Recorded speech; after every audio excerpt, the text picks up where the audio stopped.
everybody. Hello, hello.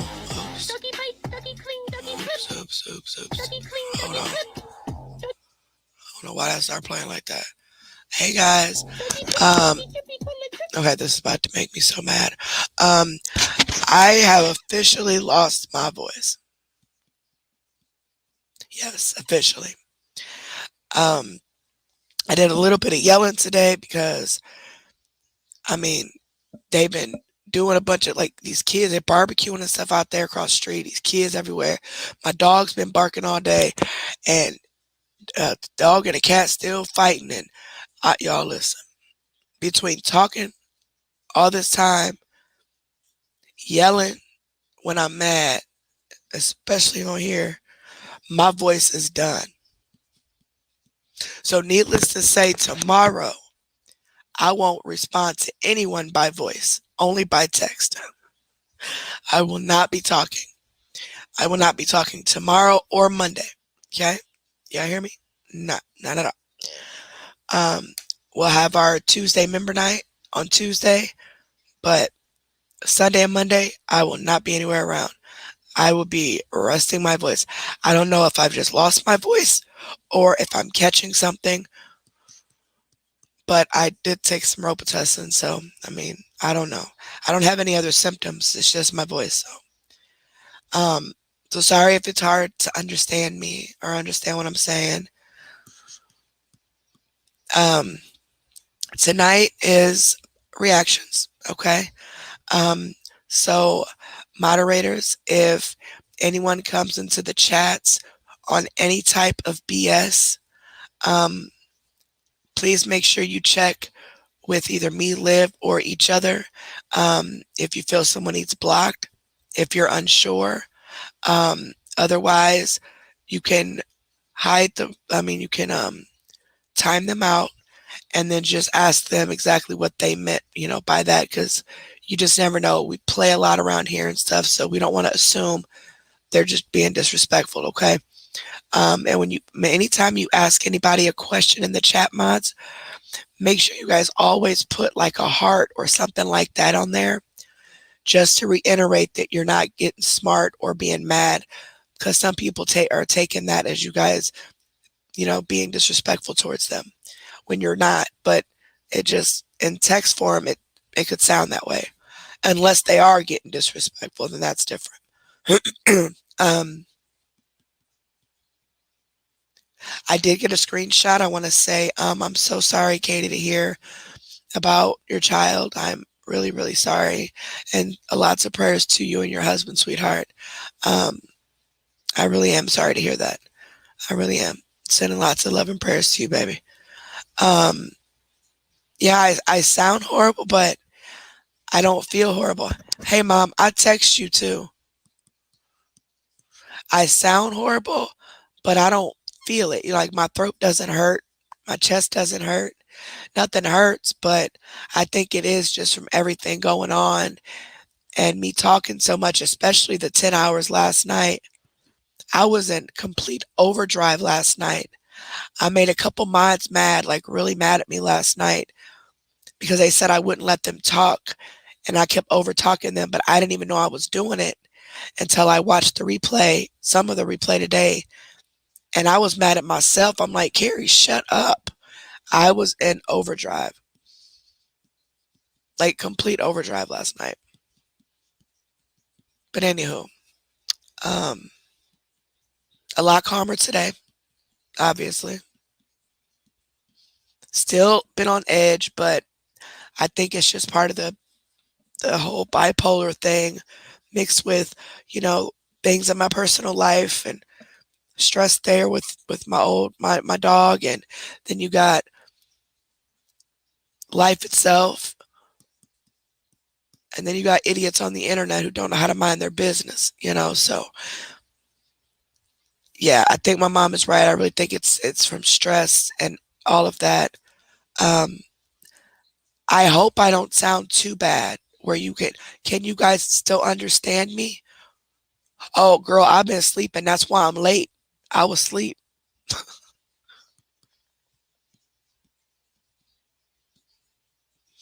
Oh, I'm so sorry to hear that, Twisted Kitty. Definitely sending prayers to your dad, baby. I am so sorry to hear that.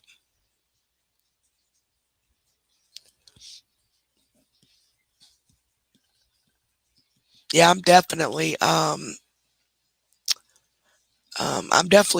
been sleeping. I slept for a few hours earlier because we didn't get off live until what, 7 o'clock this morning. So I slept until like noon, got up, did some stuff, fell back asleep, got up, did some stuff, fell back asleep. Then I had to make some phone calls. Then I did all that. And then I came to get on the computer. I was already 3 minutes late. And what do you know? It freezes like it always does. As soon as I'm late or I need something, the computer freezes. I think the computer knows. Let's tick Carrie off a little bit more. um, Now, last night we talked about a lot of random things, from addiction to illnesses, to, you know, things that have been going on around here. I read a few screenshots there towards the end. Um, and because of that, I got a couple emails today from people who have been involved in all this stuff with Grim and them that I didn't even know. They're not like involved as far as their fault, but they've basically been being talked to by these ladies, saying some horrible things, and it's okay. Okay. Um you guys, I'll find the timestamp where it starts when I start reading some of the screenshots from the chat, but it's like not in the middle, but kind of little past the middle, and yeah, a little past the middle because it's not at the end, but little past the middle. But in a couple of days, I will be um, showing you guys the screenshots um, of that mod chat. I will be showing you guys exactly what made them turn on me. Okay. Now, everything is going to depend on them at this point, on how much of these screenshots I show. Whether I show what you know, Melody and Carla and them gave all the info on me on Dirty Deeds, because I didn't know anything about these people until they told me, you know. Um, but they want to run and show them what I said after I was already being attacked, in defense of myself, of course. But I got a lot of stuff I could show. Okay. Um, a lot, a lot, a lot. And just like they do, honestly. I mean, I talk mess about people. Yes, I did. When I get mad, absolutely. Vented, whatever. But I never took anything to the public, you know. I'm not the one that put this in the public's eye. They did. Or should I say Grim did. And it was all over me not messaging when they thought I should. Those of you who were in the live when I read it last night, you've seen that. It was all because I wasn't messaging when she expected me to. Okay. So, and it was all three of them now. It wasn't just her. All three of them was talking mess. I didn't see the very ending of those messages until yesterday because they had booted me from the group. But when I finally was able to find the group again, I seen all these messages, and they all three were definitely, you know, talking mess, instigating it. And Grim actually did threaten in the message that she was going to drop the screenshots. So, like I said, it depends on what they do from this point forward. Would depend on what I do. Okay? Because I don't care about anybody talking mess about me or whatever. I don't care. But they definitely don't want me to show it all. But I'm definitely going to show the last maybe week or so from when she first made that first comment all the way to the end before they booted me out of that group chat to show exactly why they got mad, since of course Grim wants to lie about why she got mad, you know. Oh, slow the chat. Okay. Since Grim wants to lie and say it's because, oh, I was lying, I this, I that. Okay. All right. Gotcha. So those of you who were here last night that heard the messages, put a heart in the chat. If you finally now understand after me reading those, and I only read maybe 4 or 5 paragraphs. I mean, Grim wrote out number 1 through 23, and it was crazy. It was just crazy. I don't even know how she could type that much, but it definitely was nothing the way she's telling people it is. So, a lot of you were shocked. Some of you messaged me like, I had no idea. A lot of you are pretty shocked. So, like I told you, I did not do this. I got sick and had to leave. That was it. Literally, that was it. So, let me.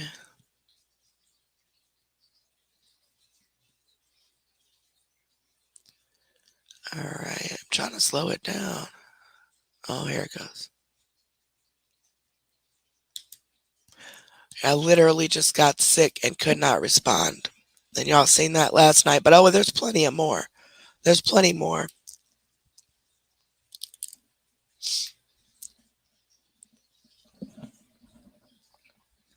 But that live will be coming in a couple days.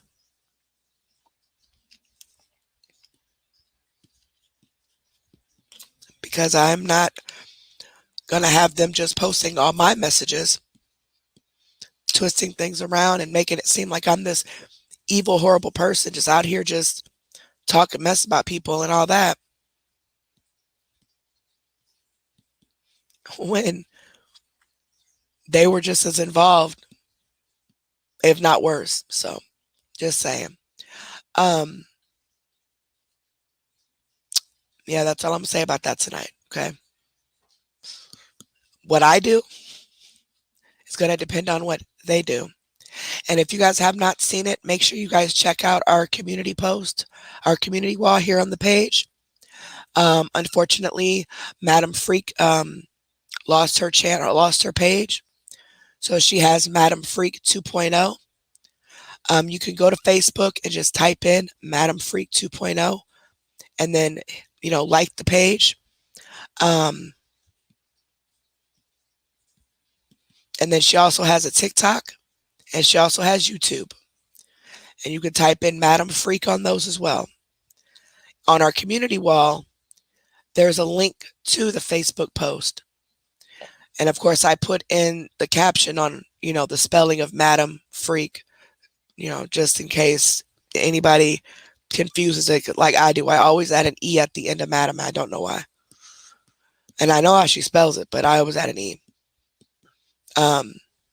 Also on our community wall, make sure you guys check that post out that I did about WC. I've noticed a couple of you messaging me, asking me why am I lying about him calling the police on me the other night. Also, I gave permission for the WC awareness page to post it. My address is already out there. It's already been doxed numerous times, so whatever, have at it.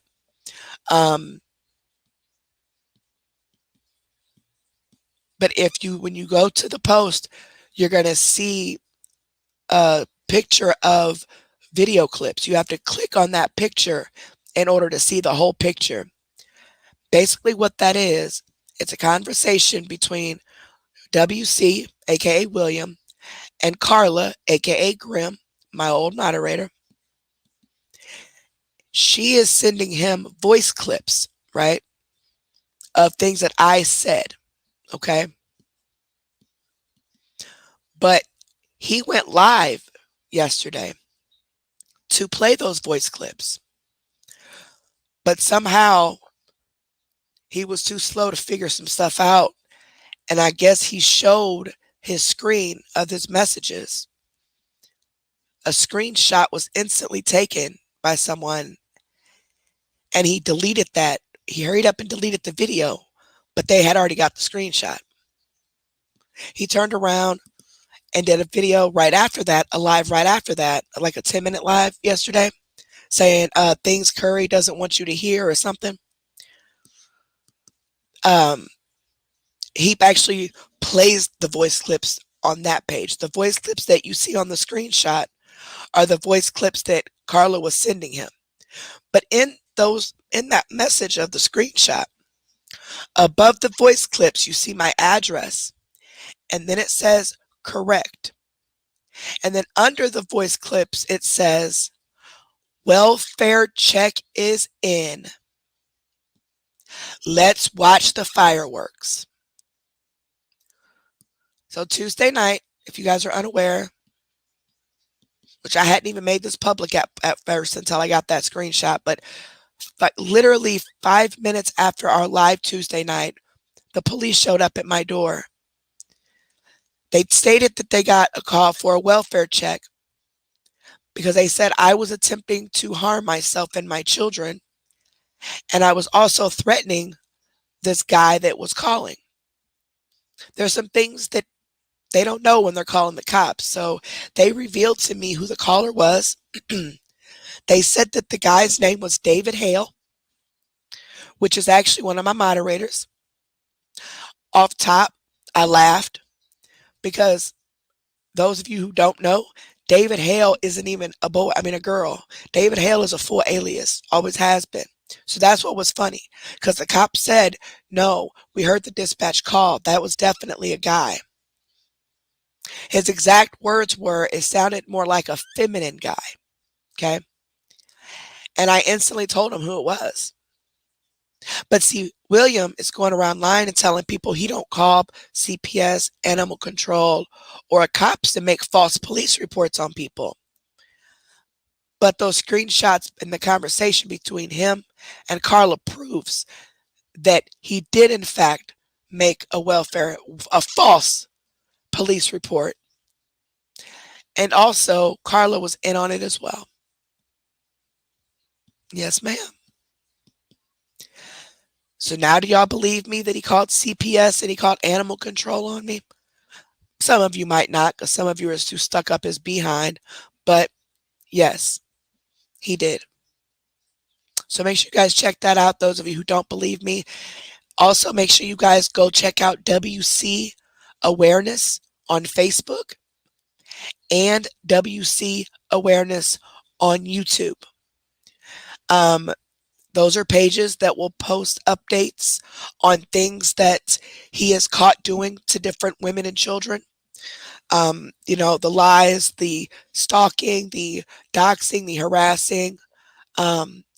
He's also under at least 50 alt accounts that he uses, that if you click on the account, it goes to a fan page. Like you have to thumbs up the page. That's because his IP address has been banned from making any more personal private pages, like just a regular Facebook page. But he can make as many of the group pages as he wants, right? Names them all types of different stuff. Sometimes real people names, sometimes just regular stuff. And he's been having conversations with himself in the comments on the WC Awareness page and all over the other awareness pages. So just be careful. Don't get yourself wrapped into conversating with people, especially, I don't care if they video chat you, give you their address, give you their social and their blood type. Don't trust them. Because a message that I received today is the game that he's playing. His goal is to get noticed, go viral, okay? It's all for attention. So what he's doing is he is sending these older ladies who are completely naive and ignorant to content creators who have either a small page like mine or a bigger page like other people. And he's getting them to talk to these content creators in the background, right? And making them feel comfortable with them. sharing stuff about their life and things like that. That way that content creator begins to open up and maybe share some things about their personal life. That way he can use all of that to post on the internet to try to make that content creator look bad if it's anything that he feels is bad. And he is using multiple accounts to do it himself, and he's also sending multiple women. So if you guys have any questions, if you guys have accounts that are messaging you, or you guys have accounts that you're becoming friends with and you want to know if that account is him or could be him or someone else, just message me or email me, okay? exposureroom2@yahoo.com. And I can do my best to tell you what I know about the accounts, okay? I've not checked my emails yet, guys. I'm going to check them. I went straight to sleep this morning, so and been kind of busy all through the day, so I will check them today. I mean, probably in the morning. I'm not even going to promise tonight, but in the morning. So if you've emailed me, just be patient. I will check them in the morning, okay? Also, I want to give a huge shout out to David Hale. Some of you already know, but some of you may not. David Hale gifted 10 of you 1-month membership yesterday. So he paid for 10 of you guys to have a free month of the membership. It is an option. It randomly pops up in the live chat. You can pay up to 50 peoples or something like that, but he paid for 10 people, which is amazing. So make sure if you popped in on here and you were not in green, but you notice now you are, make sure you tell them thank you. YouTube chose you guys randomly. David did not choose you guys. So don't feel like, well, why didn't he choose me or what? No, YouTube chooses them randomly. Okay. All he does is selects the gift, selects the amount of people, pays for it, and YouTube randomly picks 10 of you to get that free membership for a month. So again, thank you so, so much, David. That was very sweet of you, and we really, really appreciate it very much. I think that's all the announcements. So don't forget to give this video a big thumbs up, and make sure you are subscribed to this channel. They're both free of charge. So if you're from the Facebook world, subscribing to YouTube is 100% free. You just click the red word that says subscribe, click the bell next to the word subscribe, and click all if you would like to be notified whenever we make a video or go live. Make sure your notifications are on your phone, but there are a lot of glitches with YouTube when it comes to that. So unfortunately, a lot of times you don't get the notification, but I tried to put it on the community wall or announce it today. Y'all, I thought I had already scheduled it. I was attempting to schedule it this morning, but got distracted doing something and just never went back to the computer and ended up going to sleep. So all day long,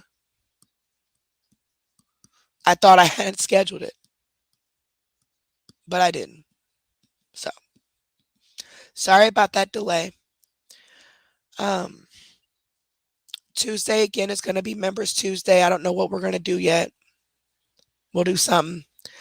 And then again next week, not on this channel, but I need you guys to go subscribe to Exposure Room 3. All you have to do is back out of here, go to your search, little magnifying glass on YouTube, search Exposure Room 3. A video should pop up. Under that video, it should say it's from Exposure Room 3. The easiest way to do it, just click on that video and click that red word under the video that says subscribe. And then again, click the bell next to it and click all so you're notified. That is the one and only video we have on that channel. But with the algorithm, it is a little bit more difficult to find the channel. but that's the easiest way to find it. It is very important that you subscribe to that channel. There is something coming out in the next few days on that channel that you're not going to want to miss. At the time when it's scheduled, we will share it to like my wall and whoever else wants to share it. But tell your friends, tell your family, tell whoever, subscribe to Exposure Room 3. That is our backup channel. Okay, in case something happens with this channel. We are over 1,000 subs on there now, so thank you so much for that.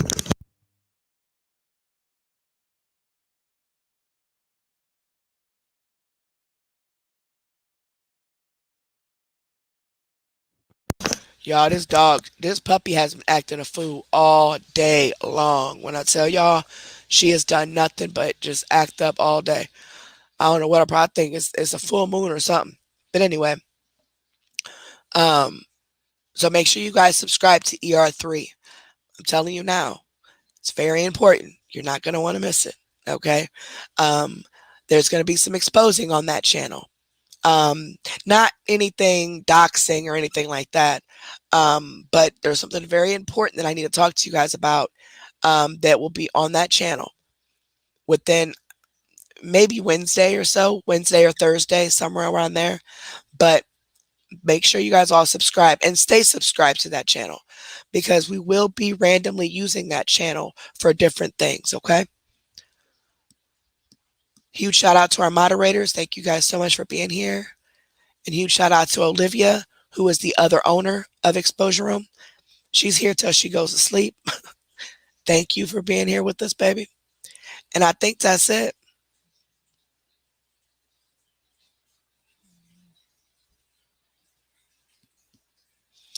Right. Yeah, I don't know what her issue is. This puppy been, and he got her some new puppy bowls, and they look metal. And she literally was scared of them to a point where she was taking the bowls and dumping the water out of them and growling at them. Like she did not want anything to do with these bowls. She was slapping them out of my hand. She was like, you fill the water back up. She dumped it back out. I mean, she was tripping over these bowls. So we had to put her back with her old bowls because she chewed up her one dog bowl. So that's why he got her new bowls. But she got her chewed up bowl back. So she does not, we got to somehow get her used to that new bowls. But she do not like them at all.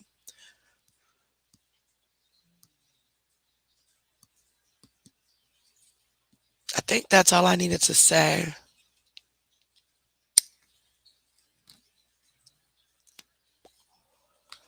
Yeah, I think that's all I needed to say.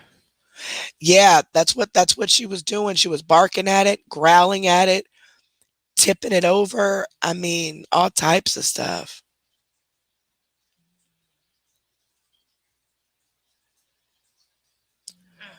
Yeah, I think I need to probably go to the prompt care because I don't know if I have like a strep throat or, but it don't hurt though. It don't hurt. It's just like I'm losing my voice.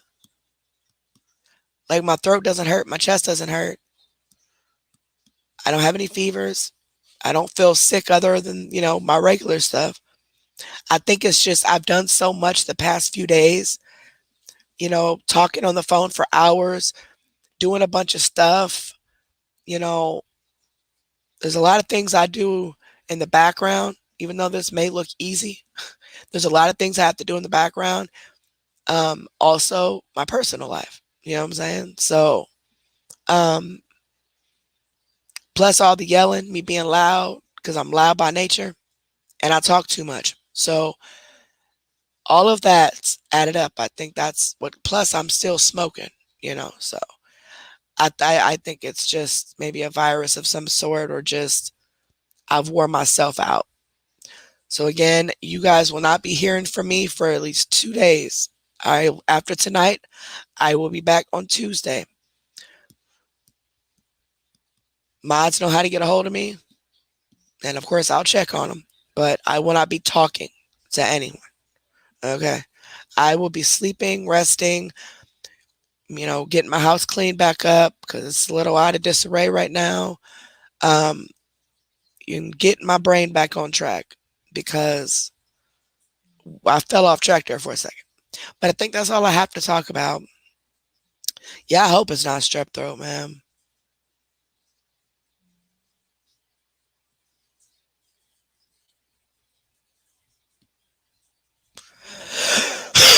Goodness. Oh, last thing. Those of you that were here last night that came up on the panel, first off, I want to thank you. Second off, I want to apologize for me over talking and not allowing people to talk. I know a couple of the mods, at least one of them actually did get pretty upset about it. I went back and listened and I was mad at myself, telling myself to shut up. I was just hyper. I was mad and upset and just, yeah, you could say I was triggered with everything going on. And I don't know. I didn't mean to. I didn't mean to. I didn't even realize I was doing it. So I apologize if I upset anyone um, for over talking them or not letting them talk or whatever. I didn't mean to do it on purpose at all. I swear I didn't. So I'm gonna keep anytime we have panels again, I'm gonna keep solitaire up on my phone and just play solitaire. I could still hear you guys and listen to you and pay attention and stuff, like, hear what you're saying. But I have to keep myself busy because otherwise I start talking and I don't know why. I think it's the ADD, but I don't know. It seems like it's getting worse.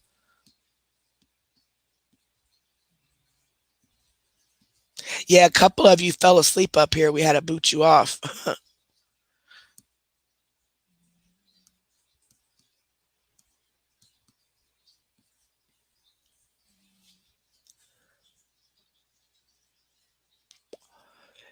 Yes, Olivia, I'm going to play solitaire. I was actually doing that last night at first. I was doing that when Pallets was up here telling her story. So I wouldn't overtalk her, and it actually worked. I was playing solitaire, and I heard every word she said. I was listening. I look up, read the chat, and just was moving the cards. How I multitask that, I have no idea. But I can't talk and read the chat at the same time. But I can listen and play on my phone, like as long as it's like not texting or anything like that, not really using my brain as much, playing solitaire, and I wasn't over talking her. So I don't know. I don't know. But I will be playing a game of some sort while we have panels. A game that doesn't distract me too much, of course, so I can still pay attention and answer questions or respond or whatever. But it's kind of the best I can do. All right. So again, welcome everybody. Welcome back. If you're new here, welcome. My name is Carrie, aka the Cult Leader. I am the owner of the channel. Olivia Davis is the other owner of the channel. Please be kind and courteous. We do not handle any disrespect whatsoever in here. If you are disrespectful, you will be blocked. Um, there's a difference between having an opinion and being disrespectful. There's also a such thing as the right place and the right time. If we're talking about horses and you come in here and talk about houses, that ain't gonna work. Okay.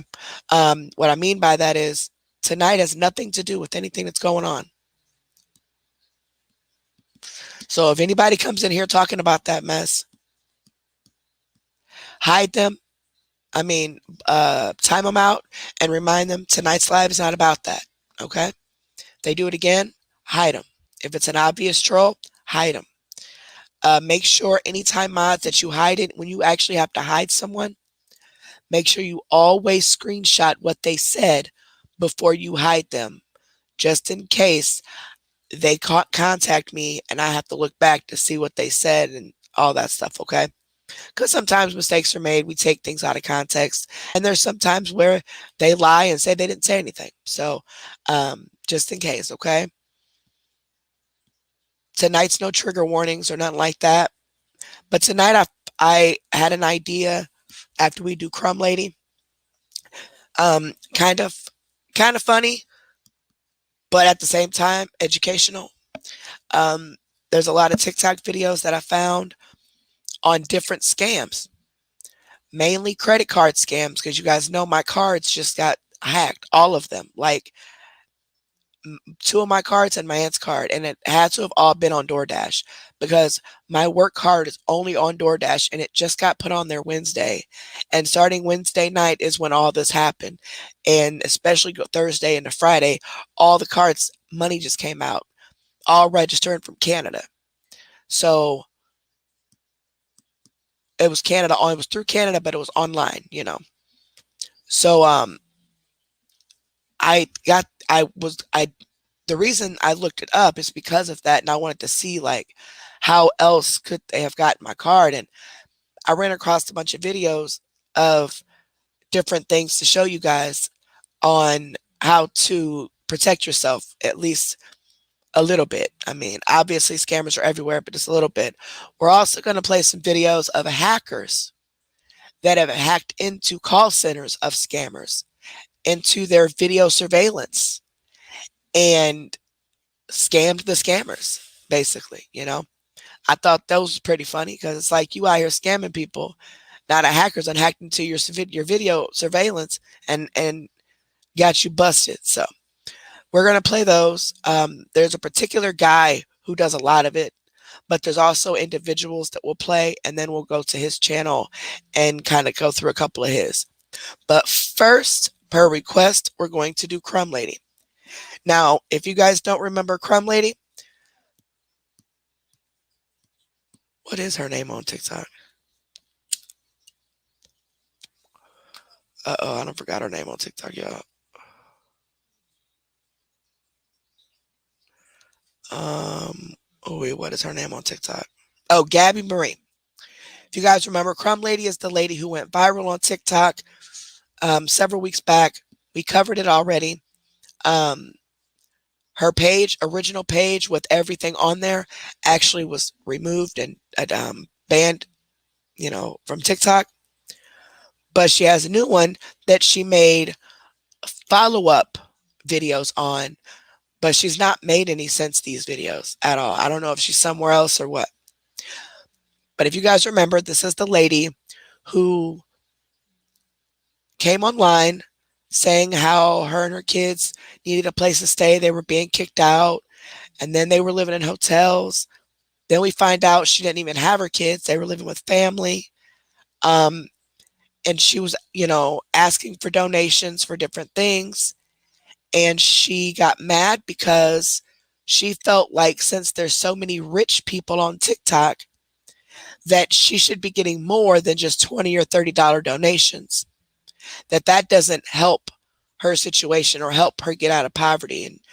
And basically the $20 or $30 donations are just crumbs. She didn't want anybody's crumbs. You know, she wanted someone to buy her a house or a car. And I mean, she was dead serious, okay? I'll remind you guys with a video or two from other reactors who reacted to the original videos, since the original videos are no longer there. And then we'll get into her follow-up. After it blew up, she came on and tried explaining herself, still made no sense, still entitled, still feels like, you know, everybody needs to give her money, and like it's everybody's fault that she lost her leg. And mind you, she was born that way. She was born without a leg.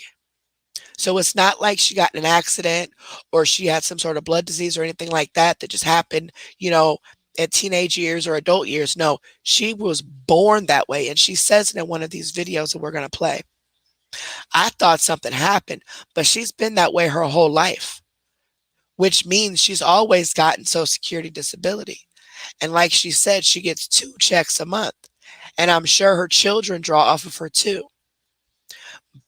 And she says she works. But for whatever reason, she felt like it was everybody else's responsibility to take care of her. So first, let's go to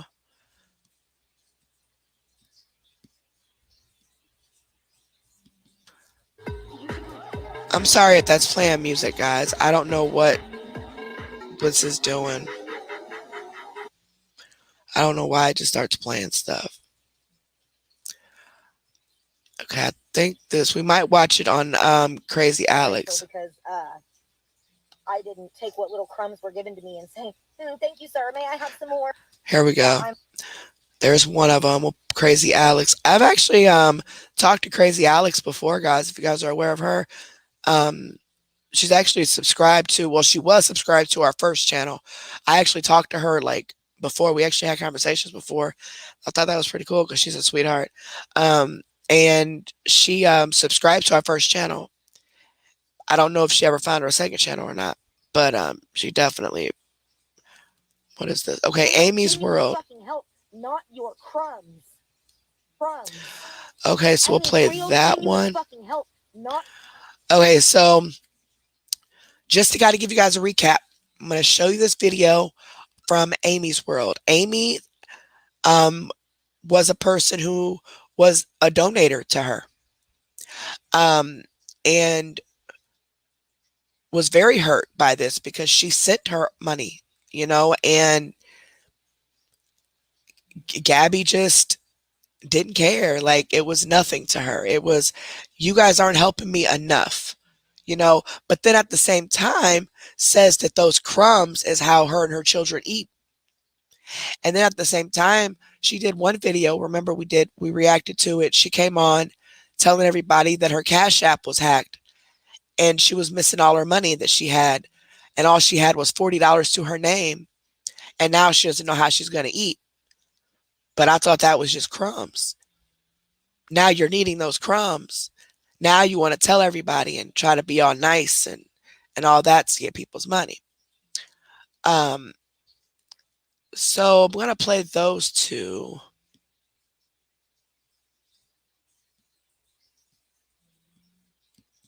Yeah, I'm just going to play those two just to remind you. And then we'll get into her current videos that she did recently. What's this?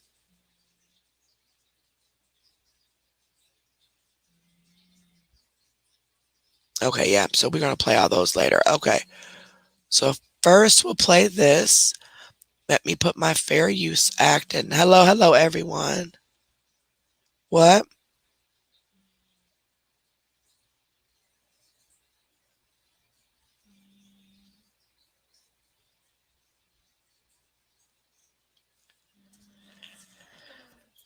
Oh gosh.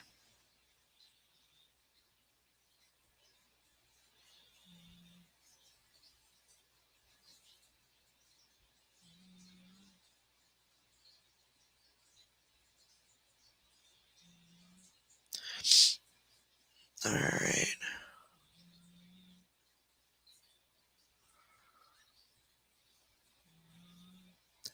Y'all need a snoring so loud. Why isn't this entering?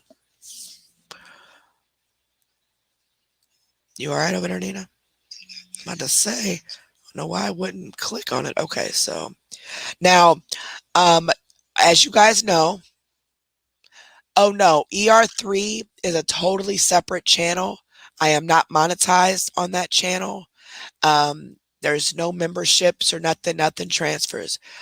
Your membership is strictly only on the channel that you paid for it on. And it's only on the account that you paid from. So let's say you have two accounts, one named Billy, one named Bob. You signed Billy, you signed into your Billy account and signed up for the membership on this ER2. That's the only place you have the membership, is on ER2 and under Billy. The Bob account will have to get signed up separately if you want them both to be on the membership, okay, on ER2. Now, ER3 is just a backup channel. So if anything happens to this channel, then we can all move over there and start building that one back up. I will not be monetizing ER3. I will not be getting members for ER3. I personally believe that's greedy. Okay. I know you guys like the perks of, the chat and everything with the members, but I can't do that. That's being greedy. Unless something happens to this channel, then I will. But On ER2, I've already been offered, I mean, ER3, we've already been offered to be monetized because we have the hours and we have the 1,000 subs. Okay, so, but I didn't apply for it because I feel like that's a backup channel that we're going to just use to kind of play around with. You know, talk about some things like like, I don't know, just random things just to kind of keep that channel going and maybe turn it into something else. I don't know, but it is as a backup channel right now. That's why it's important that you guys subscribe to it just in case something happens to this channel and you can't find us. We'll be on ER3. Okay. But no, the memberships don't transfer over or anything like that. There was something else I needed to say before I said that.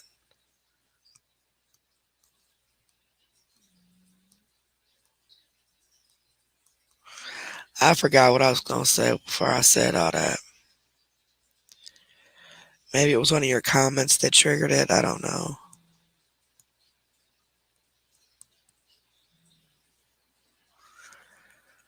Hey, Bam. And hey, everybody.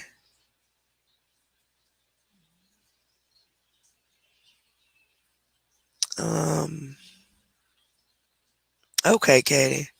No problem, baby. We're definitely sorry to hear about what happened, and you're definitely in our prayers, sweetheart.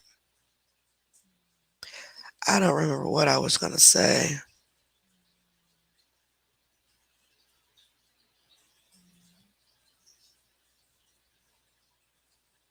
I don't remember. But don't forget to give this video a big thumbs up and to make sure you are subscribed to the channel. Hey, Realist. Hi, baby. Make sure you guys are subscribed to the channel. And give this video a big thumbs up. Those are both free of charge. All right. So, oh, that's what I was doing. Fair use. Where is David when I need him? He's the one that reminds me of all this stuff. Y'all started to type in David's name for my fair use. Lord Jesus. David must be talking about me. All right. Fair Use Act.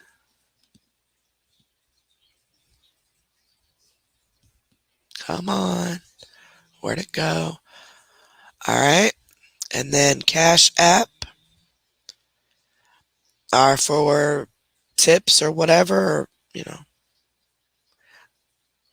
if you want to, but you definitely don't have to. We just put it on there just so we don't have to keep repeating it if someone asks. Oops.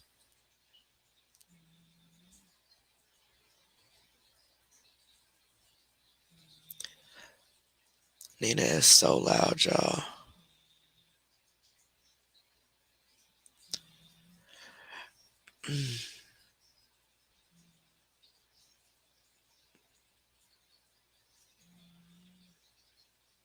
All right.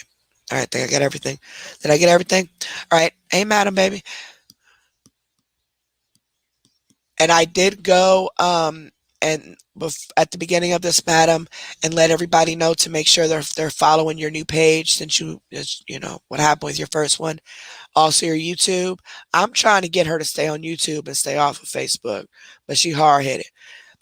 So we gonna see how this play out. But I think she should just come to YouTube because that Facebook stuff, it ain't nothing but a bunch of old messy women and men like 50, 60 years old. I mean, even my age, old 35 and up, starting met, like that's crazy. Y'all need a job, a hobby, or go for a walk, or maybe y'all need some SCX because something is wrong with y'all brains to be that psychotic. Anyway, but make sure you guys subscribe to her Facebook, which is Madam Freak 2.0, or like the page. You know, you hit the thumbs up on the page. On YouTube, Madam Freak. Also on TikTok, Madam Freak. We have several other content creators in the chat. The Realist. He has some special characters in his stuff. But I'll go in and I'll share one of his videos after the show, or maybe during the show, so you guys can find it. He does a lot of just random stuff on speaking on different like news stories and celebrity gossip and stuff like that. He's actually, I think he's been doing great. I don't know why he hasn't grown bigger than what he has, but he's very persistent. And he's just like what we were when we first started. No matter how quick or slow your page is growing, keep pushing it. Don't stop, because eventually you'll get something that goes viral. And then people will see the rest of the good work that you do. But he's been posting. I see the notifications every single day, pretty much. He's persistent. He's posting and doing what he got to do. We also have King Mike Productions that comes here, who's been a supporter since day one. Cutie Squad. Some of you may not know, but I've talked to Cutie Squad, and I've talked to her in the background a little bit, but about something else. But Cutie is spelled Qutie Squad. She's one of the mommy sectors. She covers like Jazz, like the lady we covered that was abusing her children. She covers the mommies like her, like Jazz and Liv and, the mommy sector. She's pretty cool. If I missed your name and you have a channel, I apologize. It's never on purpose. Those are just kind of the ones that popped in my head. But if you have a channel, I don't care if you're in the comments and tell people to check you out. I don't care, but please don't use Exposure Room as an advertising tool, because I don't know what you're doing on your channel, and I don't want any connections to anybody that's doing something foul. Okay. But let me see. Okay. I think I got it. Oops. Y'all, Nina is steady trying to get comfortable, and she about to bug me. This thing on screen, I'm trying to get to the... All right, this is going to bug me.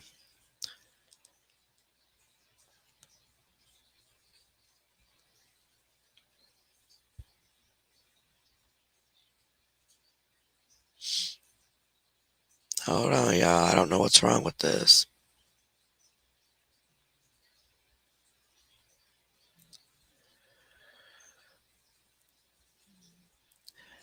Why is it giving me an error?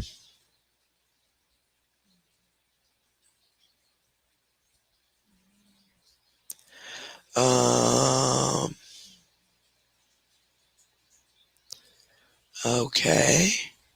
I'm trying to share the screen and it's just circling. Y'all know what?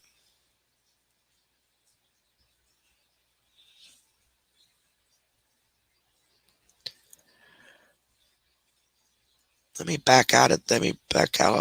Go back.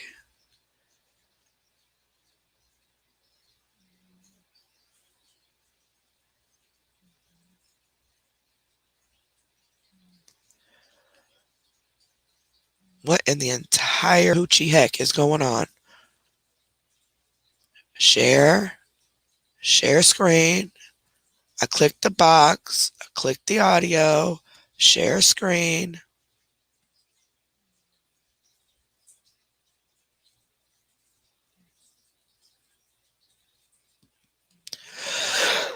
All right. Again, that's what I wanted to say. If you're new here, please understand that I do suffer from ADD. I do talk way too much. I always overtalk people. I can do a whole 11-hour live and still hold 300 people in here at the same time, because they all just as crazy as me. And I can't read and talk at the same time. So from this point going forward, even at the beginning, I didn't read none because I was talking, but I missed about 98% of the comments, okay, while I'm live.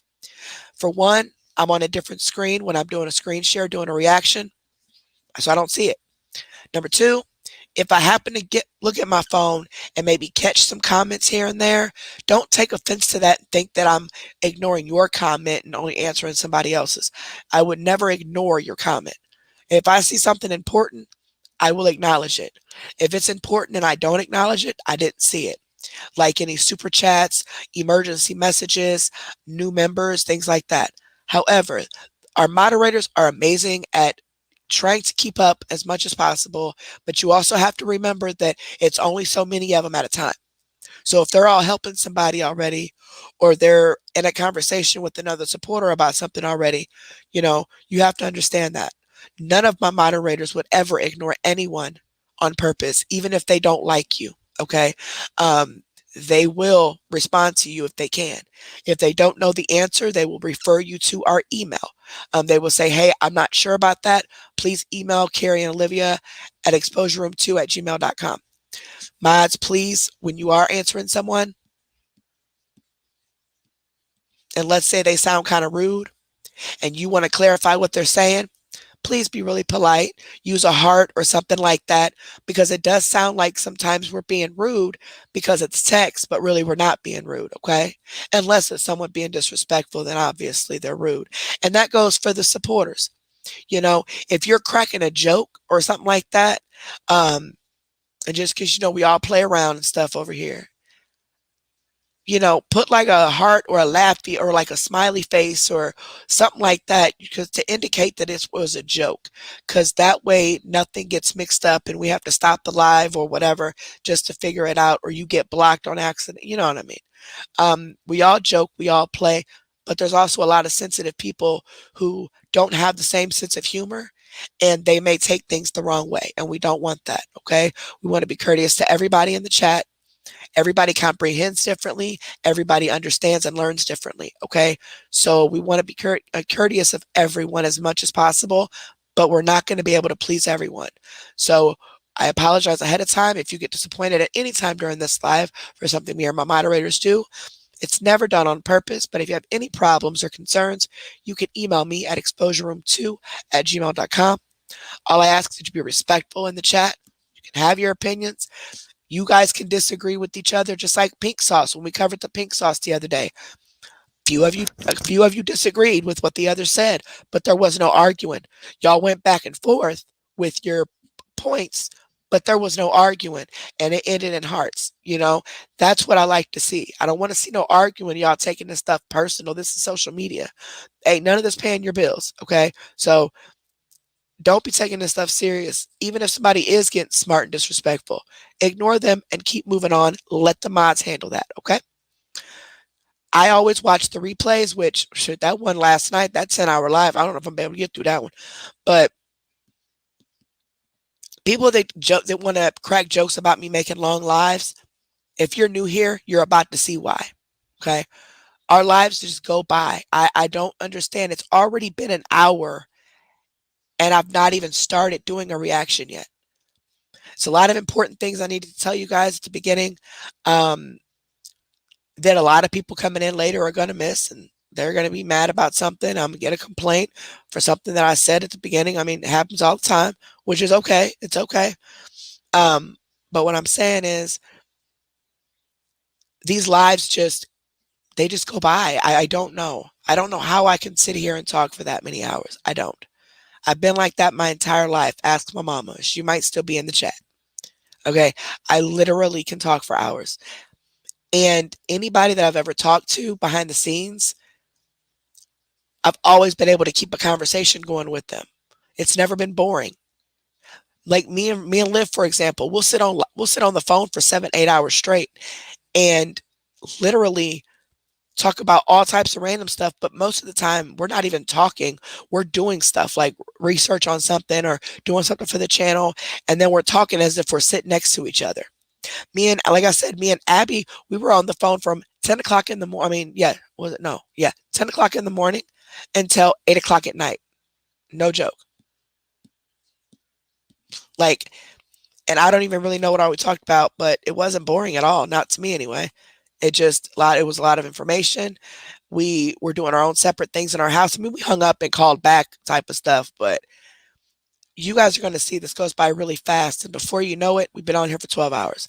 But tonight, I'm just going to do what I have to do with the reactions, and I'm out. Okay. This first hour, all the talking I just did with my announcements and everything, that's the most extra talking I'm going to do today. I think this Benadryl is actually starting to help my throat, so I sound a little bit better. What was I saying? But yeah, it just goes by fast. Um, let me think. So please, again, don't think anybody's ever ignoring you. If you put something in the chat, we do our best to catch it. If we don't, maybe ask it again or say it again. And please don't put in the chat for me to check my email or to check my messenger, because it's important if it has nothing to do with the live. Okay? If it's a life or death situation or something pertaining maybe to my family or something like that, I understand. But if I go check that chat and all you're asking me for is about, are you going to start selling merch? I'm probably going to block you, because that's not an emergency and you're stopping my life for no reason. I understand people want to talk, but I'm busy. Okay. So, you ready? Hey, nostalgic. Is David here?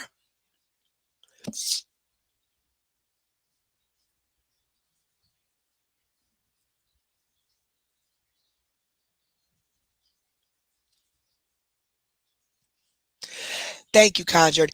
And you guys can block people on your own. So let's say Pants on Fire doesn't like Gymnast Girl, right? If you click on Gymnast Girl's name, I think that's how it goes. Yeah, if hold on.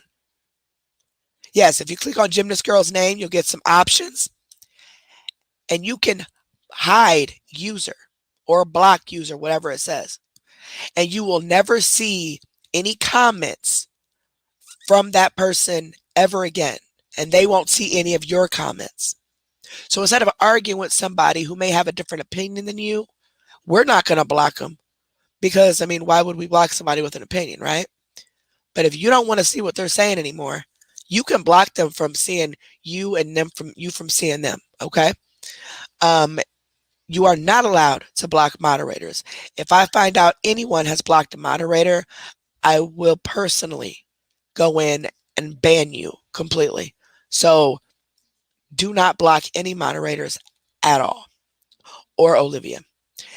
Is David here? This is for David. This is what he requested, and I can't get a hold of him.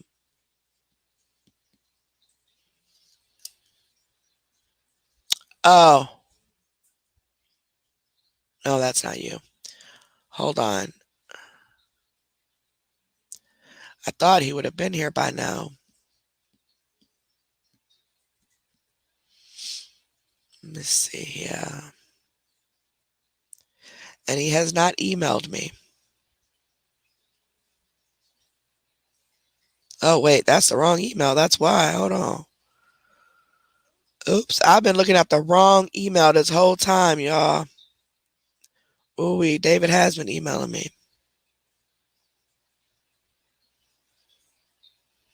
Okay.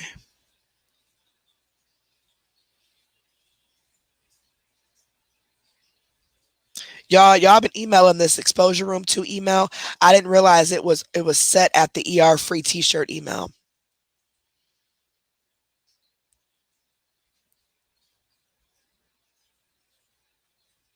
I've been checking that one to make sure David was going to be here, and I didn't see it. So I'm like, oh, he didn't email me yet.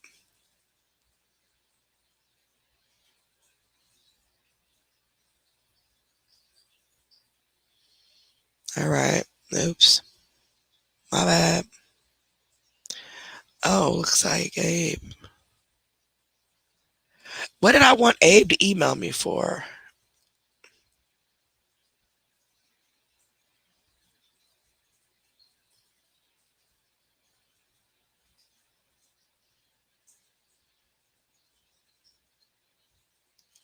Oh, I know.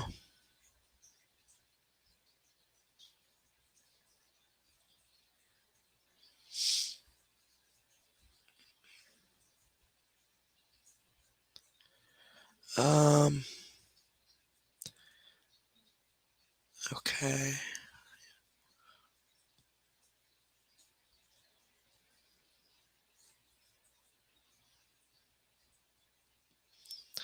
Ice Fixin', I'll read that in a little bit, okay, baby? And anybody else who messaged, I will read your guys's because they're pretty they're pretty detailed. So sorry, I've been looking at the wrong email. I just thought y'all didn't like me and just wasn't emailing me. I look up in the little left hand corner and it says ER free T-shirt. Like, that's not the Yahoo one I was looking for. But anywho, because I was emailing David, because I've been looking in my emails, just checking for David, because this reaction tonight was requested by David. I don't see David yet.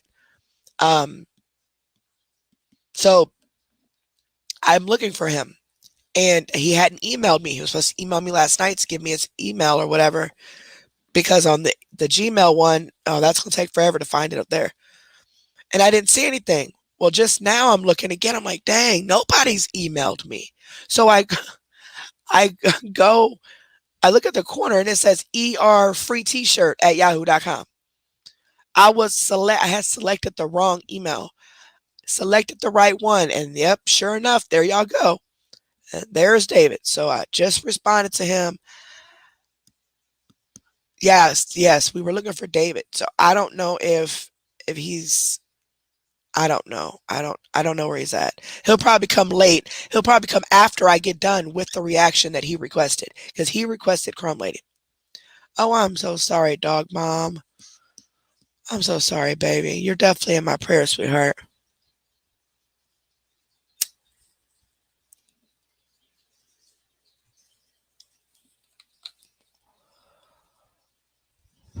All right, Olivia. Make sure you, grab me some powdered donuts while you over there. Me and Nina and the other dogs, we had Little Caesar's cheesy bread for dinner. I had to get Nina the cheddar sauce because she don't like the jalapeno sauce. She's so difficult. The other dogs don't like any sauce. And because it's just us three here. And my husband and my son had a pizza. But I want some powdered donuts. My son ate half my bag of powdered donuts. So go ahead and grab me some while you out there. All right. Anybody else need something from the store? Anybody else? No, David could watch the replay. Yeah, he could watch the replay. I'll put in the timestamp under this video when it's done as to when the reaction starts. That way he can go straight to it. But he's had a lot going on, so he may just be busy, or he may be modding for someone else, because I did schedule this late. I did not mean to do that. I thought I had it already scheduled, but I didn't. So I started to, but I didn't finish it. It could be that he's modding somewhere else. He is a mod on other places. So, okay, yeah, Bam, he needs a stick. Spinach rolls from the gas station or the Arab store. I don't know if they sell them. Oh, let me not say Arab store. God forbid. The corner store. Yeah, Bam needs some sticks. Some White Owls, Swishers, whatever. All right, y'all let her know what y'all need from the store, and I'm going to get started. Don't forget to thumbs up this video, guys, because we got to get the algorithm up so everybody sees us. The Arab store. That's what it's called. It's the Arab store. They even call themselves the Arab store. I've been calling it that since I was a kid. Well, since they started like opening up all these businesses, I was like a teenager, probably like 15, 16. Fried dill pickles, y'all weird. Y'all are so weird. We got fried dill pickles, spring rolls. Uh-oh, Nostalgia wants some wine. Where T at? T. Oh, T got all her grandbabies, so she might not be in here much. Oh, y'all need wine? Okay, y'all getting wine and stuff. Look at Itchy. Oh, wait, wrong store. Hey, our gas stations and co-ops here are starting to sell real marijuana. Well, it's marijuana. It's THC mixed with CBD. The gas station up the street earlier today when I went and got me some more waters, they're selling it's real marijuana. It's real THC. Very low dose of THC. But then co-op got a big sign free weed with purchase. Like, what? Like, to my mind, have times changed where I walk into a regular store and can just buy marijuana. As long as it's sealed and it's smell proof, you can carry it on you. And of course, you can't smoke it and drive and all that. It's treated just like alcohol. It's legal and you got to be 21, but you can have it in your possession as long as it's not open and as long as you're not intoxicated while operating your vehicle. So yeah, times have changed. All right, let's get started. Yeah, bam. I got me a free sample at Co-op the other day. It was bunk. I ain't even gonna lie to y'all. It was because I think it had more CBD than THC. Like it was bunk as far as like the high, but as far as like the relaxation and like my pain and stuff, it actually wasn't too bad. I tried to save my husband a little bit, but he laughed in my face last night because it was a crumb, acting like he couldn't just be grateful. I didn't mean to take all of it and leave a crumb, but he wasn't grateful. Reggie, yeah, basically. That's some Reggie. All right, man, that sucks, Itchy. That sucks. It's Shark Week. I'm glad I don't live where y'all live. Oh, there go T. All right, T gonna get y'all the wine. T, you going to the store to get them some wine? Liv going to get snacks and sticks, but I knew you was busy tonight, so I know if you can get the wine or not, because we all know you got wine. Yeah, I remember that April. You could smoke in restaurants, hospitals, doctors' offices. I remember that like it was yesterday. I hated it, and I was a smoker. I didn't like sitting in a restaurant smelling all different types of cigarettes while I was eating my food. Like even though they had you on opposite sides of the, I didn't like. I did not like that at all. That's one thing I am glad they took away. You be able to smoke in the public aid office when I used to go down there with my mama. Man, smoke anywhere. My mama, as soon as she had me, they nurse took her and she smoked her a cigarette right there in the hospital bed. Like, what? It's crazy how times change. And kids used to didn't have to be in no dang on seatbelt like that. You just carry me in your lap, or them cars used to have them big long front seats. Excuse me. And you put your kid in a little carrier or whatever if it's a baby and or on the lap. And I mean, of course, we all need to wear seatbelts. Wear your seatbelt. But just saying, times have changed. All right, here we go. I'm backed by the Fair Use Act. I have every right to do commentary on public videos for educational purposes. All right, so we're going to go back in memory lane. Okay, you guys can see. Is that how you guys like it? Okay. Now, this first video we've never seen as far as the duet, but this is Amy's world. This was one of Gabby Marie, aka Crumb Lady's really good friend at one point, right? She used to give her money until Crumb Lady decided to basically play her and everybody else by discrediting their crumbs, meaning their $20 or $30 donations, because to her, you're rich, so, or you look rich, so you should be giving me money. She even had a video. We've already covered her. I'll link the video below after this is over with. But because her channel got taken, her whole page got taken. So all the videos are gone, but they have them on duets, but we did cover them. We covered all of them on the channel. So I'll link that video below when I'm done here.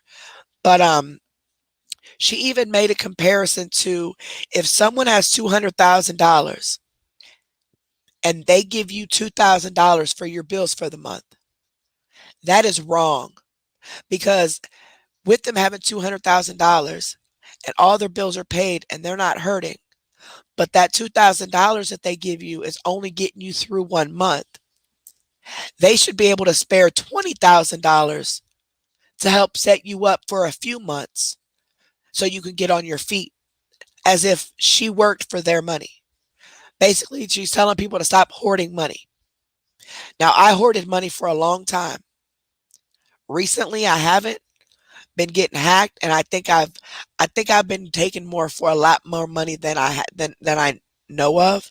So again, y'all make sure y'all check y'all DoorDash and all that. I canceled all that, took all my cards off, everything. And it was so weird because I needed stuff today and had to physically, I didn't, but I had to send the husband to the grocery store because I was not going in 115-degree weather. But be careful. There is people. We're going into a recession, and people are getting desperate. People are copying cards. That's going to be the second part of this live. I'm going to show you guys some videos on how to protect yourself so your cards don't get copied. Okay, and show you what scammers do to copy your information without you even knowing, even at your local gas station or your local ATM. So we'll be talking about all that.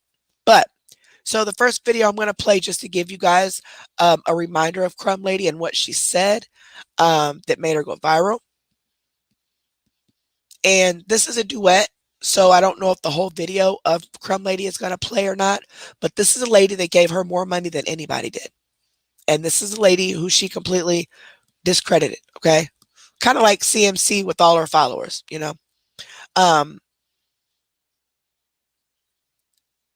So yeah, this is Crumb Lady. I'm going to pin that video. I got to keep reminding myself. I got to pin the video we did on Crumb Lady because I don't remember what it was called. But I'll pin it below in the description box. Now, the description box on YouTube is basically you go to our channel, okay? You click on a video, whatever video matter. The description box right under the video on the right top right-hand side, there's a little arrow that's pointing down. You click on that arrow and you'll see anything if we have anything posted. A lot of people have emails, contact information, like their PayPal's, Cash App, Amazon wish list, any other channels that they're connected to, or their alts or their backups or their, other channels for other content. YouTube automatically puts in our membership link underneath there. So if you iPhone users ever need to get to that, I just found this out. Go to back out of the video, go to the description box, and the membership link for iPhone users is right there. Otherwise, Android users should be able to just click the $sign on the bottom where you type, and it should give you an option to join and set up for that membership. But anywho, I added to mine our email addresses, the depression email, which is 100% free. It's confidential. We have lots of people that use it. I don't get involved, or Liv don't get involved. It's someone else. And he's very, very good with that. If I ever need to get involved, I am contacted. Otherwise, I have no clue who uses that email and who doesn't. That is completely between you and BAM. I have nothing to do with that. Unless I'm requested. And then our new email is on there. I think I put the new one. Yeah, I believe I did. But in that description box, I'm going to link for the replay users. I'm going to link below the video from that we did. It was pretty long, but that we did the first video we did on her to cover all her videos to show you exactly what she did. All right. It's been like an hour and 30 minutes of announcements. Let's get started. I need real, genuine fucking help, not your crumbs. I had to think about this before I even said anything to you, but I am so offended. I bet. That's I crazy. feel like I've literally helped you with hundreds of dollars in things to try and make your life easier, to try and make you and your kids' life better. And what I did for you was more than crumbs. And I'm sorry it wasn't enough for you. I'm sorry that paying your bills for you, or getting your kids summer clothes, or wow, paying for you guys to go to a safari. Oh, Sorry wow. if that's not enough, because that's crumbs. I didn't know that.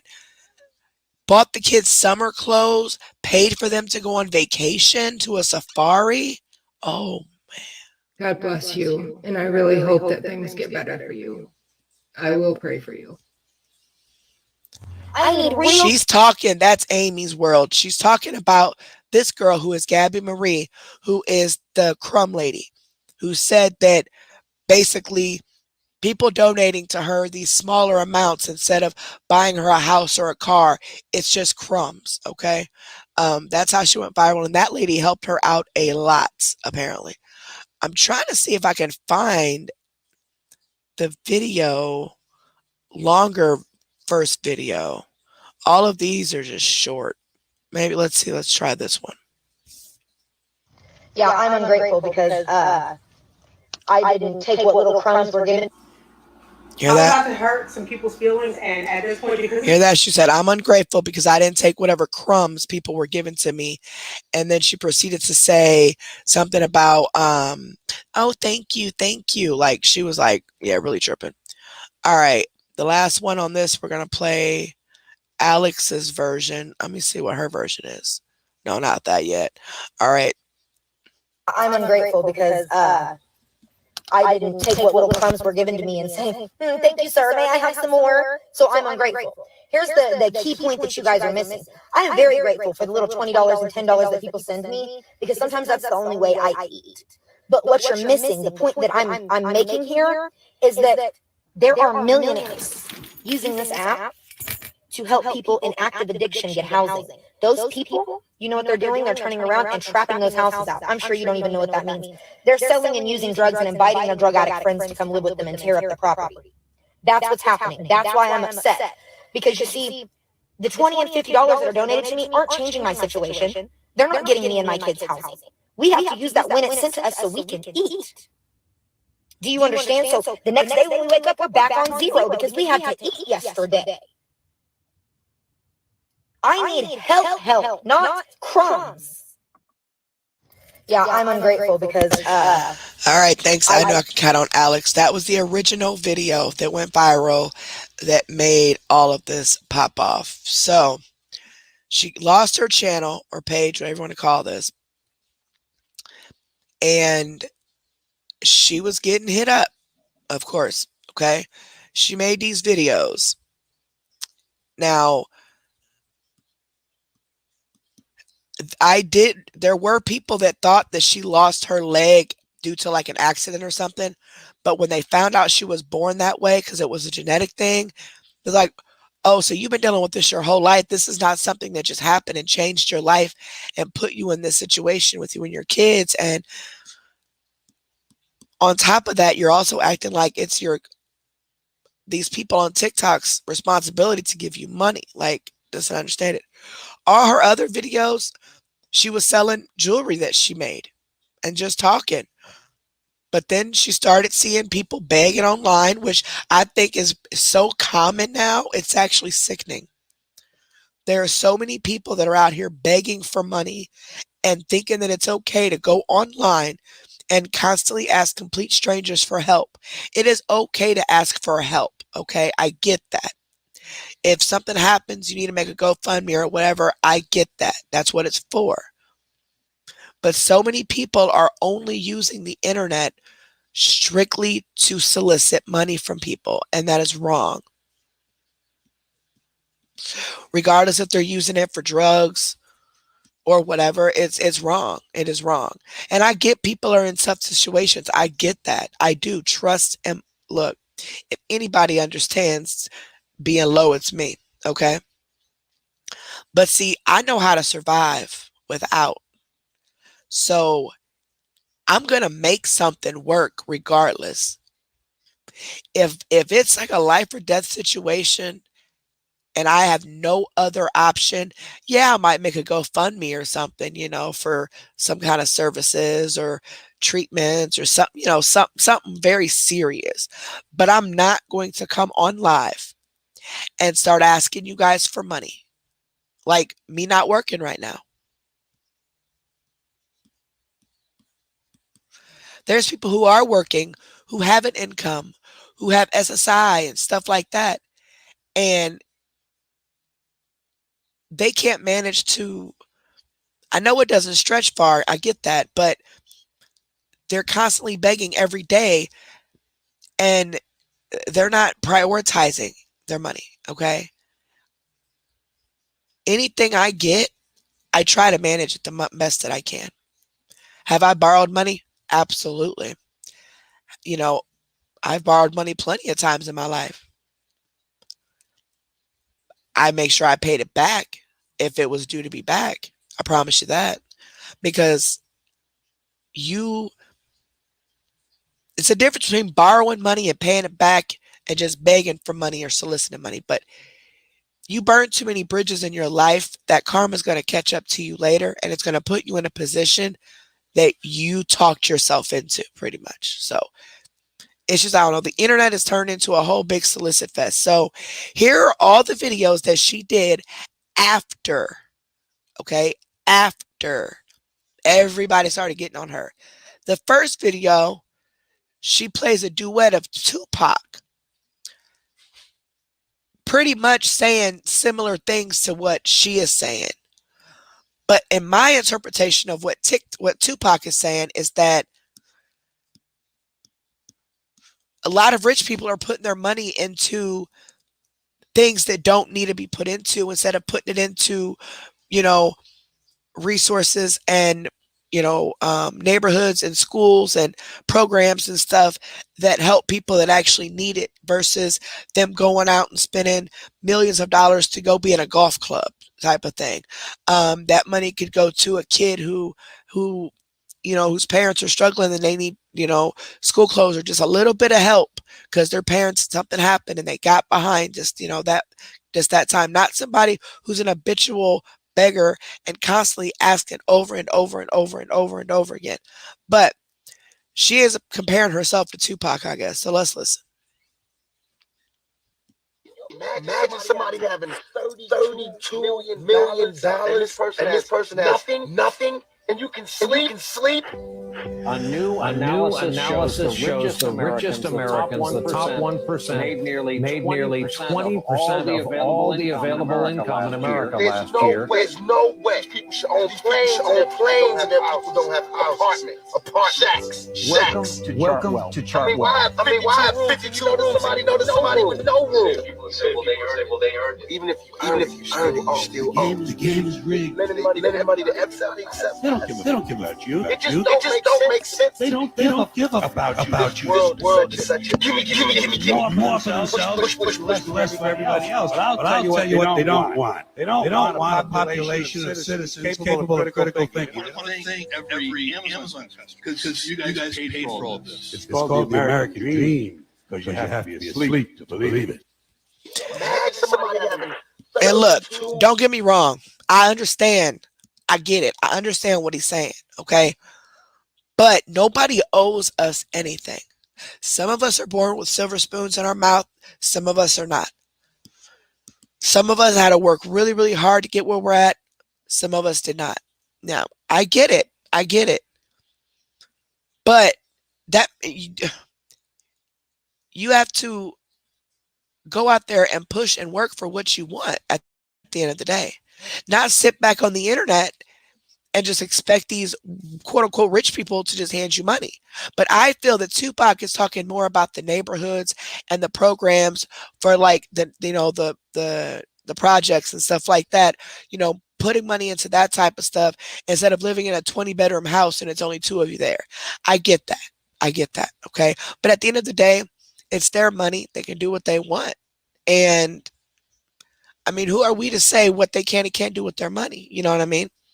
All right, here's the next one. You guys are really trying to request thousands of dollars from me in my cash app, and this has been going on this entire time. It's because people have created this false narrative that I had all these money and donations and that all these people were donating to me when that was never actually happened, okay? Now, I'm going to say this because apparently a lot of people don't understand how Social Security works. But newsflash, Social Security has access to all of my bank accounts already. I cannot have over $2,000 in the bank at any given time. If I was receiving that much donations, they would have completely cut my check off, you guys. Cash App is my main bank account. Yes, Social Security has information. Direct deposit. Duh. But yet here you guys are in my Cash App requesting money. I have people saying that they supposedly gave me thousands of dollars and they want it back. That never happened. I never got a PPP loan. You guys are delusional. You guys are really trying to request thousands of dollars from me and my cash app, and this has been going on this entire time. It's because people have created this false narrative that I had. Okay, hold on, guys. The person whose name all the good names were taken. Wait a minute. Hold on. Maybe I'm confused. I think I'm confused. Wait, no, I'm confused. I'm confused. Because the person I'm thinking of has a wrench. She just doesn't talk.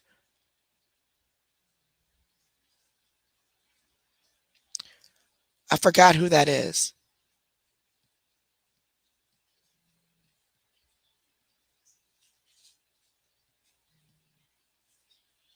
I know who that is, but I forgot.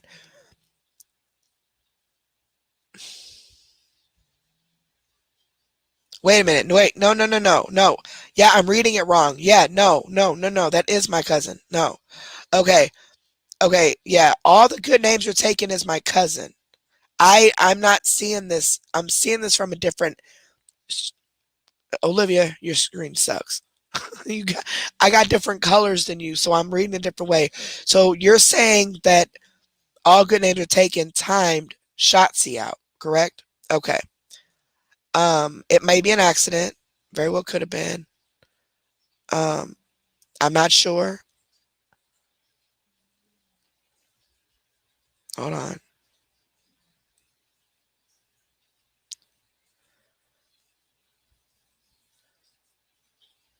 It very well could have been an accident, though. Because to my knowledge, she was going to bed. So, like, she was going to just lay down and listen. But she's a background moderator. So she rarely says anything or, anything like that. Sorry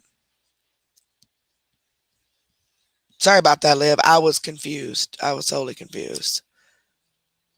But if you're listening, all the good names are taken. It looks like you timed someone out. Not really sure why. Oops.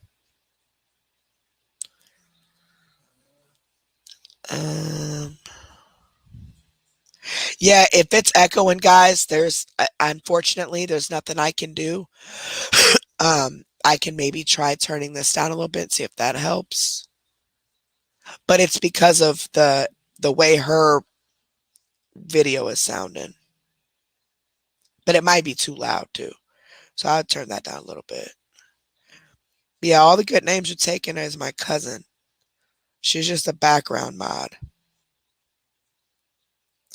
But I could have sworn she was asleep. I'm not sure why the bad echo, sweetheart. I didn't know there was an echo. It could be because of her video. And she probably has her volume on 3,000. So I'm going to try turning, like I said, let me turn on a little bit more, turn the volume down and see if that helps. But as far as, okay, and she's still doing it. And she's not, hold on. Oh, hold on, guys.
Okay, I called her. She was asleep. She fell asleep with her phone in her hand.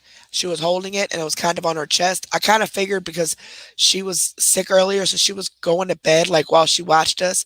And she's timing out people that aren't even really saying stuff. You know what I'm saying? So I knew it was an error because she's never ever had to time anybody out or block anybody or nothing. So she is very sorry. She's gonna type in here to apologize to whoever she timed out. She timed you out, but you're going to be able to talk in 300 seconds. She didn't block you. So I'm very, very, very sorry about that. It's very easy to do, especially if you have your phone in your hand and you doze off. But yeah, she is very, very sorry about that. But she rarely ever talks. So that's why people don't recognize her.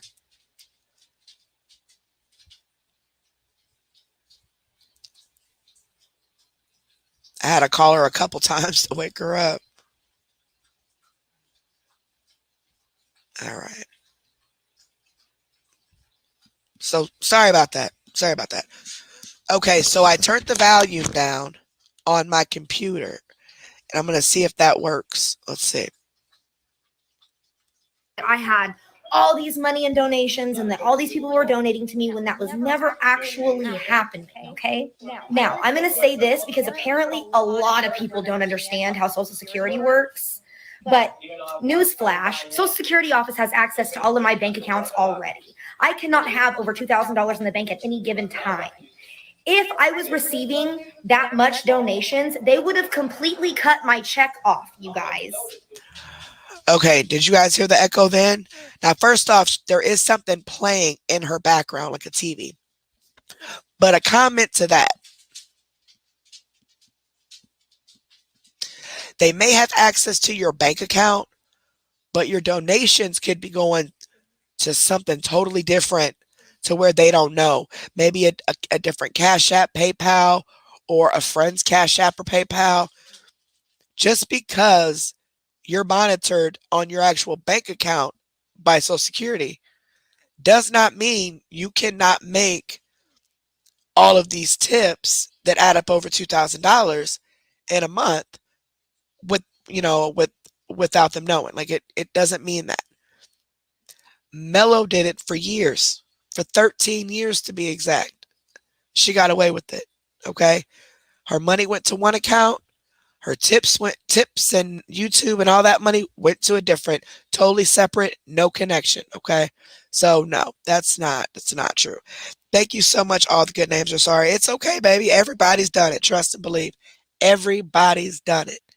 And I knew something was wrong because first of all, you never even talk. So I knew something was up, and I knew I talked to you a little bit ago and you were going to sleep. So I figured you fell asleep. So it's all good, baby. It is all good. It is all good. You have broke your cherry now. Been a mod for quite a while, but you broke your cherry now.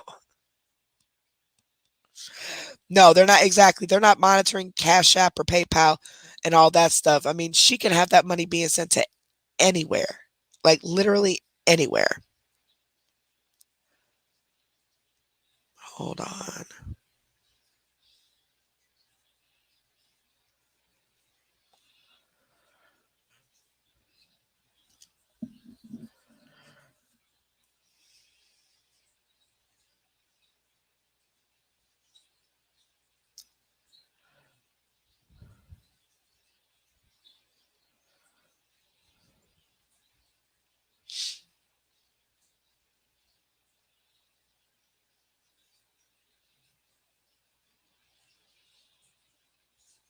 All right. Liv must have went to bed.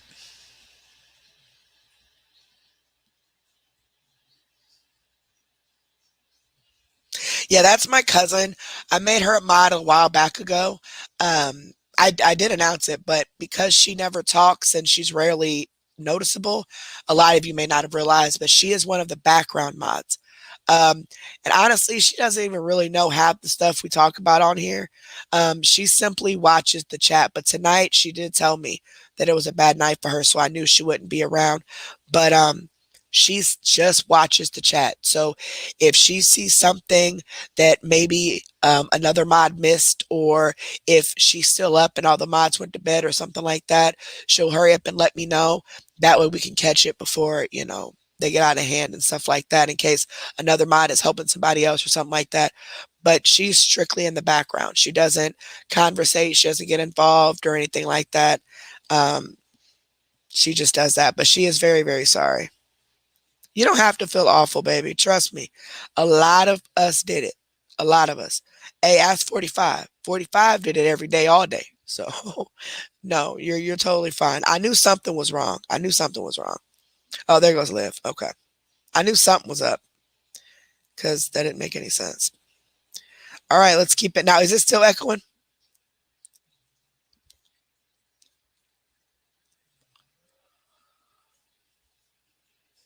Itchy, don't start. Do not start.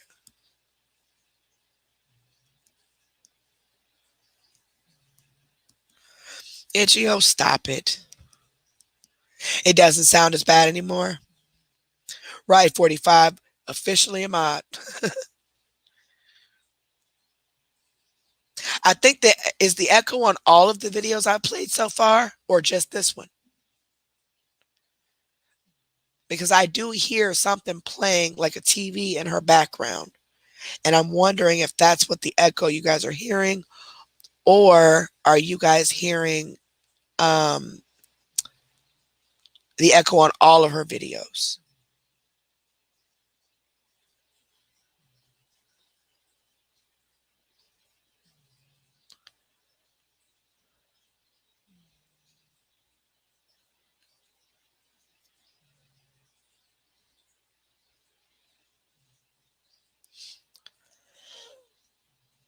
Right. Yeah, all the recordings. It's not the TV. Okay. No, I'm talking about all her videos. So all of the videos that I played tonight are echoing.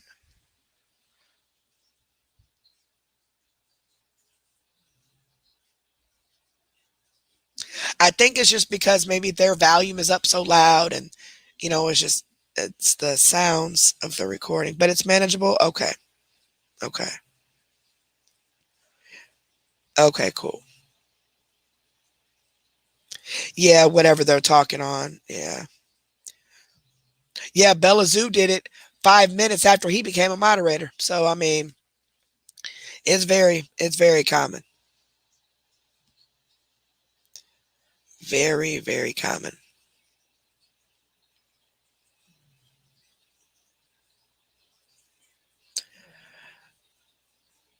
Why? All right, let me check the mods real quick.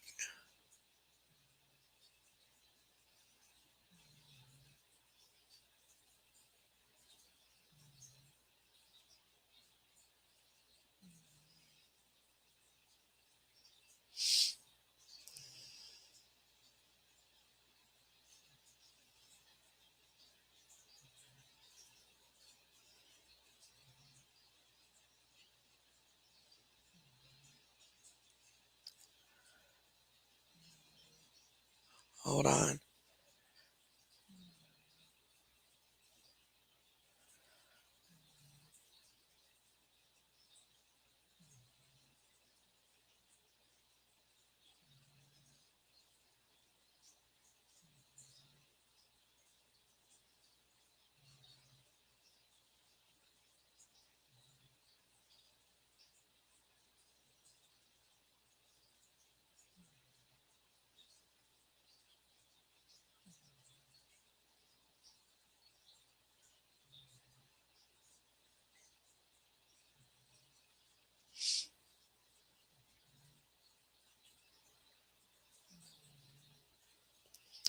Hold on, y'all.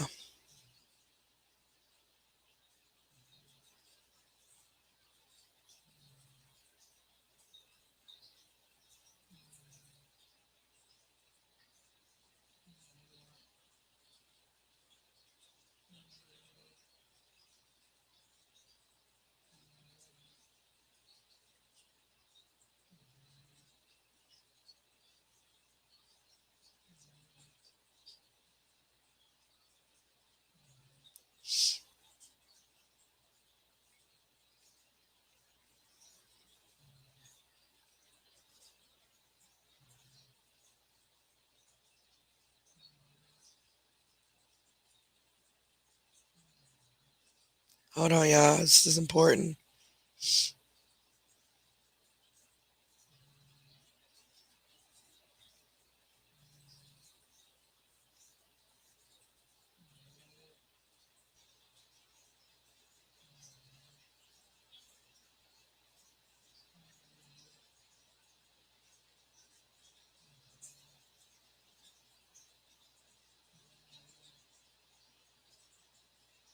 All right.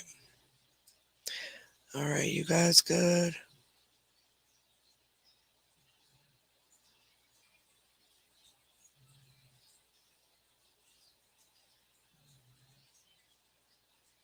All right, here we go.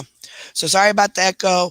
Hopefully it doesn't bother you guys too much, but hopefully turning this down is better. So Cash App is my main bank account. Yes, Social Security has its information. Direct deposit. Duh. But yet here you guys are in my Cash App requesting money. I have people saying that they supposedly gave me thousands of dollars and they want it back. That never happened. I never got a PPP loan. You guys are delusional. So basically, the Amy girl did make some videos, but they have since been taken down because I was going to play them, and they were gone.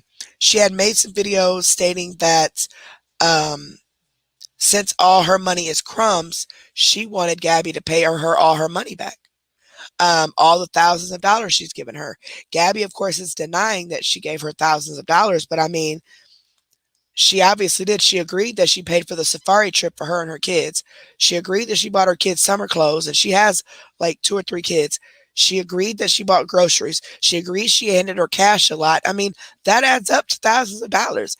And so the lady wanted her money back, and she went public with it because she's like, if my donations and help for you are just crumbs, give me my crumbs back. You know what I'm saying? So that's what that was about. So these are all basically her reactions to that video going viral about the crumbs, and things that she, was saying in reaction to other people. Let's go to the next one. Here's a challenge. Since everyone seems to think that I'm a scammer or wants to say that I'm a scammer, I challenge you to stitch this video with evidence to prove that I'm a scammer. Not someone saying that I scammed them, but actual evidence that I've lied about anything that I've said on here, that I've taken anything from anyone under false pretenses. Any evidence of that. Stitch this video. Matter of fact, stitch this video if you have any evidence that I supposedly got a PPP loan. I've never had an LLC, and you have to have an LLC to get a PPP loan. I never actually filed for my LLC. I started it, but I didn't get it done. I've never had a PPP loan. So please, evidence of that, or that I don't have custody of my children. Please, if you have any evidence of any of those things, stitch it. Stitch this video with the evidence of all of those allegations against me. I'll be waiting. I can tell y'all right now, that is somebody Olivia would never get along with. Like, every time I see this girl, I think of Olivia because I think of Olivia snapping on her, and they don't even know each other in person. Just by me knowing Olivia as much as I do, she would not get along with this girl at all, period. A lot of different reasons, but she would not get along with her. She wouldn't be able to fake it. Now, as far as what she just said proves she doesn't have custody of her kids, I never heard anybody say she didn't have like legal custody of them. However, they are not in her care. They have been in the care of her family, because she states while she gets on her feet. Originally, she was begging for money because she was getting kicked out of her house and had to go to a motel. She was going back and forth. Like, I did the whole thing, but I was showing you guys, she was going back and forth from hotels to a house, and it was so weird. And then all of a sudden, I think on one of these videos, she's going to say, guess what? We might not have to move now. I made a deal with my landlord. After all that stuff went down and she was crying and boo-hooing that she was getting kicked out and all this other stuff, all of a sudden, after she starts getting exposed doing the most, all of a sudden she don't have to move out. So it was kind of weird. But as far as the PPP loan, I don't know about that. That's my first time hearing that anybody accused her of that. Um, as far as Cash App being your income for your check you get or checks you get every month, that still does not mean you don't have separate accounts such as Cash App or PayPal in someone else's name or whatever getting donations. I mean, come on now. It's common sense. I'm not saying you do, but I'm not also saying you don't. What else does she say? Oh, and as far as being the scammer, the reason they called her a scammer is because of the videos she made after these people gave her all this money. They gave it to her to help her. They didn't say she used the money for other reasons, not that I've seen. What she said was basically, F your money. It was just crumbs. And that's it. That's why everybody got upset. I don't think anybody actually, well, maybe some people might have questioned where the money was going, but we did question her housing situation because she would go from a house to a hotel, say she's living in the hotel, but then all of a sudden she's back at a house on live, and then you hear kids in the background, but then she say, oh, I'm at home. But then she say, oh, no, I'm at my uncle's who all has her kids. Like, it was just weird. It was weird. You could tell that she was at least lying about some stuff, but I can't really pinpoint like exact like scams. So all I'm going to say is how she went viral is by calling people who donate to her their donations crumbs, and they weren't enough because she didn't get a new house or a new car, or she didn't get set up for life for her and her children, pretty much. Okay, guys, so I'm going to give you a little example of what I'm talking about because it happened again last night. So this person right here requested $1,000 for, they want their crumbs back. They want their money back, right? See? So she thinks by showing that is doing something. I thought it was funny, to be honest. I'm childish like that. But, what's funny about people like this, narcissistic, selfish, stuck up, drama starting people, is that they don't look past themselves. So even though their actions are the ones that caused the entire chaotic situation, they don't acknowledge that at all. And they strictly attack everyone that's, responding or defending themselves and things like that. And they try to turn themselves into the victim. It's kind of crazy to watch, but it happens all the time. That's what she's doing. She's showing this to try to turn herself into a victim, to make people feel sorry for her, that someone sent her a Cash App request for their crumbs back because they apparently gave her money or they was just playing with her. But either way, she's mad about that. But you started the entire situation by calling people's money crumbs. You know what I'm saying? So, yeah. Right? Okay, hold on. Funny how they've never given me a dime. You can see the little block right there. This is our history. The only history we have is them requesting $1,000 from me. They've never sent me anything. Now I have several people that are... Does she realize that she just doxed that woman and she can go to jail for that? Yeah. Are lying and saying that they gifted me or donated to me thousands of dollars. That is not true. And the only way that I could prove that to you guys would be to upload literally months worth of bank statements on here. Cash App is my main bank, like I've said. So all of my bills come out of it. My direct deposits come into it, things like that. I would have to show you guys all of my personal business in order to prove my point. And I'm not going to do that. I'm not, because it's not that serious to me. But nobody is donating me thousands of dollars, guys. That's never happened. Like I said. Okay, guys, so I'm going to give you a little example of what I'm talking. Like I said, the lady who gave you all that money all the time, hundreds and hundreds of dollars, she said that she paid for you, your kids, and actually a couple other of your people's to go to a resort vacation or whatever, to a safari for a few days, paid for everything for it, bought your kids a summer clothes, and Lord knows what else. I think she said at one point she bought school supplies and some other stuff. Paid some of her rent. So yeah, that's where that $1,000 is coming from that people are talking about. Because she might not have handed you $1,000 at once, but the total were thousands of dollars. And that's common with these people, with scammers type of people, is that you say, oh, you got thousands of dollars from her, and they're like, nah, Shay never gave me no thousands of dollars. But they're failing to add that money up that they did get. Just because they didn't hand you $1,000 at one time doesn't mean they didn't give you thousands of dollars. Y'all, Nina is being so loud. Y'all hear her snoring? She is snoring. Hold on a second, y'all.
Hold on, guys. I'm talking to my son. It's kind of an emergency. Hold on.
All right, guys, I'm sorry. I'm out of breath. Give me a second.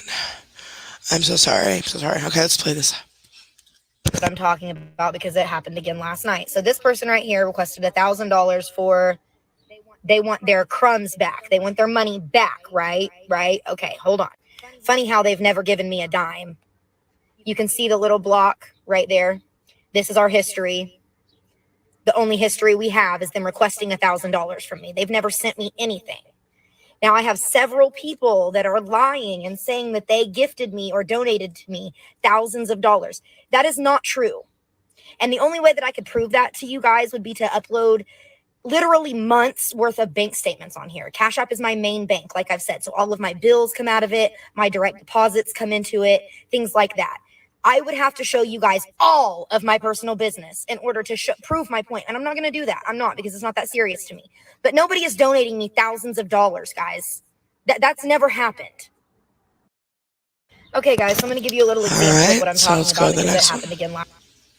Still haven't seen any stitches to that video with proof of me scamming, since everybody's so convinced that's what I'm doing. I have yet to see a shred of evidence that suggested that I've lied about anything on here. Just a bunch of hearsay and a bunch of people talking shit and starting rumors. And you guys believed it. You believed it. You allowed a single mother, a single disabled mother, a domestic violence survivor, to be attacked and brutalized on the fucking internet over rumors because somebody doesn't like me. You guys are sick. Genuinely. I'll be waiting on that evidence. I'll be waiting on that proof that I scammed anyone or took anything from anyone under any false pretenses, ever in life.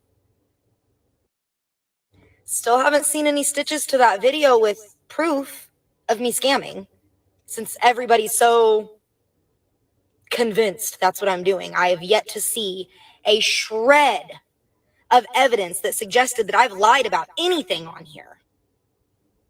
Just a bunch of hearsay and a bunch of people talking shit and starting rumors. And you guys believed it. You believed it.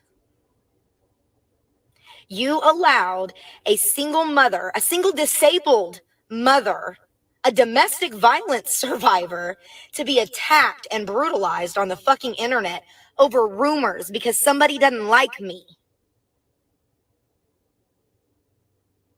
You guys are sick. Genuinely. I'll be waiting on that evidence. I'll be waiting on that proof that I scammed anyone or took anything from anyone under any false pretenses, ever in life. Okay, so again, like you see that one, she's threatening people because nobody had made any stitches with any of what she calls proof, even though the scamming part, I mean, the proof is in her own words. She was a very ungrateful. Just y'all, and I gotta remember, I'm gonna keep reminding myself, I gotta tag that video we did on her with all her videos, just in case you guys missed it, because there was a lot of stuff that she said, and I'm telling you what, it was crazy. It was crazy. But she thinks she's big and bad. You know, these types of women that think they big and bad behind a computer or a keyboard.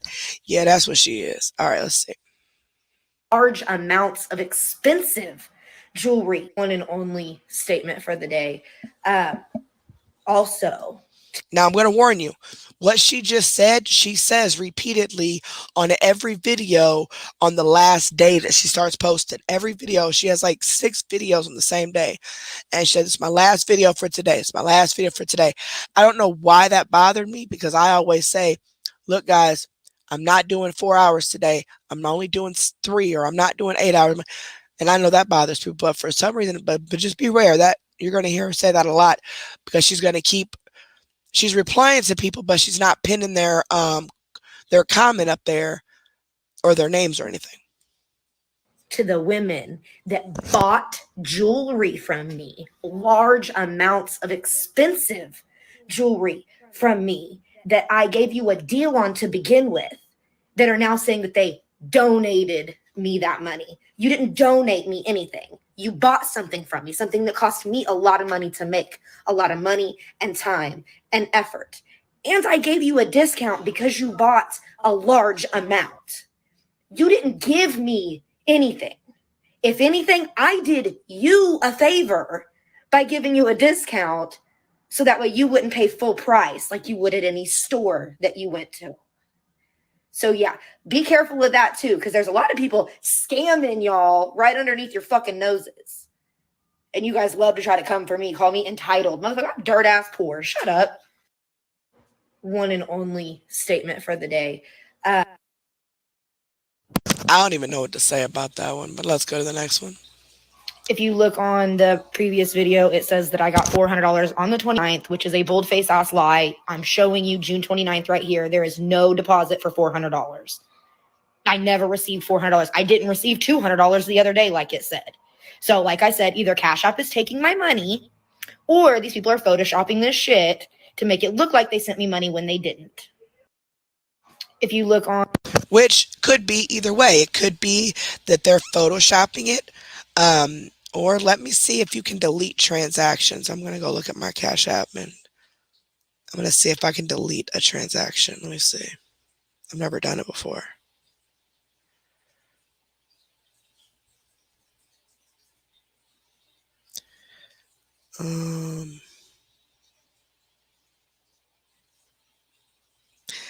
I don't see...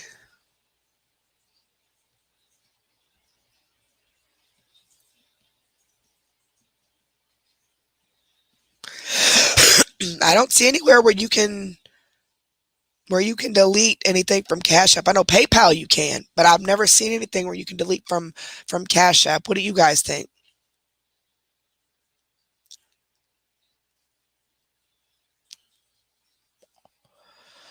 Let me see. I'm still trying to something else, see if there's another way to delete it. Let's see.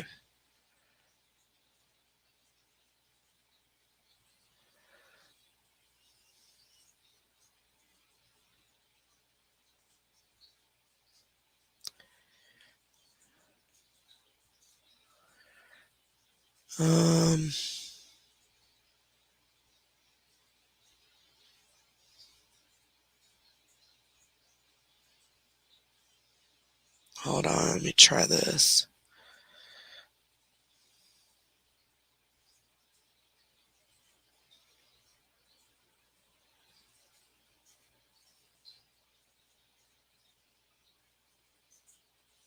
Nope, not that either.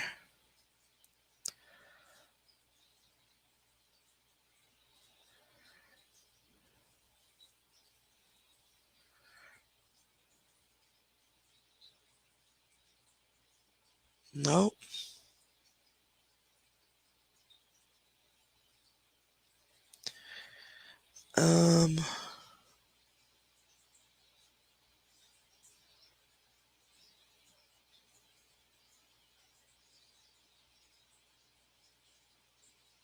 No, I don't see anywhere, y'all. I don't.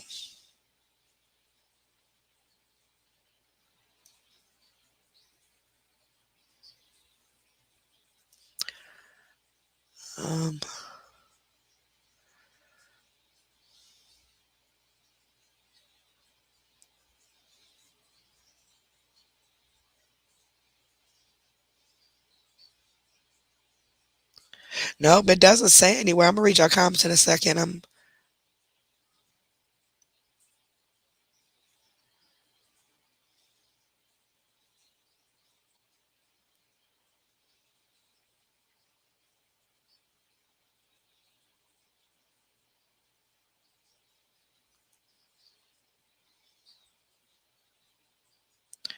Nope.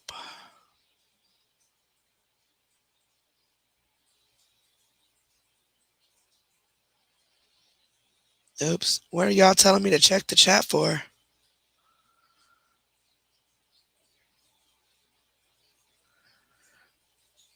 Okay, so you guys are saying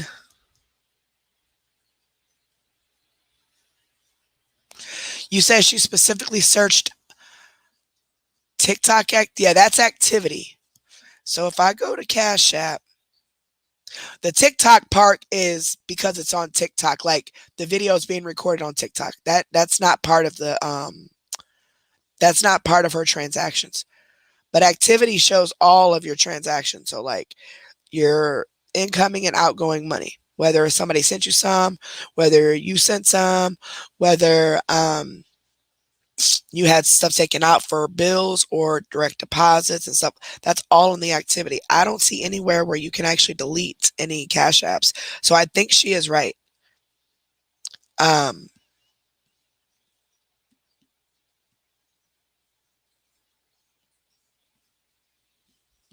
I think she is actually right. I think somebody photoshopped it because there is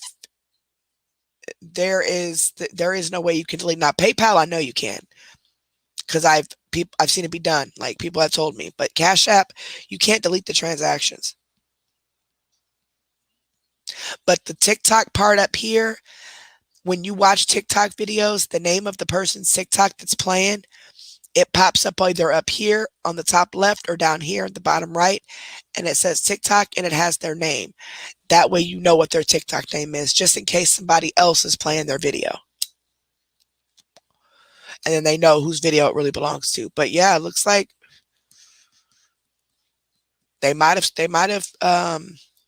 most definitely photoshopped that. I wouldn't be surprised. And see, when people do that, knowing that lie can be proven, that makes the other people, that makes everybody else look bad who's trying to prove what she is doing wrong and what she is lying about. You know what I'm saying? It's sort of like doxing people. You know, you're supposed to spread awareness on them, but then you go and just start doxing them, their family and everything else. And it makes the people who are actually trying to spread awareness and bring awareness to what the situation is, it makes all of us look bad, because then they think all of us are the same and we're all just reactors who are just out here to post people's information and make money off of them. You know what I'm saying? So really so much that I want to address, but to be honest with you, it's a waste of my time because people are going to lie. And this is what has happened. No matter what I've said, people have found a lie to try to counteract what I'm saying. People have went so far as to make fake screenshots of shit and say they sent me money when they never sent me. I've shown on one instance where a lady said she sent me $400 on June 29th and $200 that day. And I went back and I looked and there was no deposits from that person ever. I've never had any deposits from them.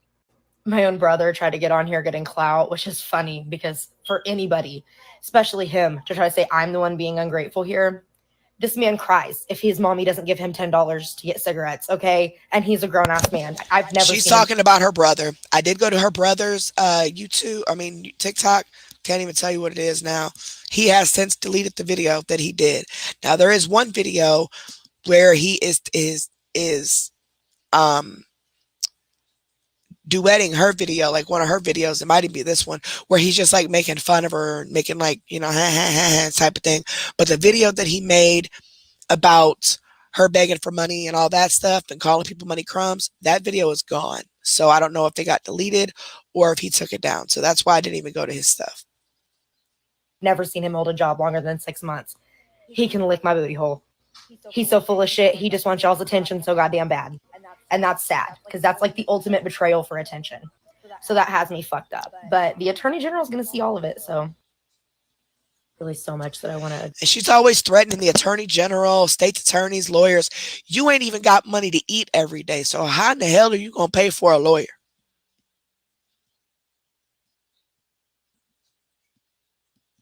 Makes no sense. And no, I don't know who this lady is. She's never reached out to me. I've never talked to her, nothing like that. She was a request that we've covered before. We covered her first page of everything that originally happened. And then this is her second page of her basically responding to people after they called her out, after that video went viral. So no, I've never talked to her. She's never talked to me, nothing like that. I want to address, but to be honest with you, it's a waste of my time because small update. Someone did call the attorney general's office, which I'm really happy about because that means that I can go show all of my evidence to one person and I don't have to sit here and throw it all online because I haven't lied about anything. I haven't scammed anybody out of anything and I haven't received as much as you guys think in donations, nowhere near as much as you guys think in donations. And see, that's another thing this person in the comments said that does, I didn't think about that. She showed her Cash App to show that there was no deposits for the $400 or whatever. But that doesn't mean she doesn't have 2 Cash Apps. Now, according to this comment, they said receipts people have shown are showing the truth. So I'm assuming there's 2 different Cash Apps. So she's only showing proof of 1 Cash App, because that's where her disability check goes to. And then, of course, her donations or whatever may go to another one. You know, I don't know. I've not seen those. But I know if you go to TikTok and you just search her name, either Crumb Lady or type in her name, Gabby Marie, you will see so many videos of people duetting / reacting essentially to her small video clips that she's done like these. Some are funny, some are not, some are have screenshots showing that they sent her money and da da da da da. But nobody's really said that the money is going on things that she lied about. I have not heard that. Only thing I've been aware of is that she is not appreciating anybody's money, and that she made the comment of, I don't want your crumbs, okay? Like, she needs a place to live, or kids need a place to live, and so many rich people are watching TikTok, so they should be helping her. She feels entitled, and she feels like because she has one leg and she's a disability that she's owed the world. And sorry, sweetheart, you're not. You are entitled to work just like everyone else. Everybody with a disability works at some point in their life, or they budget the money that they have because they know that's all they get. This lady does get 2 disability checks, as she said out of her own mouth.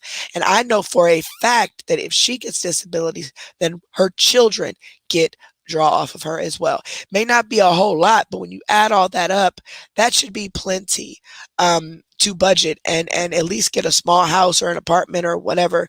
But I don't know what she's using the money for. I've never seen proof of if she's using drugs or whatever. I know she used to do drugs, she said. I think pills or something. In my opinion, I don't think she's on drugs. It doesn't appear so. Yes, she may smoke marijuana, but that's not a drug. But I don't see that she could be on drugs. But I mean, hey, could be. I don't know. I'm not going to say she is, and I'm not going to say she isn't. And I'm also not going to say that the money she's getting from people is going towards things that it's not supposed to. I'm strictly saying that she's very ungrateful. She's very hateful.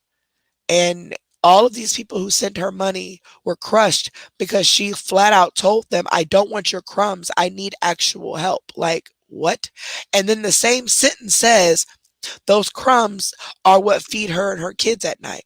But mind you, all of these videos that when she started doing all of this, her kids were not with her.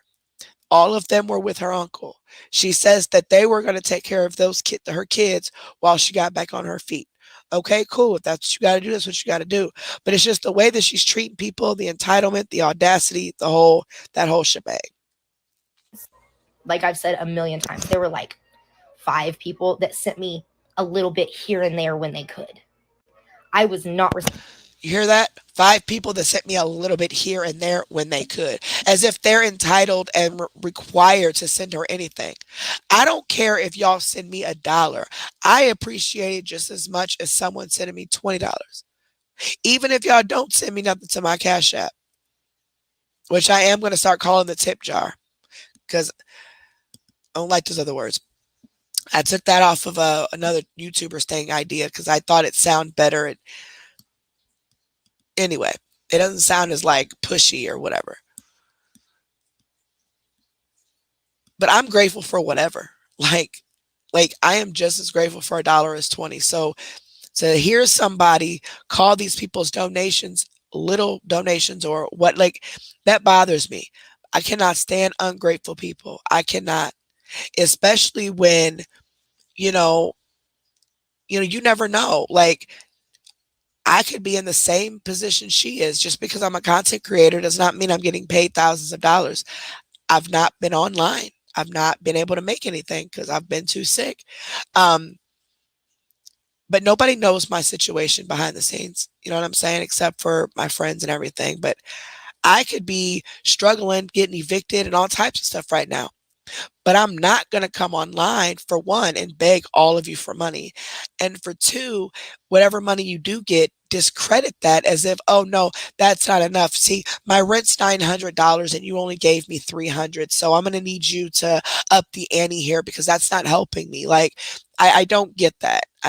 We're in a recession pretty much. We are struggling. Everybody is struggling, no matter if you got money or not.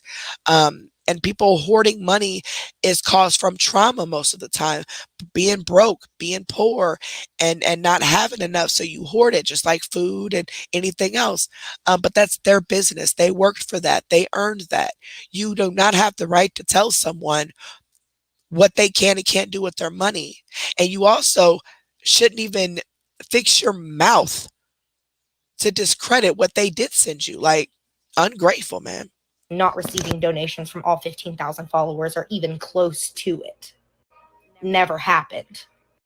So next week, I will be gathering all my bank statements and taking my little butt down to Capitol Hill so we can get this figured out real quick. And to everyone who lied on me, everyone who made fake videos, I want you to understand that that is going to get you in some shit. Can't delete it now. The internet's forever, baby. You know, people like her are just like the people that we deal with over there on Facebook with the CMC folks when we first came here. All these threats and empty promises and things that don't even make sense because it's not even legal. It's called freedom of speech, okay? It's called the Fair Use Act, okay? It's going based off what you're saying and doing in your videos. Now, yes, there are people who slander and all of that. Yeah, I get that. But you don't even have money to feed your children. How are you about to pay for a legal team? Come on now, girl, get it together.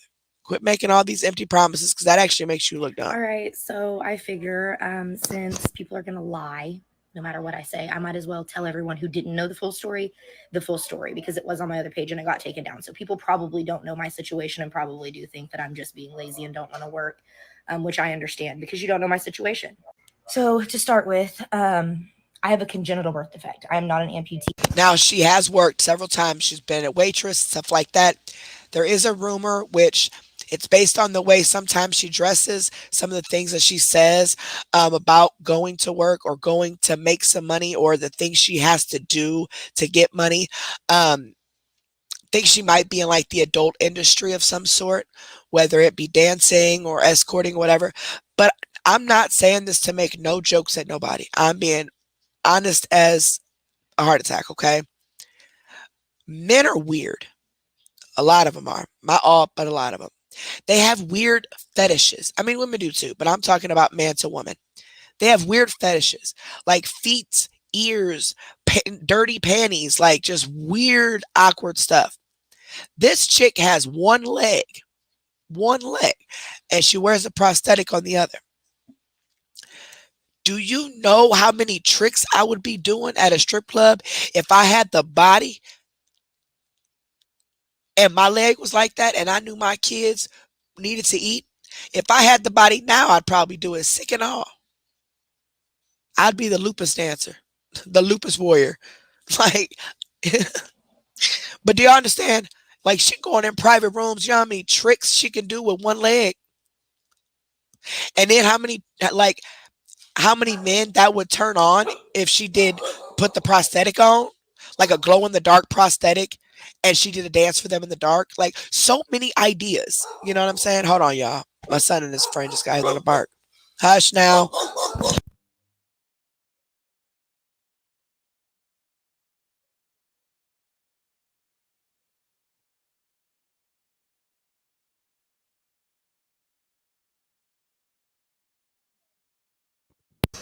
Sorry, guys. It's a friend of his that's staying the night, and they've never met him before, so they're tripping.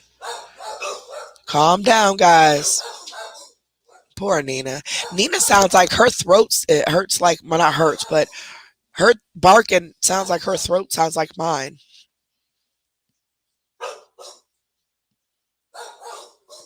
Come on, Nina. Anyway, she could get like a glow in the dark prosthetic or put like some pedazzle on it. I mean, so many ideas. Like, I'm serious, and y'all know I'm serious. Like, men would like, it's not normal. So of course it's gonna intrigue them more. Just my opinion. Amputee. I'm not a later in life amputee. I have a deformity in my hip, my pelvic bone, and my left leg. So my bones are really weak. There's a lot of things that go into that. I'm not a typical amputee, and most people with my particular congenital deformity, which is called proximal femoral focal deficiency, you can Google PFFD, actually don't even wear their prosthetics. It's hard to find statistics on people with my bone disease because a lot of us die. Yeah, so you're free to look it up. But this isn't a situation where I can just choose to walk or not. This is a situation where I have to be extra careful. I have been told by a doctor that if I push it too far right now, that I won't be able to walk at all later on. So I have to be careful right now. I can't waitress as bad as I want to go waitress right now because that's what I know how to do. I can't do that, guys. It's what I've been doing for 12 years, 13 years now. And I can't. Like, it's fucking with me really bad that I can't, but I genuinely can't. It's not me just being lazy, not wanting to go to work. I'm actually having issues with my hip. I possibly have to have another surgery, just not in the cards for me right now. I can't be laid up to recover for 6 months. I have 3 children that I have 24/7. I would like to add, for everyone saying that I don't have my kids, you guys are ludicrous. I've always had my kids, always. They went to go spend some of summer break with family. Nobody took custody of them. I didn't drop them off nowhere. They were literally gone for a month with family because we moved and they haven't been able to spend time with that family. Oh, and by the way, the ponytails y'all see me wearing, they're $10 at the beauty supply store. It's synthetic. It's not new hair. I didn't go out and get $500 extensions. They're $10 ponytails from the beauty supply. Now, how did I get here in this particular situation? But I'm saying that's still $10 last though. year on June 24th. I did not mean to heart that. How do I unheart? Okay. But it's still $10 though. I hate when people say that, like, oh, I only bought a $20 shirt, but I was just begging for money for my rent. Sweet pea, $20 added to that. You gave your land, you $20 short of your rent. You could get evicted. Ma'am. What in the world? That boy's all the way upstairs.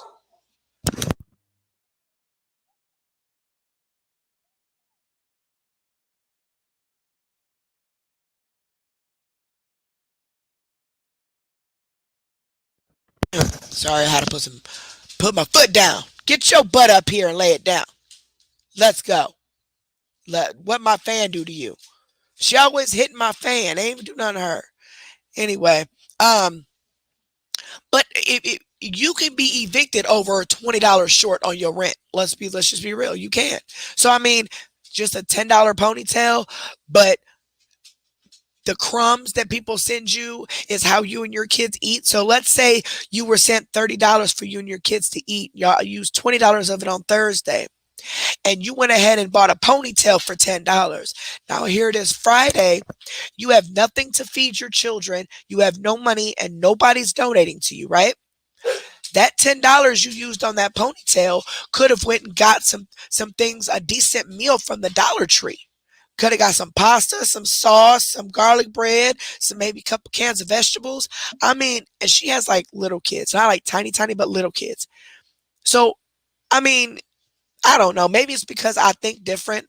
I think as like a survivor, as like I will get through whatever I have to get through. I will do whatever I have to do as long as it's legal. And I am trying to remain a decent person in the process. Do I got to cuss nobody out or none? But I'm just saying, like, I will survive. Okay. I will make a way. God will make a way. But I have to act on that way and work hard for myself before God can help me or anybody else can, So it's just that $10 is just $10, okay? But it could have fed your kids that Friday. You know what I'm saying? People don't think like that. Because they can't think past themselves. 21st, while I was in a wheelchair because my prosthetic was broke, my ex broke my jaw. Instead of dealing with police and all that, I decided it would be safer for me and my kids to just leave. And I did, and I got what I could, and me in my wheelchair and all 3 kids came down to dealing with because my prosthetic was broke. I'm trying to see what she in the beauty said. supply. Now, how did I get here in this particular situation? Well, last year on June 21st, while I was in a wheelchair because my prosthetic was broke, my ex broke my jaw. Instead of dealing with police and all that, I decided it would be safer for me and my kids to just leave. And I did, and I got what I could, and me in my wheelchair and all 3 kids came down to Oklahoma City to a homeless shelter where they were supposed to help me. They never did. It took me like 9 months to get on my feet. I had to do everything by myself. I did work a few jobs on my last TikTok. There were several videos of me at work.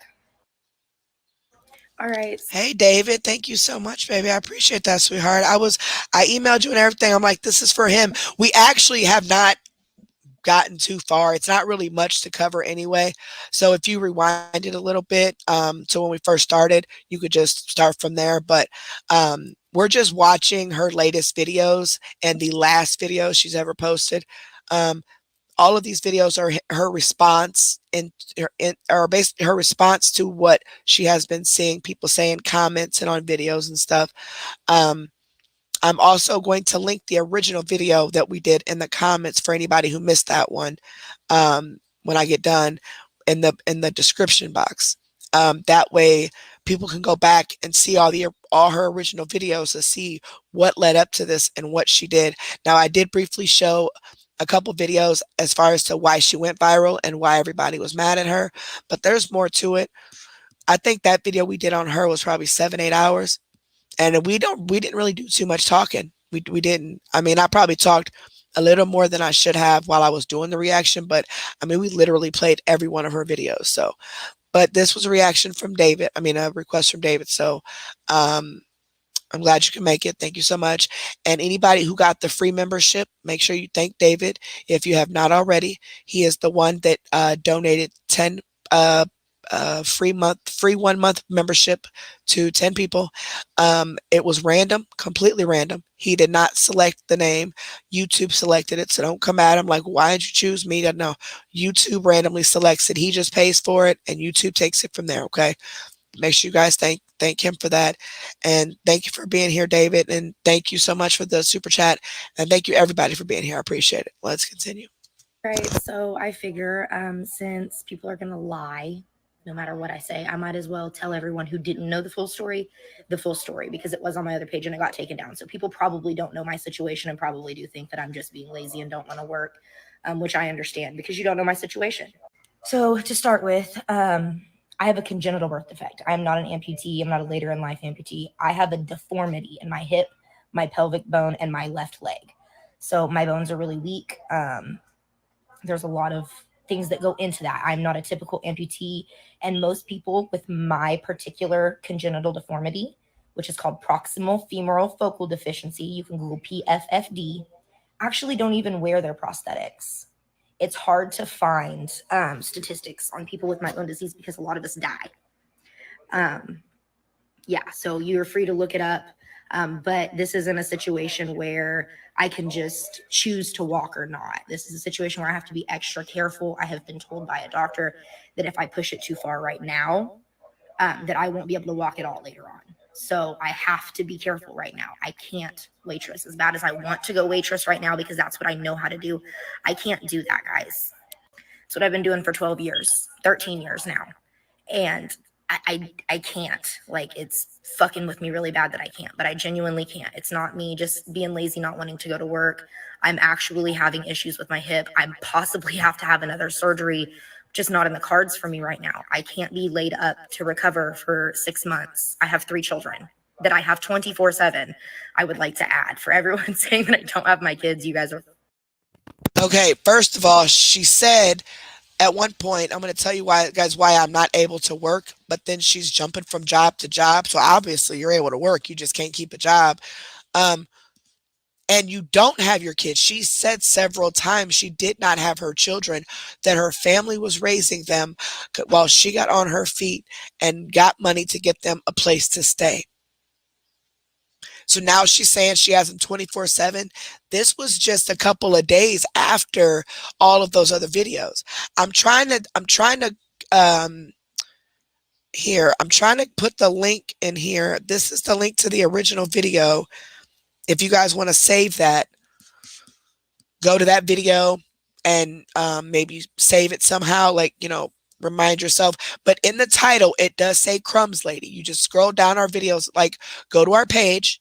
At the top of the page, click on videos, scroll down a little bit, and you'll see hashtag Crumbs Lady. And that's the video that we did on her. And just fast forward it until you start seeing me show videos. And you'll see the original videos that all are gone now because her page got taken away or banned or whatever. But this was just a couple of days after she made it clear that her uncle and aunt were raising her children for the time being. So now she has them 24/7. But if you guys go back and watch that Crumbs Lady video, if you missed it, you will see all of the lies and inconsistencies that she was being caught in that made all of this as crazy as it got. So ludicrous.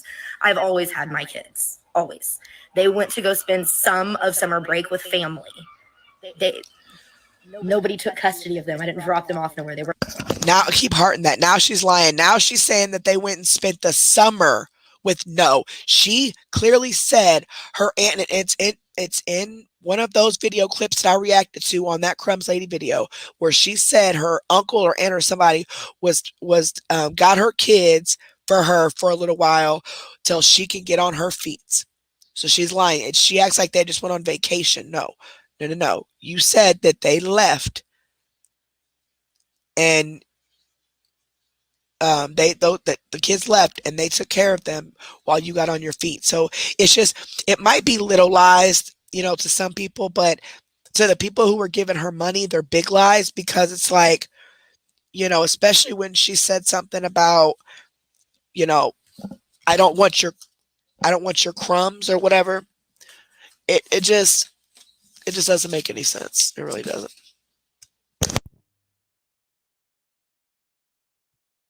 Where they were literally gone for a month with family because we moved and they haven't been able to spend time with that family. Oh, and by the way, the ponytails y'all see me wearing, they're $10 at the beauty supply store. It's synthetic. It's not new hair. I didn't go out and get $500 extensions. They're $10 ponytails from the beauty supply.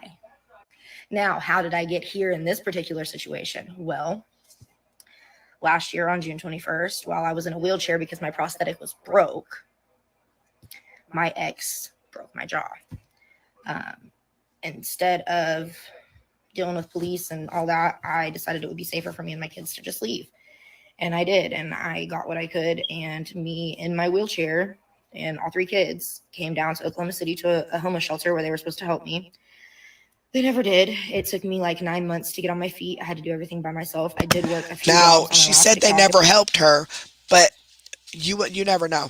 I mean, you never know what they did give or didn't give her, because you don't know, only because I know what she considers help.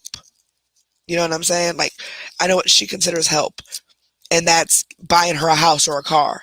So for her to say the homeless shelter didn't help her with anything, it's like, I think she expected them to get her a house, get her a car, get her furniture, get her all set up on her feet, when in reality, she needs to be the one to work towards that. I mean, people can only help you so much, TikTok, there were several videos of me at work. All right, so I figure since people are going to lie, part two, like I said, there were several videos of me at work. I have worked. It's not that I don't want to work, you guys. Genuinely, like, I'm bored out of my fucking mind. I want to go waitress so goddamn bad, but I know that if I do, I'm risking not being able to ever walk. Your job of your dreams is waitressing with one leg, but then complaining about not having a job because of your disability. Like, you blame your disability for not having a job, but you can waitress. There's call centers, there's all sorts of different jobs like that, like I don't understand. Okay. Ever walk again in a couple of years or maybe a couple of months at this point. People want to know why I don't have a desk job. Well, I don't know. Ask the people that won't fucking hire me. I have been trying for years. I had finally got a job opportunity from ADT like a month and a half before my jaw got broke last year. And I had to turn it down because I was in a homeless shelter. They wouldn't let me do it at the homeless shelter. If you guys seen my Indeed applications, you would be astounded by how many applications that I have turned in looking for a job where I could sit down and work. I had gotten the work from home through LTS, which was great, but it wasn't enough money. Okay, that's another lie. When you guys go back and watch that video, if you haven't seen that, the live I did on that, you need to, because she said she had a work from home job, right? And she says the reason she couldn't work the job is because her internet wasn't strong enough.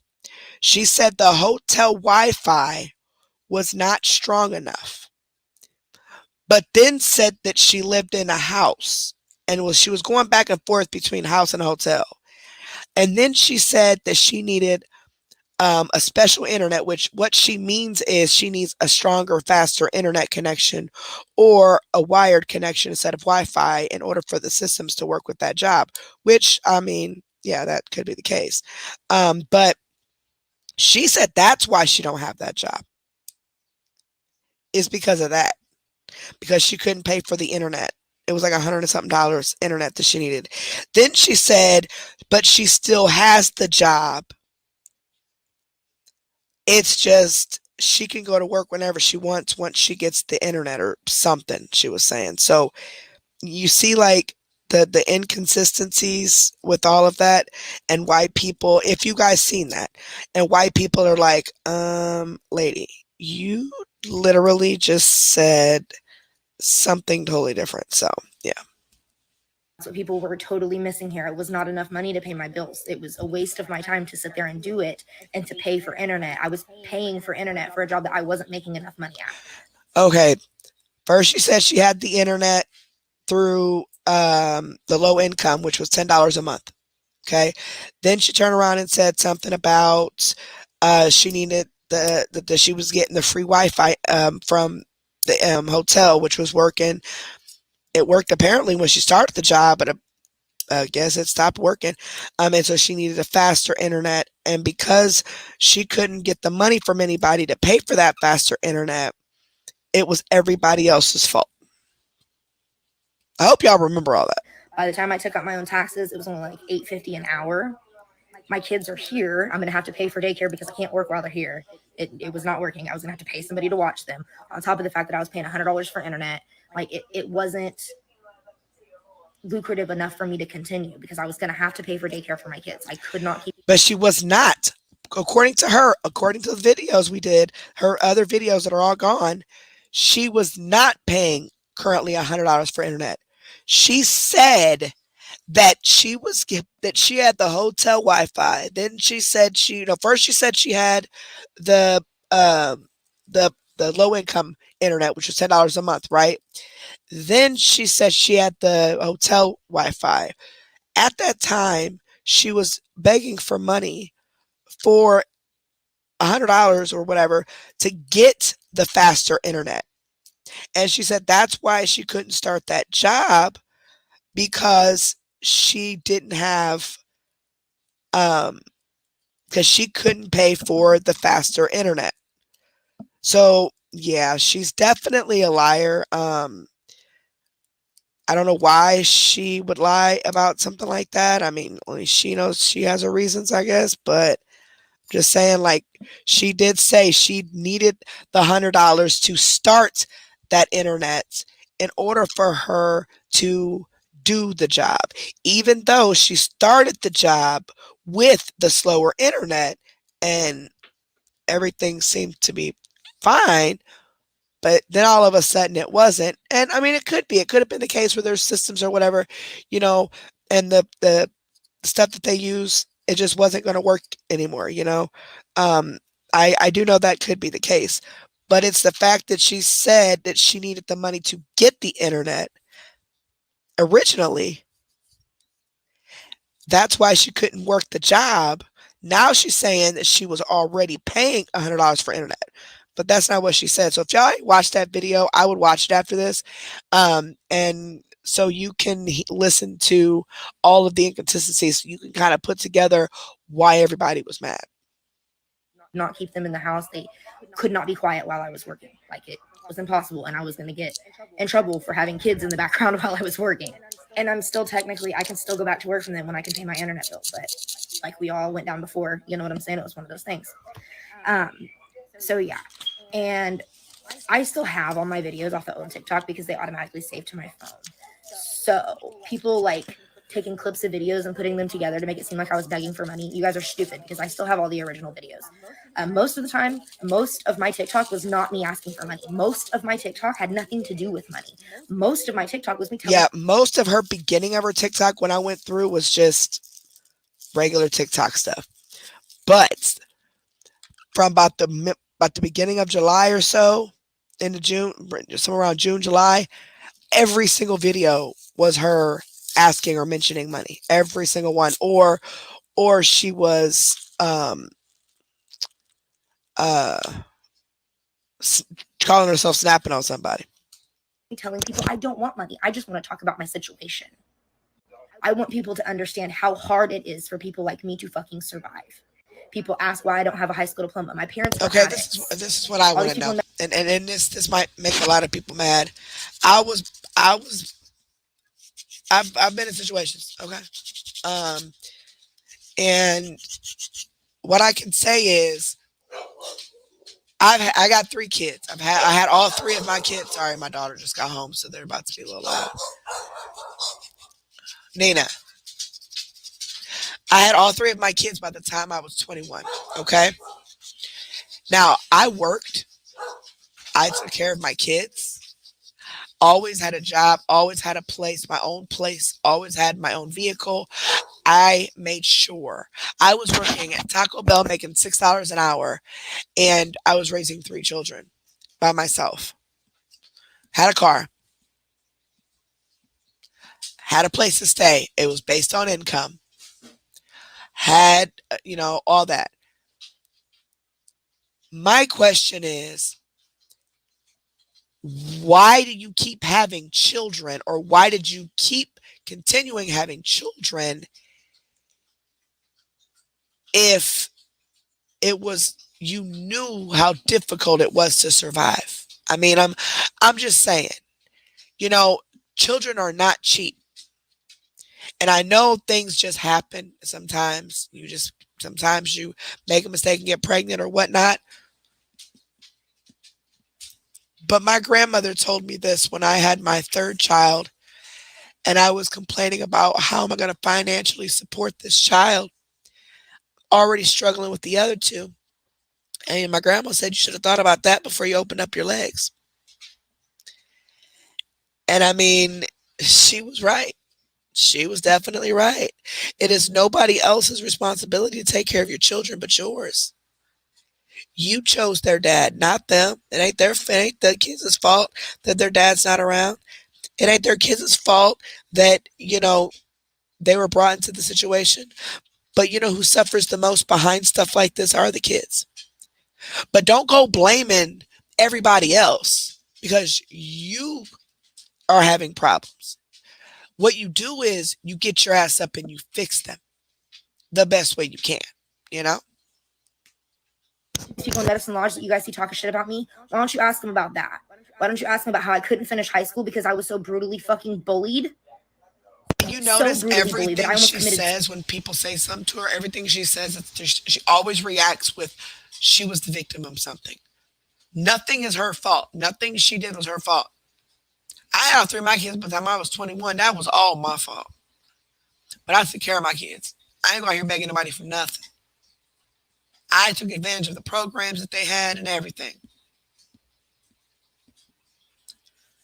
Every time she answers a question or she reacts to something, She always has to make sure she plays the victim in every single scenario.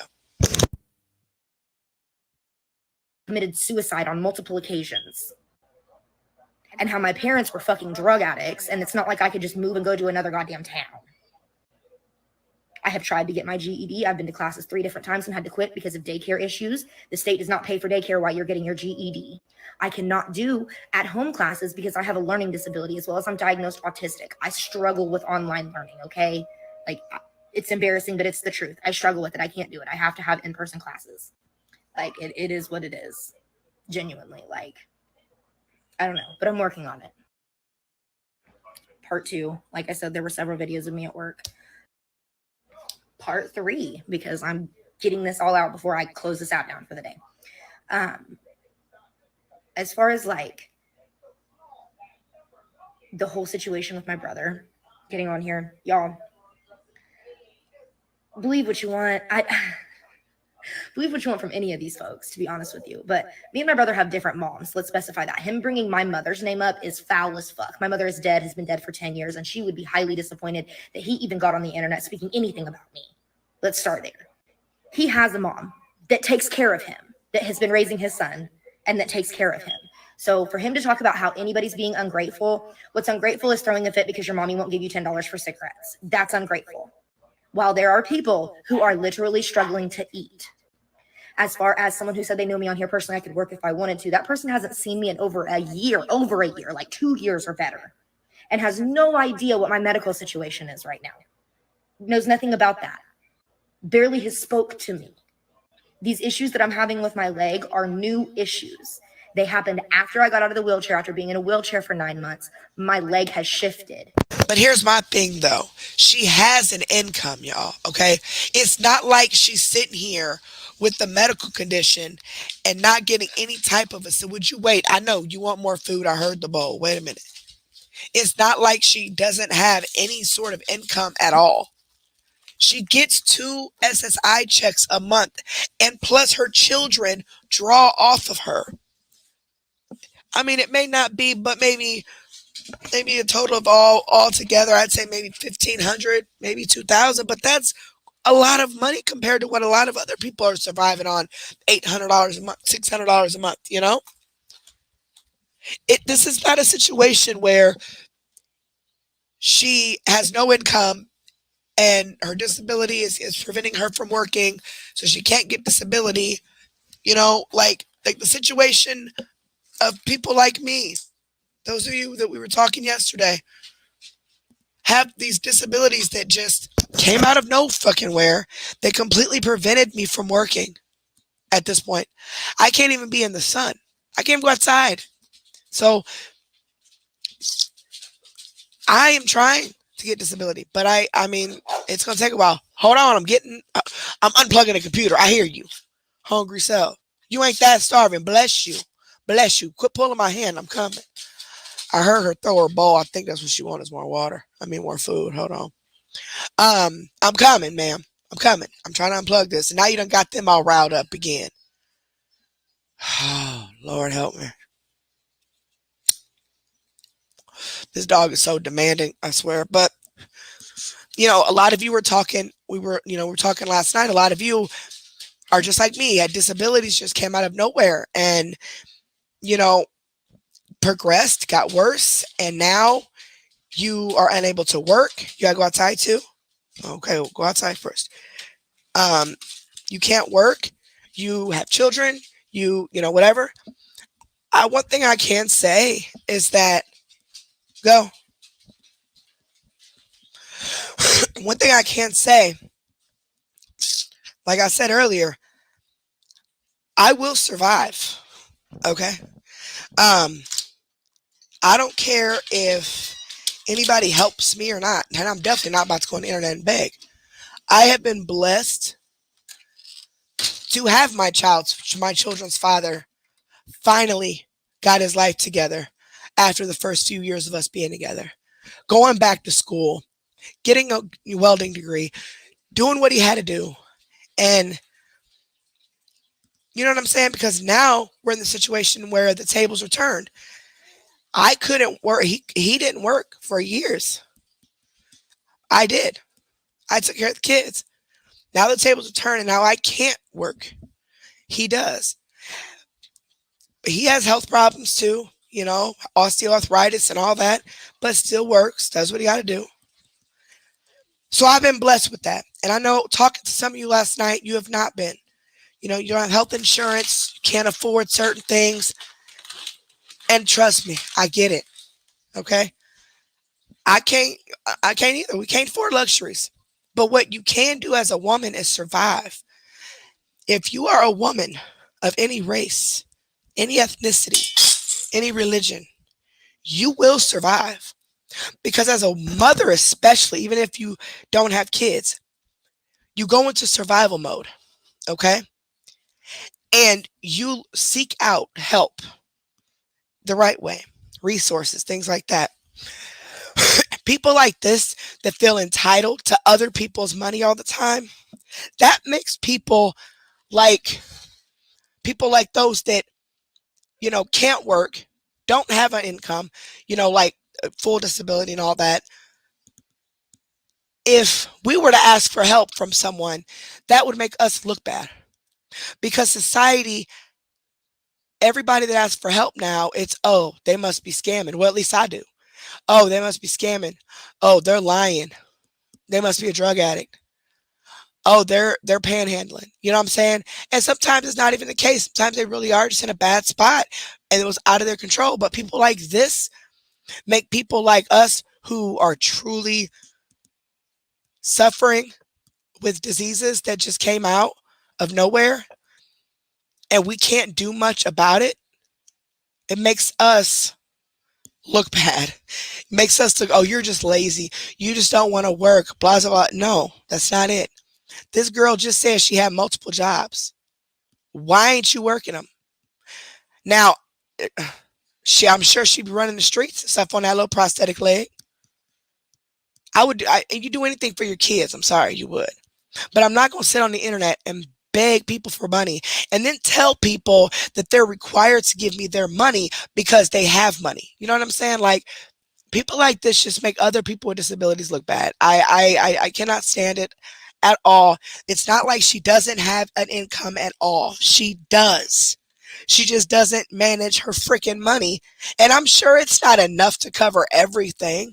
And it's definitely not going to be enough to cover everything you may want in life. But it should cover pretty much what you need, especially since I know you get food stamps too. I'm not saying you're rich. I'm not saying that you can afford all this excess stuff. I'm not saying that at all. But you most definitely can manage that money instead of going online and blaming everybody else like it's their fault because you ain't got no leg. And I say it like that because that's her victimized personality, that I don't have a leg, so I'm the victim. Please, cater to me. No. I don't want nobody catering to me. Why would you want somebody to cater to you? You're just selfish, narcissistic, crazy as hell. My bones have shifted. I went to step into a new prosthetic without having x-rays first, and it messed my shit up. I continued to walk around in that prosthetic and go to work as a waitress in that prosthetic, and it messed my shit up. I had to get a whole new prosthetic made within months after the first one being made. Anybody who knows anything about prosthetics, you should know right there. That's a key sign. I'm not lying. I'm in a lot of fucking pain right now. And there's nothing I can do about it but sit and wait until I have an opportunity to get a surgery that I need. One of those fucking things. So for anybody to be speaking on my health issues is ignorant as fuck because nobody's been here with me. I have been by myself dealing with all these doctor's appointments, dealing with these kids, trying to pay bills. Not a friend one, not a family member one has been here except for my sister the past couple of months. These people have no idea what's going on in my life because they don't talk to me. They don't support me. They're not here with me. They're not here for me. They don't give a fuck about me or my children, if you haven't noticed. I feel like all this did was prove my fucking point to the people that were listening to me about. Okay, for one, while 45 in the back chat talking about me like I don't see it. Ma'am, I was doing my feet, if you really want to know. I broke the thing. Well, I didn't break it. It was broke when I took it out. Thing I was trying to fix the little, the thing that takes the dead skin off your feet. It was broken. I kept trying to put it back together. So then I just took a nail filer thingamajiggy and just rubbed my feet because I don't want to have like hard feet and calluses. So I do that every night. But I'm trying to do something else instead of getting distracted and talking a lot. For your information, I'm sorry if that was loud, y'all. I was scratching my feet, and I was also, I was doing my nails too. You know what I'm saying? Like just kind of filing them, but I was just doing that to keep my hands busy. Plus, so I don't smoke as much. So yeah, that's what I was doing. I was using a nail filer to just file my feet since my other thing, for whatever reason, is broke. I took it out the box like it always is, and I don't know how to put those pieces back together because I'm used to getting my feet done. But I bought a whole kit with a tub thing for my feet and everything a while back ago, and I just started using it. It's very relaxing, by the way. But yeah, I'm just doing my nightly feet rub, but I'm doing it with the nail filer, so it sounds a little rough because it's a nail filer. Y'all be back here talking about me like I ain't around, like I just don't be seeing it right in my face. Goodness gracious alive. Oh, Cindy was complaining too? Oh, okay. Oh, you said it's not loud. Okay, I thought you said it was loud. Well, Cindy, that was to you then, Miss Ma'am. I was filing my feet with a nail filer, mind you. That was very interesting. But I do that every night 'cause I just don't want calluses and, hard feet, you know what I'm saying? But I'm also trying to stay busy with my hands because I don't want to overtalk, because now look at me. I'm going on a rampage and I'm smoking a cigarette because I put the box up because I'm done with both feet. So sorry if that was loud. Apologize, but hey, I mean, it's better than me sitting here eating a bag of chips, I guess. I'm going to shut up before I say something else. People think I'm serious. About what has been going on for a very, very long time. And like I said before, all of it's about to be aired out. So every single person that got on here and lied to me, the internet is forever, baby. Those videos are still out there. I've saved a lot of them, especially the ones that were just outrageous ass lies, because I knew someone would report it. I'm not no snitch, but listen, y'all reported it to the Attorney General. I have no choice but to cooperate. That's your fuck up, because once again, I didn't lie. I didn't scam. I didn't do anything wrong. I didn't even get an overpayment on my Social Security. So I really hope you guys have good attorneys. Have a good day. All right, next one. I've only ever had one Cash App, and I've only ever had one Cash App posted. I've only had one big TikTok account and then this account. That's it. The Attorney General's office is going to be able to tell who created that fake Cash App. There's actually 3 fake Cash Apps, and they're all getting turned in. They've already been turned into Cash App. They've already been reported. Cash App won't do anything about it. I am going to tell the Attorney General about it because they are not mine. The Attorney General will be able to tell that I did not create them. You have to type in certain information in order to create a Cash App. So whoever created that Cash App will eventually be caught for that, as well as the. Oh, Conquer, about your comment, baby. She said herself her kids draw off of her. She said it's because she gets both SSI and SSDI that her kids draw off of one of those until they're 18 or until they're out of school. That's what she has said herself. So I'm just going off what she said. I don't know exactly how much she gets, but because their caregiver draws off SSI or SSDI, whichever, well, she gets both, then the kids do. I have family that also, I don't know which one they get, but I have family who are around my age that they get one of them. I really don't. I mean, I know the difference, but then again, I don't, so I don't want to speak on it because I'm not a pro at it. But 2 of them, both of my cousins, they have little kids and they get checks for the little kids because she's their only caregiver. And so the only money she has, so she gets like it's like a child credit of some sort, but they draw off of her. It's like just a couple $100. It ain't much, but when you add it to hers, it should be at least $1,200, $1,500 a month, when you add both those checks up and the kid credit or whatever that they get, because the kids, that's their only source of income is their mother. You know what I'm saying? So, and then if something were to happen to her, then yes, they would draw bigger checks and different types of checks. But yeah, it's something with one of them the kids draw off of. I just don't know exactly which one. But she has also said it herself too. As the fake accounts and the defamation that has happened, I am retaining an attorney. I've already spoke to attorneys. Anybody who lied on me, I'm coming after you. The people who made fake cash apps and fake accounts, Yeah, I don't know which one they have. I mean, I can ask them. They're both disabled. I know that. They can't physically work at all, like at all. But because they're their only children's caregiver, there is no father.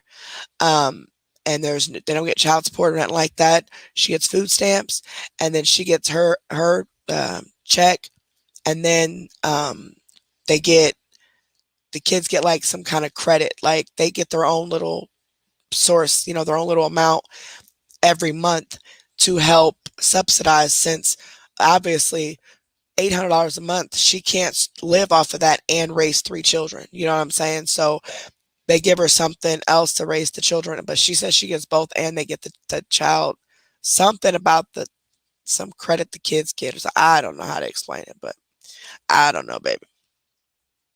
I'm coming after you, and I promise you the Attorney General's office will be who's helping me do it after they see everything that I take them next week.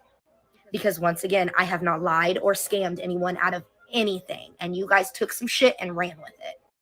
I've only ever had one Cash App, and I've only ever had one Cash App posted. For real, I've barely been posting, and I haven't addressed even a quarter of the things that have been said. I've just been quietly letting people say what they want to say, especially because I noticed that people with stuff to lose wanted to create lies and perpetuate lies about me. So I let them dig their own hole. You see how she goes, like, it seems to me like she is jealous of people who are successful. Real talk. She is jealous of people who are, that's all that is. That's all. She's jealous of people that are more successful than she is. She's mad at herself because she chose the path in life that she did. And instead of her fixing it and getting back on track and doing what she needs to do, she wants to blame the world for it and put everything on everybody else and continue to play the victim. As long as you're going to continue to play the victim, you're never going to grow. You're never going to, get out of the situation no matter what you're in. You can't keep playing the victim all the time. Sometimes you have to acknowledge your faults. You have to acknowledge what you have done to cause the entire situation. You know what I'm saying? And I'm not saying that her losing her leg was her fault. I'm not saying that at all. But she has said herself she's had several jobs. Why don't you still have them? Who knows? She says it's the pain from the legs, but she loves waitressing. Why would you pick a waitressing job okay. Then she says she had a sit-down job at home, which was perfect. Tell them kids to go sit down. Put them in their room to play. Or have somebody over there, or find services that help put kids in a like a day program or something. You get Social Security and food stamps. You will qualify for different types of programs. And I'm sure the kids are old enough for like pre-K or or kindergarten. And if it's summertime, make them kids sit down and watch movies and mind their business. See, I just don't like this. I can't deal with no disrespectful kids. My kids always minded when they were little, so I didn't have no problems with them, acting out when they weren't supposed to. I mean, yeah, they was kids, but my kids knew better. But it's always an excuse, and it's always somebody else's fault. So you don't have a job because of your children, basically. And then you said it was because you couldn't afford the internet. The internet, paying that internet would have been an investment, right? Because yes, you're going to lose that $100 then, but imagine how much you're going to get by working. You're going to get more back than that $100, right? Yes, you might be kind of tight right then and there. Wait a couple weeks, get your first paycheck. You're going to get that back plus some. I don't know. I just think differently than some people, I guess. But I just don't like the whole playing the victim and, oh my gosh, I don't like that. You either do something about it or shut up. Own hole. Like I said, anyone who lied on my name, I'm coming. Know Know that. I did not create the situation. I expressed how I felt about the situation that I have been forced to live in. You did create the situation by coming on live, and people who were giving you money when you were begging for it, you said it wasn't enough. You were tired of getting their crumbs. You needed real help. So you were saying, then you said there are rich people on this app, meaning you want these rich people to watch you and expect them, because you're in the situation you're in, you expect them to just give you money for a house and a car and to take care of you just because you have children missing a leg and low income, doing nothing to help yourself other than blaming somebody else and playing the victim. Girl. My entire life, I expressed my frustration with poverty and the way that our society is set up and the wealth inequality in this fucking country. That's what I did. And you guys, not you specifically, but TikTok took what I said, because I used the word crumbs, and ran with it and created all. No. I watched the whole video. You said you needed real help, not just crumbs. Because the comment basically was saying people have helped you. They have donated money to you. And you said you don't want their crumbs. She also specifically pointed out amounts. The $20, $30, little $20, $30 donations. That's only feeding us for that one day. That doesn't help us end altogether. Like, you did start the situation. Once again, avoiding taking responsibility for what you started. Now, when everybody else attacks you and gives you that same energy and comes after you with that same energy that you put off, now all of a sudden you want to play victim and act like, oh my goodness, I don't know why you guys are doing this, but I'm going to sue you. That kind of sounds familiar, don't it, Liv? People wanting to play the victim, and after they, started mess and joined in on starting mess, and now all of a sudden they're a victim. It's kind of familiar. Did all these lies about me, saying that I'm scamming and doing all these things, and started calling government agencies lying on me. I have no choice but to address this. I don't want to do this with y'all, but I have no choice now. I got paid though. For real, I've barely been posting, and I haven't addressed even a quarter of the things that have been said. Okay, this is my last TikTok for the day, and I'm signing off. Y'all know I don't read comments no more after all this bullshit. To those of you that are stressed and pressed about me, find something better to do with your time before you end up in a shitstorm that you don't want to be in. Or, keep going. Up to you. People who care about me and are worried about me, please know that I'm okay. Kids are great.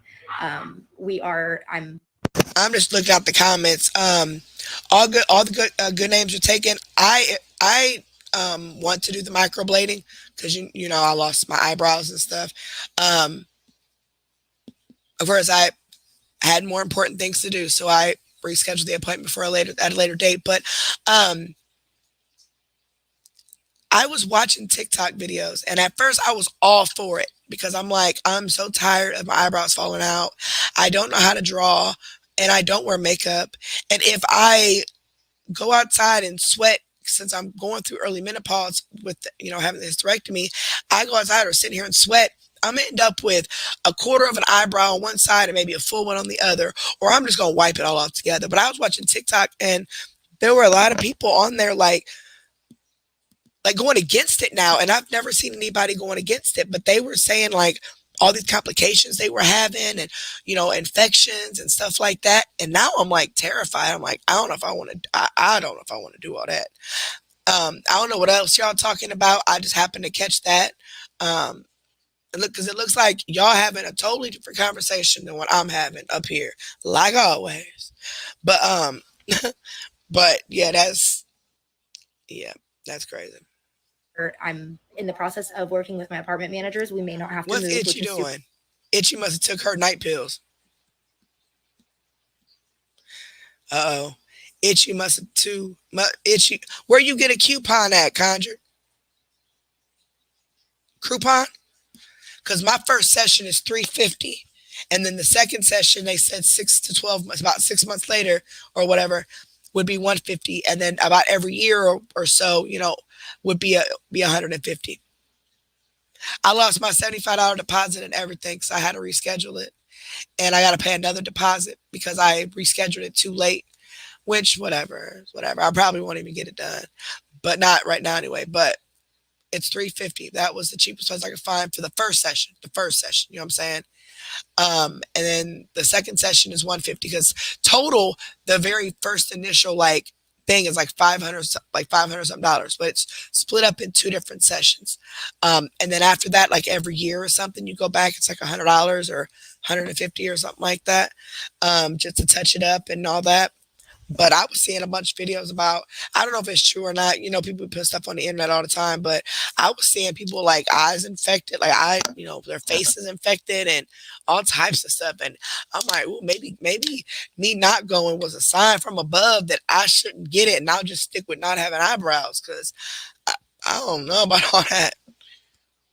Just super awesome. Super excited about that because I don't want to move again. Like I've said in previous videos, I'll be up at the Attorney General's office this week. I'll be up at Capitol Hill until somebody helps me. Somebody's going to talk to me. So I've talked to a couple of attorneys. I'm working on that this week as well. And everything's going to be good. Everything's going to be okay. I know I haven't done anything wrong. Divinely protected and highly favored, baby. Not a care in the world over here. I'm not pressed about it whatsoever. So please do not press yourselves, my friends that are on here. Oh, Debbie, okay, I see. I was wondering what the heck y'all was talking about. Y'all talking about hair and stuff. I'm like, how did we get on that subject? Are we still talking about the $10 ponytail or what are we talking about? Oh, okay. My hair just actually grew. I was surprised when all my hair fell out from the lupus and then I just cut the rest of it off and kept it real short for a while. The second time that it's happened, it's grown out and it's past the middle of my back now, but it is so much thinner than what it was. It's still curly and stuff, but it's not near as thick. And then like the very ends are very like they almost like they're damaged or something. I think that's from dyeing my hair so much. I've been dyeing my hair since I was little. I've never liked my blonde hair. My hair did darken up a little bit as I got older, but I've been dyeing my hair black for years. Because I've never liked my blondish brown hair. I've never liked the blonde, period. And then when it darkened up a little bit to brown, it's like a brownish, blondish color. I didn't like that either. I wanted it black. I've never liked light color hair on me at all. So I think that the hair dyes, I've dyed it so much, all for at least what?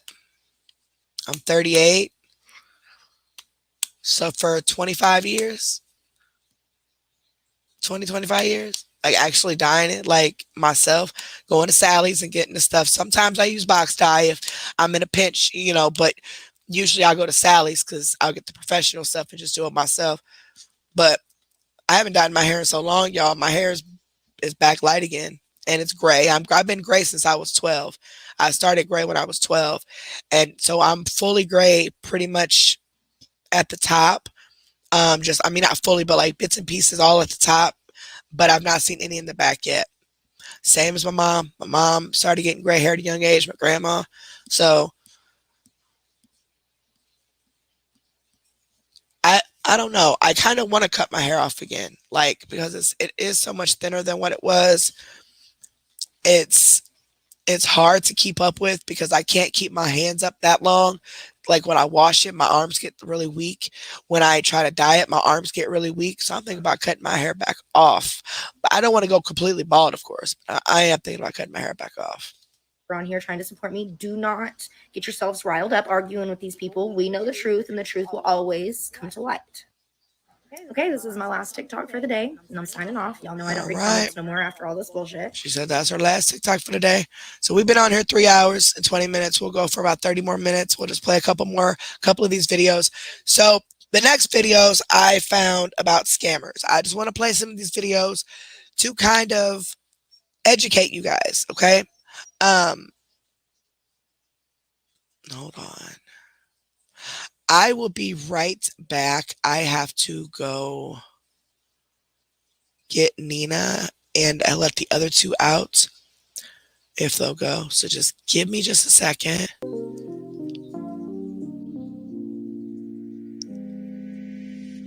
I don't know if this is going to work. I don't know.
Oh my gosh. So I came back and was reading the chat and I seen y'all tripping about the music. So I changed it. Then it had a little beat to it. Then I see April say twerking. So I'm over here dancing and twerking and I turned it up. Oh, Liv don't be paying no attention to me. I told y'all. I said I had to go let Nina in and let the other two out. Because Nina don't woke them up. So now they wanted to go outside. I was taking care of my business. Okay, so I'm going to play a few videos that I've seen on TikTok about scammers, okay? And how you can tell or how you can protect yourself, okay? Then we're going to play a couple funny videos of some hackers that hacked into scamming call centers, okay? But let me go to our Olivia email. Olivia, where's our email, ma'am? Oh, there they go. Okay. My internet is really bugging right now. Okay, I don't want that. No, I don't want to delete anything. Good grief. I don't know what's what, but I think this is one.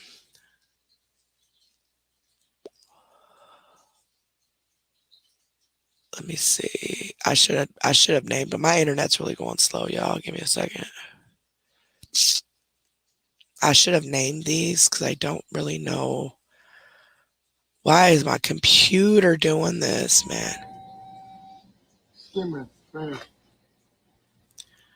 Okay, here we go. Here's one. Right there. They're just small videos, like small clips, you know. But so you know when you're, why isn't this pausing? Good grief. Okay, so you know when you're at the store, right? And you pay at the credit card machine. So check this out.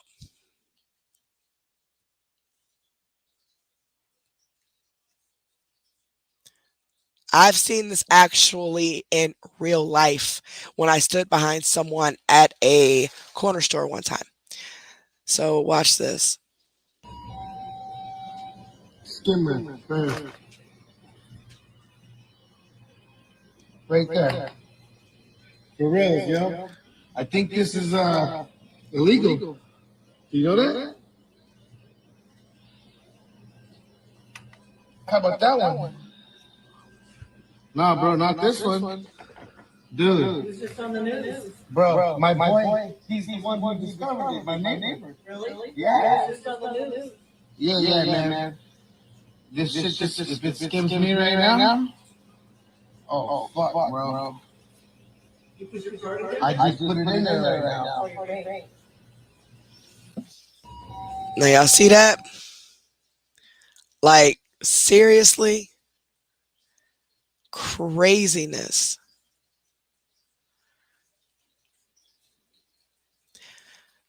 Here's another. It said it took him 9 months to scam a scammer out of $5. Guys, I've officially done it. I have successfully scammed a scammer.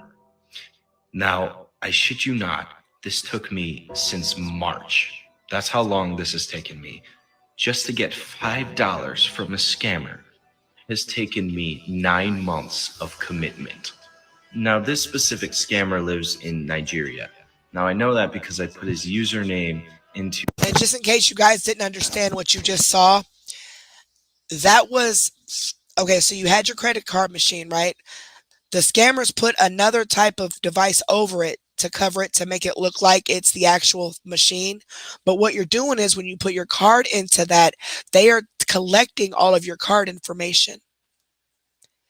And that way they can go scam you out of money later, you know? So I'm going to start getting into the habit of whenever I go to the store to pull and check and make sure, you know, because I got a couple of those types of videos on here. And they're all at these corner stores, unfortunately. But yeah, so that's what that was about. But this is something different. Into the Instagram login, and then I said that I forgot my password. And from there, I was able to see his country area code, which happened to be Nigeria. And there are quite a lot of Nigerian scammers. This specific scammer is called a Cash App flipper, and they claim to double your money if you simply give them it on Cash App. So if you were to give them $5, they would give you 10, or so they say. I was genuinely curious, so I tested this out back in March, and I sent him $5. He then took my money and didn't reply again until I told him that I had 10 Bitcoins. Now, I used Bitcoins because I knew that scammers love Bitcoins. The reason why scammers love Bitcoins is that Bitcoins are lost forever once you send it to them. Bitcoins are a currency that also don't need to be converted and therefore are much easier for scammers to process. Eventually, he gave me my $5 back because I asked for a refund, but I still wanted that extra $5. So I kept going on about my Bitcoin and how I couldn't trust him to flip my Bitcoin until he could flip my Cash App money. And this guy did not budge, but I was playing the long game. As you can see, this message was in July, and now we're in August 7th. And now we're in October. And this guy would endlessly call me, but for months, and tell him that I was not going to flip my Bitcoin until he gave me my original Cash App flip. Here he says, let's get your coin flipped, okay? Hey, Cole. And then I say, I want my original money flipped, $5 in Cash App. And he says, thought we had put that aside. He keeps going on, but I just keep ignoring him for months. I knew if I played the long game, greed would eventually get the best of him, and he'd eventually give me that $5 I wanted. It is now November, and he's still messaging me, but I still ignore him until he gives me my money. And lo and behold, this man finally sends me the $5 I wanted. I did not pay for this. This is $5 free. I scammed a scammer. More receipts. And I eventually got the money from this random name for $5. Let me know in the comments what I should do with the money. Guys, I've officially done Craziness. Craziness. Yeah, y'all, if y'all ever see somebody messaging you, and look, I'm going to tell you another thing. A lot of this goes on. Hold on, let me pause this. A lot of this goes on, right? they will copy. Hold on. Every time I insert my debit card into anything, and I've done this for Gosh, years why isn't because I this saw pausing? Okay, so I have seen this so many times too. Okay, so these scammers will make fake accounts pretending to be like people on your friends list or your family, right? Or they'll hack into their actual account. They'll message you from that person's account and say, hey, have you heard about this new such and such? Or, hey, have you heard about this new program? And now you're thinking it's your friend or family because it's their real account. You're not thinking that that person has been hacked. Don't ever reply or don't ever trust what they're saying. And if you see people posting a whole bunch of pictures, look, I got this much money for doing this in Cash App, and they show you all these different pictures of money and it's your friends or family on Facebook, they've been hacked. But they're getting a lot of people that way because people think, oh yeah, that's my cousin. You know, I know her. What program are you talking about? Now, if you start talking about how you know, like how I knew it was a scam the very first time it happened to me, I said, when is your mom coming home? I knew the girl's mom had passed away. The person replied, oh, very soon, very soon. And you could tell by the way they were typing that they weren't from the US. They said, very soon, very soon. Send prayers. She'll be home soon or something. And I said, well, that's awesome. I said, did they ever say what was wrong with her? And the person said something about some illness or something. And I'm like, oh, I said, well, you have a good day because this person whose account you're under, her mother is deceased, scammer.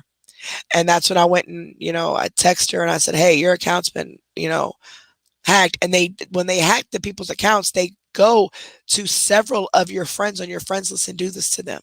Because the more people they do it, the better chance they have of someone falling for this program and having you click links and having you do this and that, so where they can get money out of you. So y'all best be careful.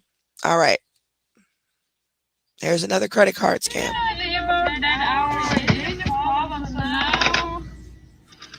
every time I insert my debit card into anything, and I've done this for years because I saw a similar video to this a long time ago. Anytime I insert my debit card into anything, I pull on it first. It's just become a habit now. I've never pulled anything off, but it's out there. Do you know about that there is a problem?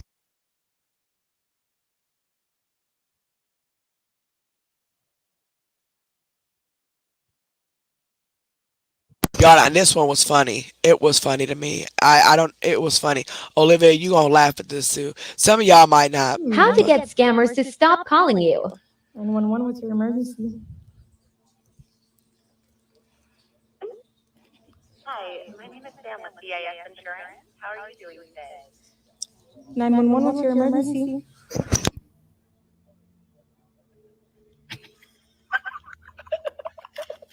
Now they're never gonna call again. How to get scammers to stop calling you. 911, what's your emergency? Hi, my name is Sam with BIS Insurance. How are you doing today? 911, what's your emergency? And they hung up. Now they're never gonna call again. All right.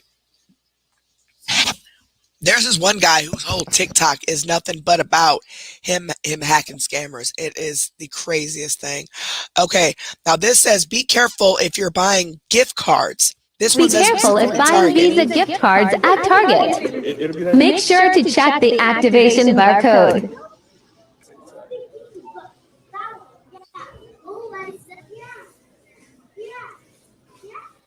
Be careful if buying Visa gift cards at...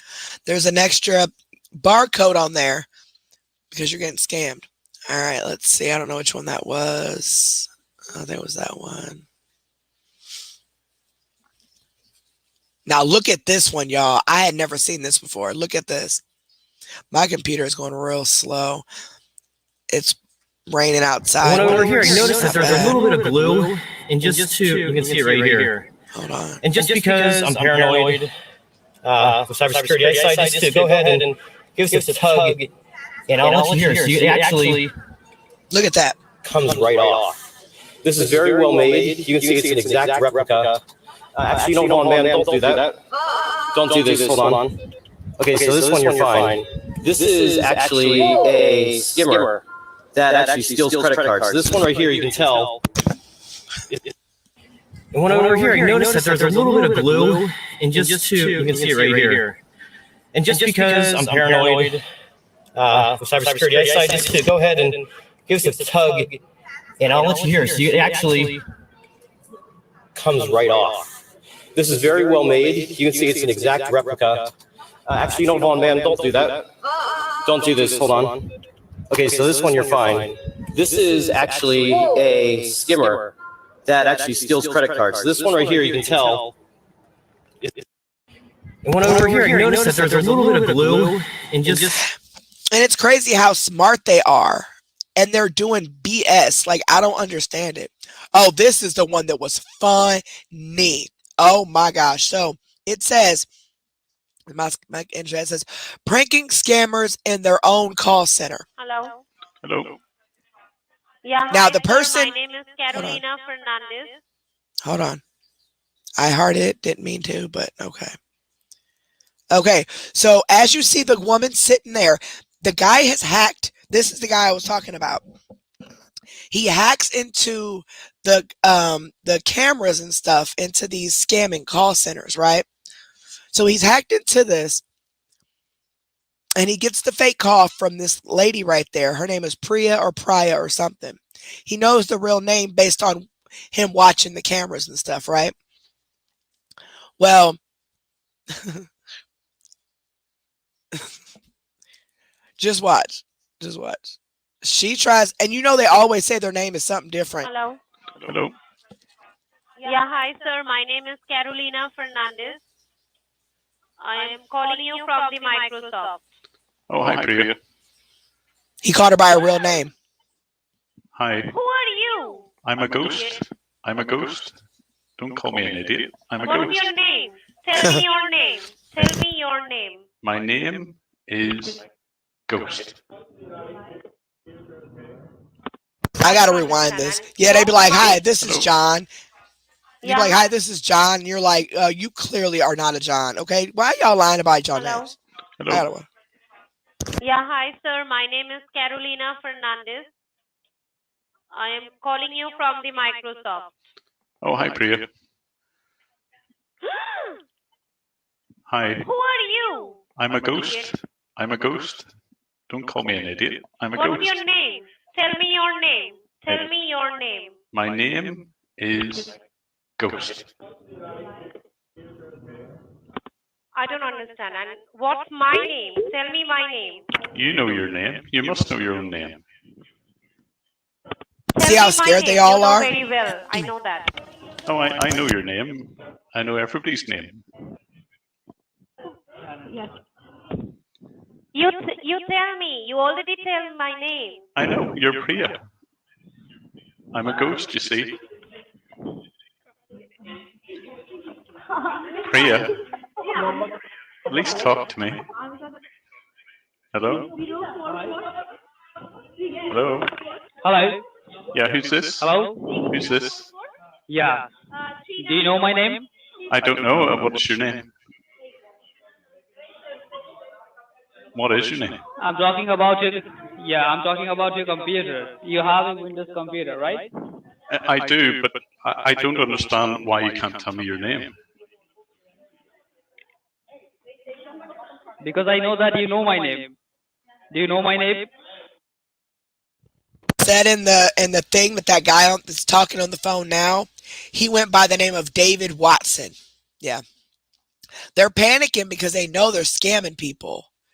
They're claiming to be working for Microsoft so they can hack into people's stuff and do whatever they want to do, but he's hacking into them and they're all freaking out. Man, I was laughing so hard when I watched this. What is my name? I don't know. I don't know. What is your name? You haven't told me. Hello? Hello? You're ignoring me. Hello? Hello. Yes, hello. Why can't you tell me your name? How do you know my previous colleague name? Because she told me. She told me. you, right? Yeah, she told me. Okay. So what's your So name? my name is Ankush. My name is Ankush. Ankush. No, it's not Yeah. Ankush. You're lying. So what is my name? Well, You tell me. tell me. Well, you've just told me a false name. All I want to know is your real name. No, this is my real name. My name is Ankush. No, it's Ankush not Bhatia. Ankush. No, it's not. You're Yeah. lying. You know, you're from Microsoft. No, no, so- no, no. Hello. Well, tell me your real name and we can talk. Hello. Yes, hello. Who's This this? next lady is going by Mary. Who is it? Hello. Who am I talking Hello. to? Yes, who am I talking to? Hi, this is Mary William from the headquarters Mary of Williams. Microsoft Security Department. Tell me what happened. Mary. Are you sure your name's Mary? Yeah, definitely. I know my name. I'm very sure for it. But it's actually Susmita. No, I'm not. I'm not Shushmita. My name is Mary William. Do Are you you understand? getting a little bit hot, Susmita? Sorry, no. You listen. You are speaking to me, and my name is Mary. And Right. my previous colleague, Priya. my friend is already talked to you, not Yeah. Priya. No, not Priya. Okay, not Priya. The guy. You tell Oh, me the the guy. guy name. Yeah, but he gave me a fake name. No, I will not get you a fake name. Cruz Hadra. Cruz Hadra. No, that's fake as You well. already get it? Nope. His name. You tell me his name. No. Tell me Look, his name. I don't know his name. I really don't know his name. That's why I'm asking you. Okay, tell me what's my name. I already told you my name is Mary William. Do you understand? No. We know you're not Mary.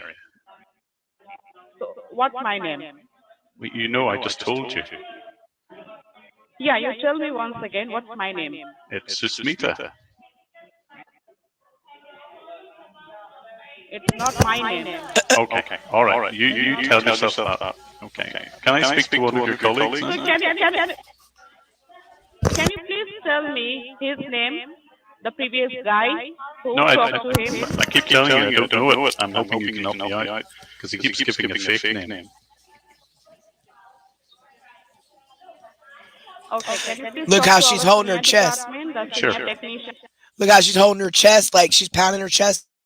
They are freaking out. This guy, he hacks into these scam centers in India and he watches them, gets all their information, their real names and all that stuff. And then I don't know how he gets the phone calls. Like, how does he randomly get the phone or does he call them? I don't understand. Like, how does it just so happen that you're hacking into this and they just so happen to call you?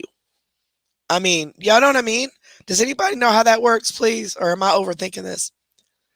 So he's recording them. He hacked into their systems or whatever. Learned all their names by watching them on camera.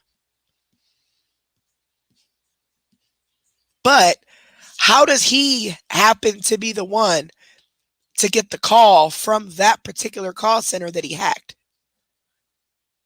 He calls them.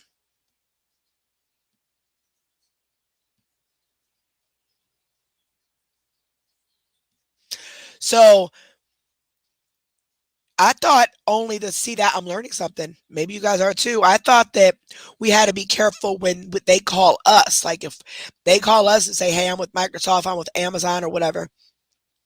Now, y'all do know that no government agency will ever call your phone, right? None. Social Security, the Social Security office, any government agency will never call your phone. Okay, they will never call and ask you for any of your information. So if you ever get a call from Social Security office or like what other government offices, unless they're returning your call, but the IRS, can't think. My brain's blank. But like the IRS will never call you. We will never, ever, ever, unless it's a callback, we will never, ever, ever, ever, ever call you. And never give any. So what they'll do, they'll call you and they'll say, "Hi, is this Carrie Wright?" "Yes, it is." "Hi, this is such and such from such and such. How are you?" "I'm good." "Yeah, I'm just calling, but first, before I can speak, I need to verify your information. Can you please verify your address for me, or verify your social for me, or verify your date of birth for me?" And when you deny it and you say, "I'm not giving you that information," they do start to get upset and they say, "Well, I already have your information. I need you to just verify it before we can continue." Well, for one, I didn't call you. You called me. So I'm not giving nothing out. For number two, no government agencies are ever going to call and ask you for your social or anything like that. You call them. Okay. But on this particular situation, like he was saying, this was Microsoft. So where did he get this phone number? Like you look up Microsoft and you find the Microsoft website and find their contact number. Like, where are these fraud numbers at? Does anybody know? Like, where are they finding these fraud phone numbers?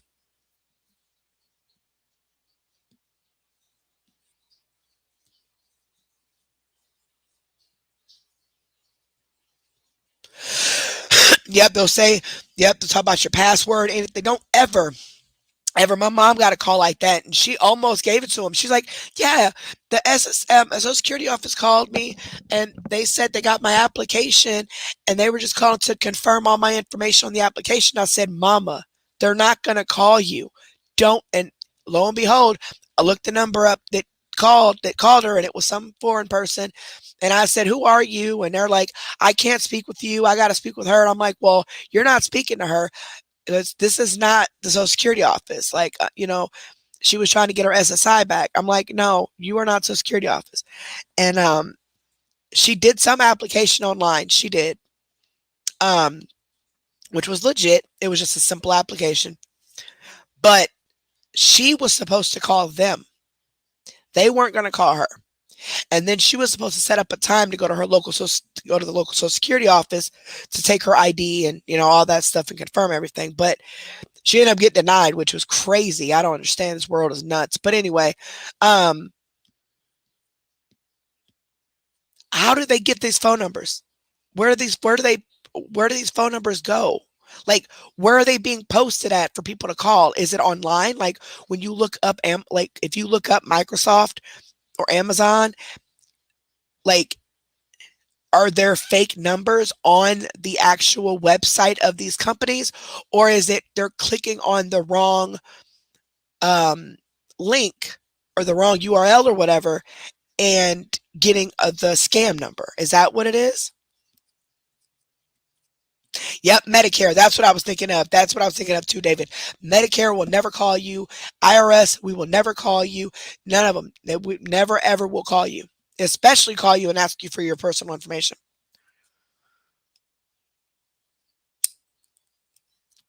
No, the Microsoft number. So they're saying this guy is calling this place and it's a scam office. Okay.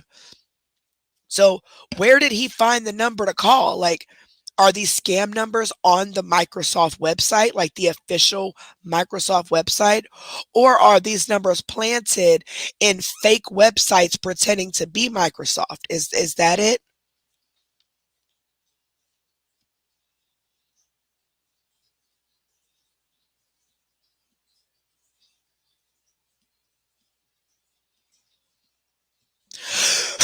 So like the guy that called this Indian office, right? And it's a scam office. Did he get that number off of the actual Microsoft website? Like, if I go to the actual Microsoft website and I'm trying to call, do they have, fraud numbers on there that they're unaware of?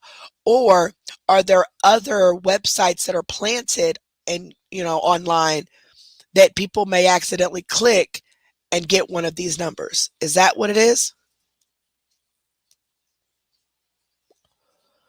Oh, so they'll call you. tell you that they're Microsoft and have you call them back, but it's a spoof call. Okay. But also Liv, is it, do they have like where if you're looking up a company, like an official company that is starting to play, hold on, I got a rubber belly. Pause for the cause. Big girl. Pause for the cause. So is it like if I want to call Amazon and I Google Amazon, is it possible that there are fake but look real Amazon websites that people will click on that will be scammers?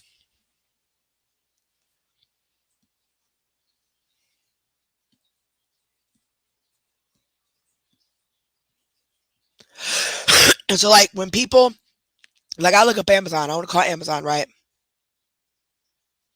I see a bunch of different websites when I Google Amazon. You have the official Amazon website, but then there's false Amazon websites.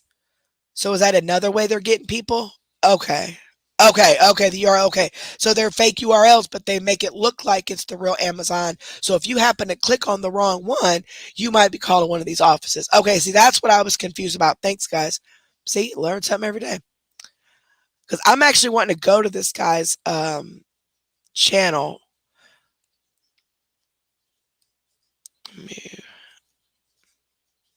I actually want to go to his channel because he has like part 1, part 2, part 3, part 4 of different things. So, all right. And this one was real funny, y'all.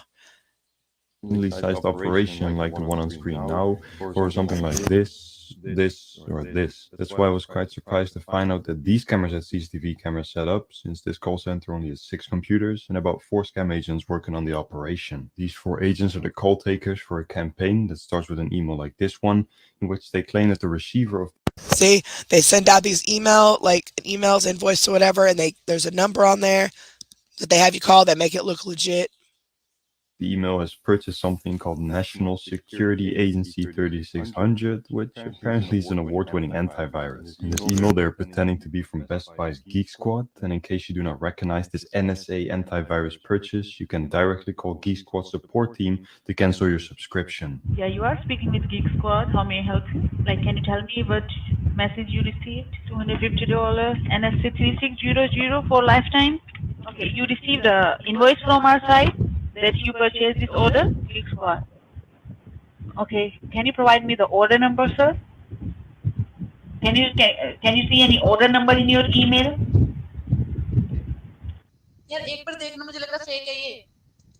Yeah, order number.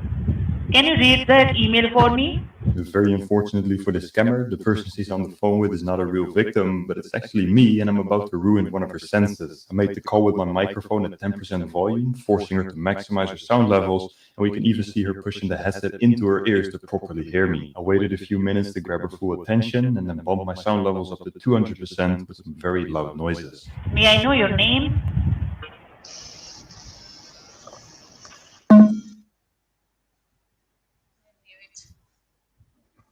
Just like this clip, there's been a lot more things that I've been doing in the past few weeks to mess with these scammers. More about that later. For now, let's take a look at not just this one camera position that we have been seeing on the screen, but all 4 cameras that are connected to the scammer's DVR surveillance system. The feed that is on screen now is provided to us by camera 1, which together with camera 2 makes up for the entire setup inside of the actual room where the scammers are set during their shift. This is really the main room where everything happens. Not only do they take calls in here, they also have conversations with each other, scroll endlessly on their phones, watch memes together, or eat late-night group dinners together. This group is a lot smaller than most other scam call centers. There would normally be multiple groups of 10 to 30 people, but here there's only one group that work one shift, and the group that runs this one shift is clearly a lot smaller than usual. This relative small group of 6 to 8 agents start their shift and thus come into the call center at around 8 p.m. Indian time. Here we can see 2 agents coming in, starting everything up, and obviously these guys didn't spawn here, so where did they come from? Well, to backtrack their movements, we would have to have some other cameras that reach further than just the inside of this room. This is exactly where cameras 3 and 4 come in. Camera 3 shows us the hallway that connects the call center's corridor to the main wing of the building. And when you walk down this hallway towards that main wing, you will end up right below camera 4. Camera 4 is pointed towards the west and shows us the ground floor and main entrance of the scammers their office space building. On this camera we can see the same scammer that just turned on the lights waiting for his colleague on the main wing, and a few seconds later they show up together in camera 3's hallway. Looking at camera 4, I think we can conclude that the structures of this building in combination with the scammers their IP address should give us a very easy guess of where exactly this office space is situated. In fact, we don't even have to look at their IP address because there's an all-telling sign with a logo of a beer mug that reads Hope Highway, and when we Google this term... See, and I would love to be this smart. Like, I would love, like, that's how you, pointing out some details right there, like really like picking up on small things. And that's really like the biggest thing with busting out scammers. It's not the big stuff. It's the little things. You have to listen to, especially the scammers that we tend to cover here. You have to listen. Okay. They always slip up and say the wrong words. Always. Just like that girl we just watched when she said, oh no, my kids were on vacation because they hadn't seen them for a while. Well, previous videos, you said that they were taking care of them because you could not. And just little things that they forget because they're lying. So they forget that they're saying it. Now, it's a huge difference if you are telling a lie because to protect someone or whatever, an innocent, non-malicious lie. But scammers, they get caught in lies that's because they're trying to get something out of you. They're trying to gain something from you. You know what I'm saying? So paying attention to details is key to this. I wish I could hack into stuff like that. This would be so much fun to do. I'm sorry. I'm a nosy mother effer. This would be so much fun to do. Term, we instantly find the beer mug logo on a Google reference to a disco club located in Zira, Punjab. The building that this highway disco club leads us to is called the Global Business Park of Zirakpur, and the pictures of this place do indeed match with the view on camera 4. A review for the Google reference to this business park building tells us that this is not just a shopping mall, but a business center where a lot of companies and office spaces are situated. These offices can be seen for hire on signs in and around the business park, and the review also says that some of the offices are already in hire by organizations such as immigration companies, consultants, accountants, astrology, and of course telecalling. This review is pretty neutral. It's just telling us some information about the building, but there's also a lot of negative reviews of people complaining about scam companies that are located in some of these office spaces. One of these scam companies is the group in our office space, which are running all types of scams pretending to be from sized operation like the one on screen now, or something like this. This is part 2. That are located in some of these office spaces. One of these scam companies is the group in our office space, which are running all types of scams pretending to be from Geek Squad, Amazon, Apple, Norton, McAfee, and HP Printer Support. The last scam, HP Printer Support, seemed to be their most successful campaign because this is what they got the most calls for from their victims. Honestly, there wasn't much competition to be a most successful scam in this center, since these guys in their 7-hour shift only get about 5 to 6 calls in total. This is why whenever they do get a call, everybody is very intrigued and watches along with the scam like it's some kind of spectacular miracle. No, I need to go ahead and check what is going on, so please bear with me, okay? This is a problem why you're facing problem with your printer and computer both, sir. Even if you have any other device that is going to be infected, because look at this. Bunch of your Microsoft services that has been stopped by the hackers. See that? That's how this problem occurred, and you know why your computer gives you an alert to give you a call. All right,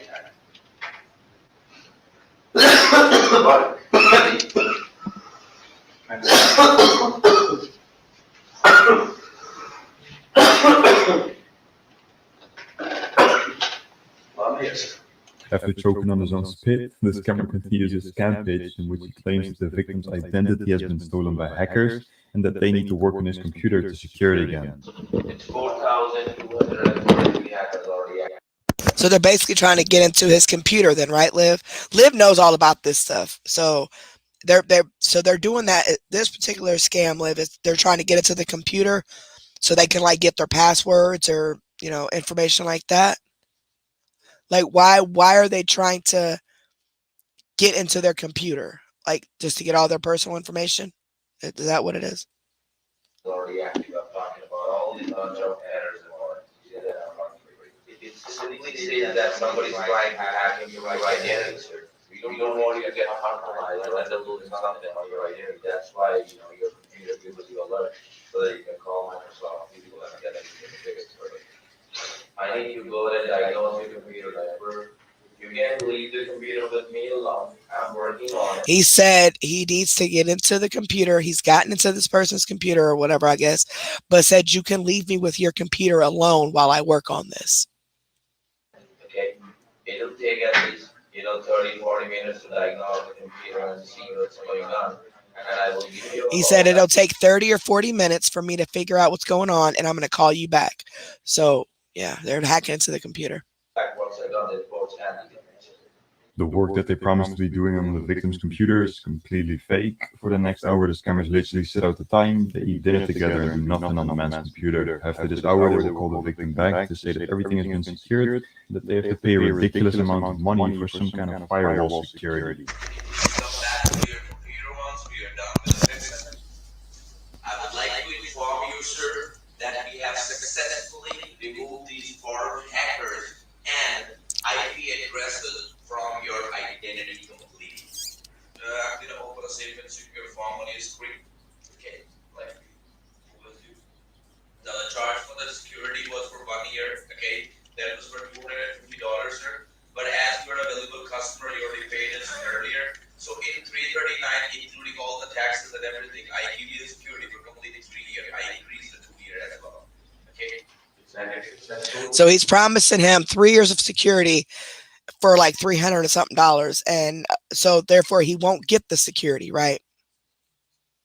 So they're paying the money thinking that they're getting this firewall security, but really they're not getting anything but giving people money for nothing because there was nothing wrong. Gotcha.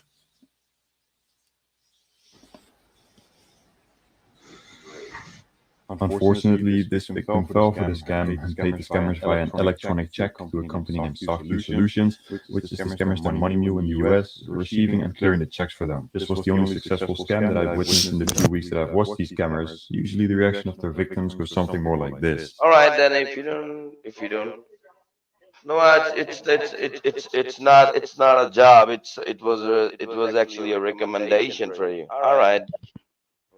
All right, thank you. You might have noticed that this guy who closes all of these scam deals was not included on the scam agent face list, and this that are located in some of these office spaces. Let me see if there's a part 3. I don't see a part 3. All I see is a part 4.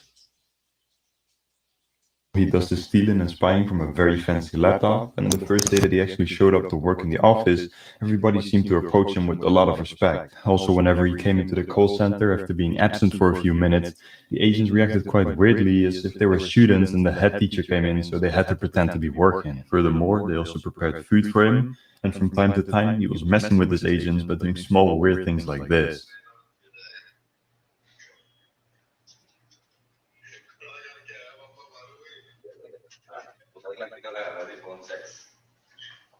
His name is Mohit Saxena, and we found a lot of important information on his fancy laptop. This starts with extracting the Wi-Fi access points inside of the scam call center, which confirms to us that their exact location is indeed inside of the Global Business Park. We can also see that the strongest connection is called Cybotech, which is the alias that these scammers use for their Indian company, claiming that they are a sales office and supplier of services. This company registration shows us again that they are located in the Global Business Park, specifically in room 216, which is very good information for getting these scammers arrested soon. Mohit's stored passwords present to us all the company names that these scammers have been using, including Cybotech and SoftView Solutions, and the email and password for SoftView Solutions lead us to the dashboard for the webpage where they take their e-check payments.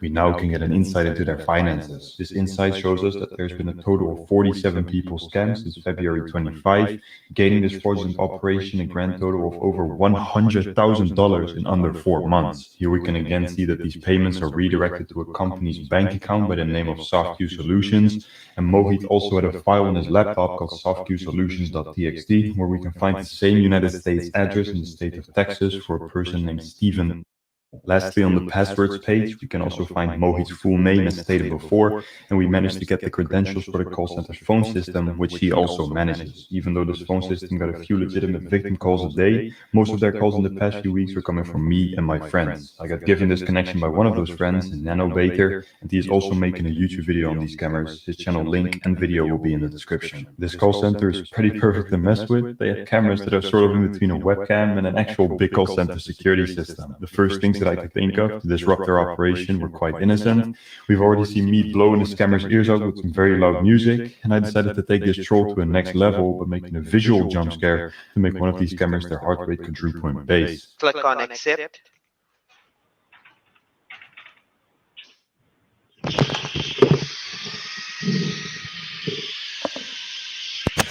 Other simple things that we did to mess with these scammers was turning their router off so that they couldn't scam anymore, flooding their call systems with fake phone calls. They got connected. He connected to all their stuff.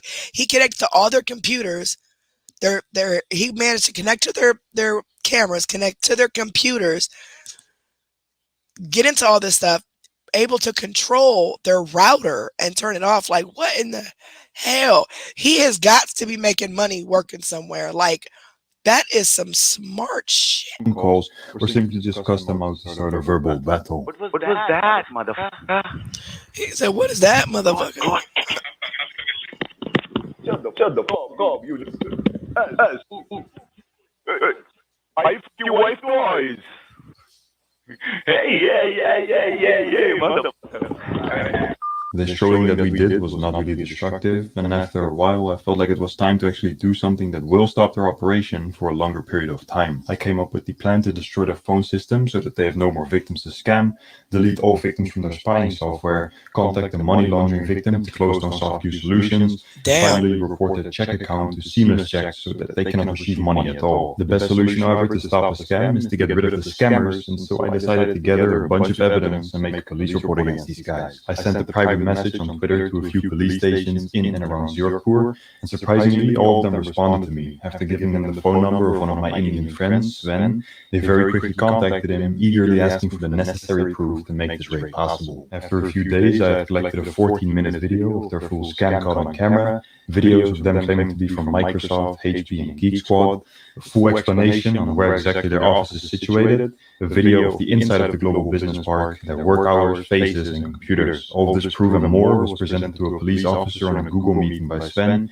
He was really helpful in this investigation, communicating with the police for me, so please make sure you guys go check out his channel as well, and thank him for making this operation possible. I also joined that meeting for a few minutes, and things really seem to be going into the right direction for this call center's demise. If anything is required, we will let you know more about it. And after everything is looks like complete, then we will The police had told us that they needed some time to review all the evidence, and we were honestly expecting to have to wait 3 or more weeks for them to get a warrant. It was thus a big surprise when, after just one day, Sven received a call from the same police officer saying that they were going to raid the call center that same night. What's going on? So the police officer called me. Yeah. And they went to the building. They went to the building. Yeah, they went inside the building. They were actually checking it. The first door was open. We needed. They want us to guide them. Our entire team joined the call together, and we started monitoring the CCTV cameras, constantly updating the police on how many guys were at the office that day. Oh yeah, they're in. They are? Yeah, two of them. Yes, these guys are always in. Oh, they don't know what's about to happen, bro. They don't know. They don't know. They're so clueless. So he got connections in India that's helping him. That's what's up. That is what's up. Usually the boss, Mohit, comes in right after these guys, but this day it seemed like he was not going to come into the office. We waited a few hours for him to show up, and after losing hope that the raid was going to happen that day, Mohit did end up coming into the office 3 hours late at around 11 p.m. We informed the police that he had arrived and was actively scamming in the office alongside 4 of his core agents. An hour later, at around 12 a.m., the police had arrived at the Global Business Park with about 14 officers, all waiting in unmarked vehicles ready to go inside of the office. So we see 9 of them just hop out. Okay, They about to raid it, They're y'all. at the mall. Basically, they're waiting somewhere outside. Shit, bro, that's crazy. Right there. That one.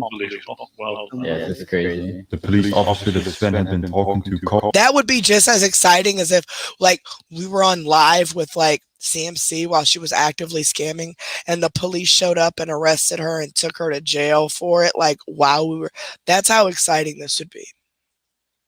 Us asking to share the CCTV access with the raid team so that they could perfectly time the operation. Unfortunately, right when the police got access to the CCTV cameras, Mohit left the office to start his smoke break. We thought that he would only take a few minutes, but he ended up staying out of the office for an hour and 20 minutes, all the while the 14 police officers were still waiting outside to bust into the scam call center. No, I told them wait for 5-10 minutes to actually went for smoke or something. I don't know. They'll raid it once the boss is in there. Fucking Mohit, man. I know, bro. Oh wait, he's calling. अभी 3 लोग हैं sir. Mohit is somewhere around there. Okay, sir. Once Mohit comes in, we'll actually tell you, sir. Come on, Mohit, back, you idiot. After this hour and about 30 calls with the police later, Mohit finally returned from his extremely long smoke break. He's back, he's back, he's back. He's... Highest in Indiana. Let's go. Is in victory. Now it was time for the police to bust into the office and arrest all 5 of these scammers. Who can get number 2? They about to arrest him, y'all. They're coming in, they're coming in. Let's go. Oh, they're... There you go, fuck you! Okay, I'm muting up. I'm gonna record the audio now. Bye-bye. Hey, record audio, record audio. I'm not gonna record audio because you're getting it. No way. No way, this is crazy.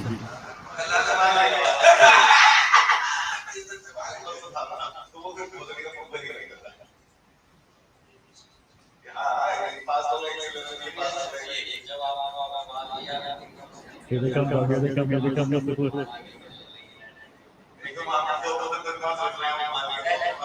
They about to arrest him. They about to walk in.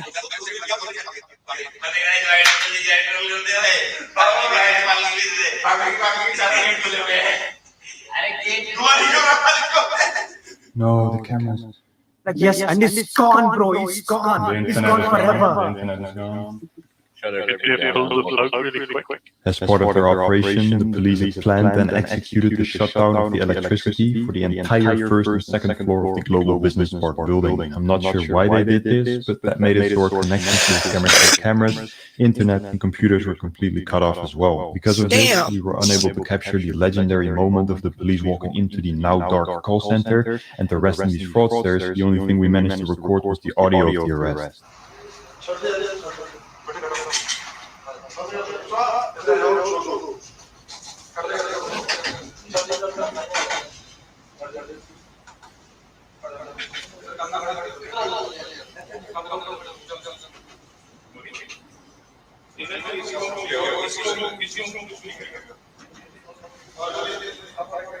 Yes, thank you so much. Thank you so much. They're arresting him.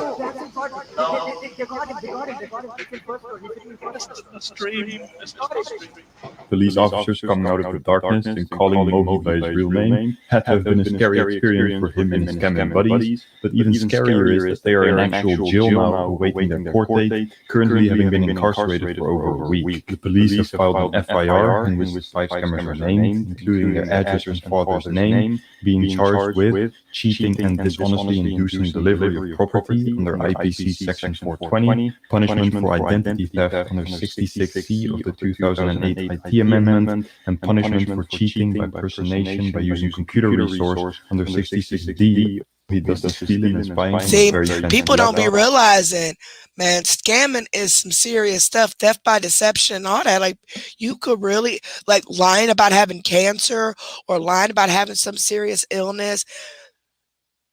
And then, you know, first off, you shouldn't lie about having no illness at all. Like, that's an insult to people who do have it, you know. But there's a lot of people that I've seen on the news been arrested. Like they say they have cancer or their child is sick or something, and they're, you know, collecting donations for hospital bills and stuff like that. And they go to prison for that stuff. So you got these people online that say, I'm not scamming, I'm just asking for help. But I mean, asking for help is asking for help, okay? Asking for help is not coming on every single day asking people for money or whatever. Like it just doesn't make any sense to me. It doesn't make any sense to me at all. And you know, a lot of content creators, I'm not gonna name no names, but a lot of content creators, they expect their followers to send them tips to their Cash Apps or PayPals. They expect it. And if they don't get it, then they turn into, we get an attitude or whatever. And then that's when the begging starts. Because since they're not getting anything willingly, then they start begging. And then it kind of goes from there. But they literally, like, I seen one lady who, the channel ain't even there no more. I was going to play her one day, but then the channel disappeared. But I need to start recording these stuff. But she said on the thing, I'm on here making you laugh every day. I think it was on YouTube. I'm on here making you laugh every day.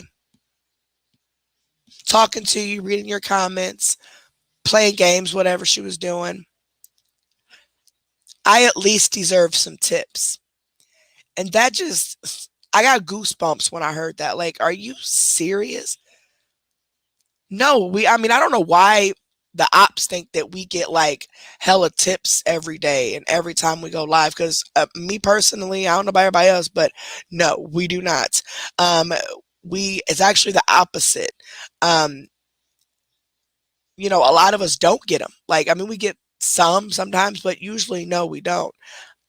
But that's fine because we're not here for tips. You know, tips is what it is. It's tips. It's donations.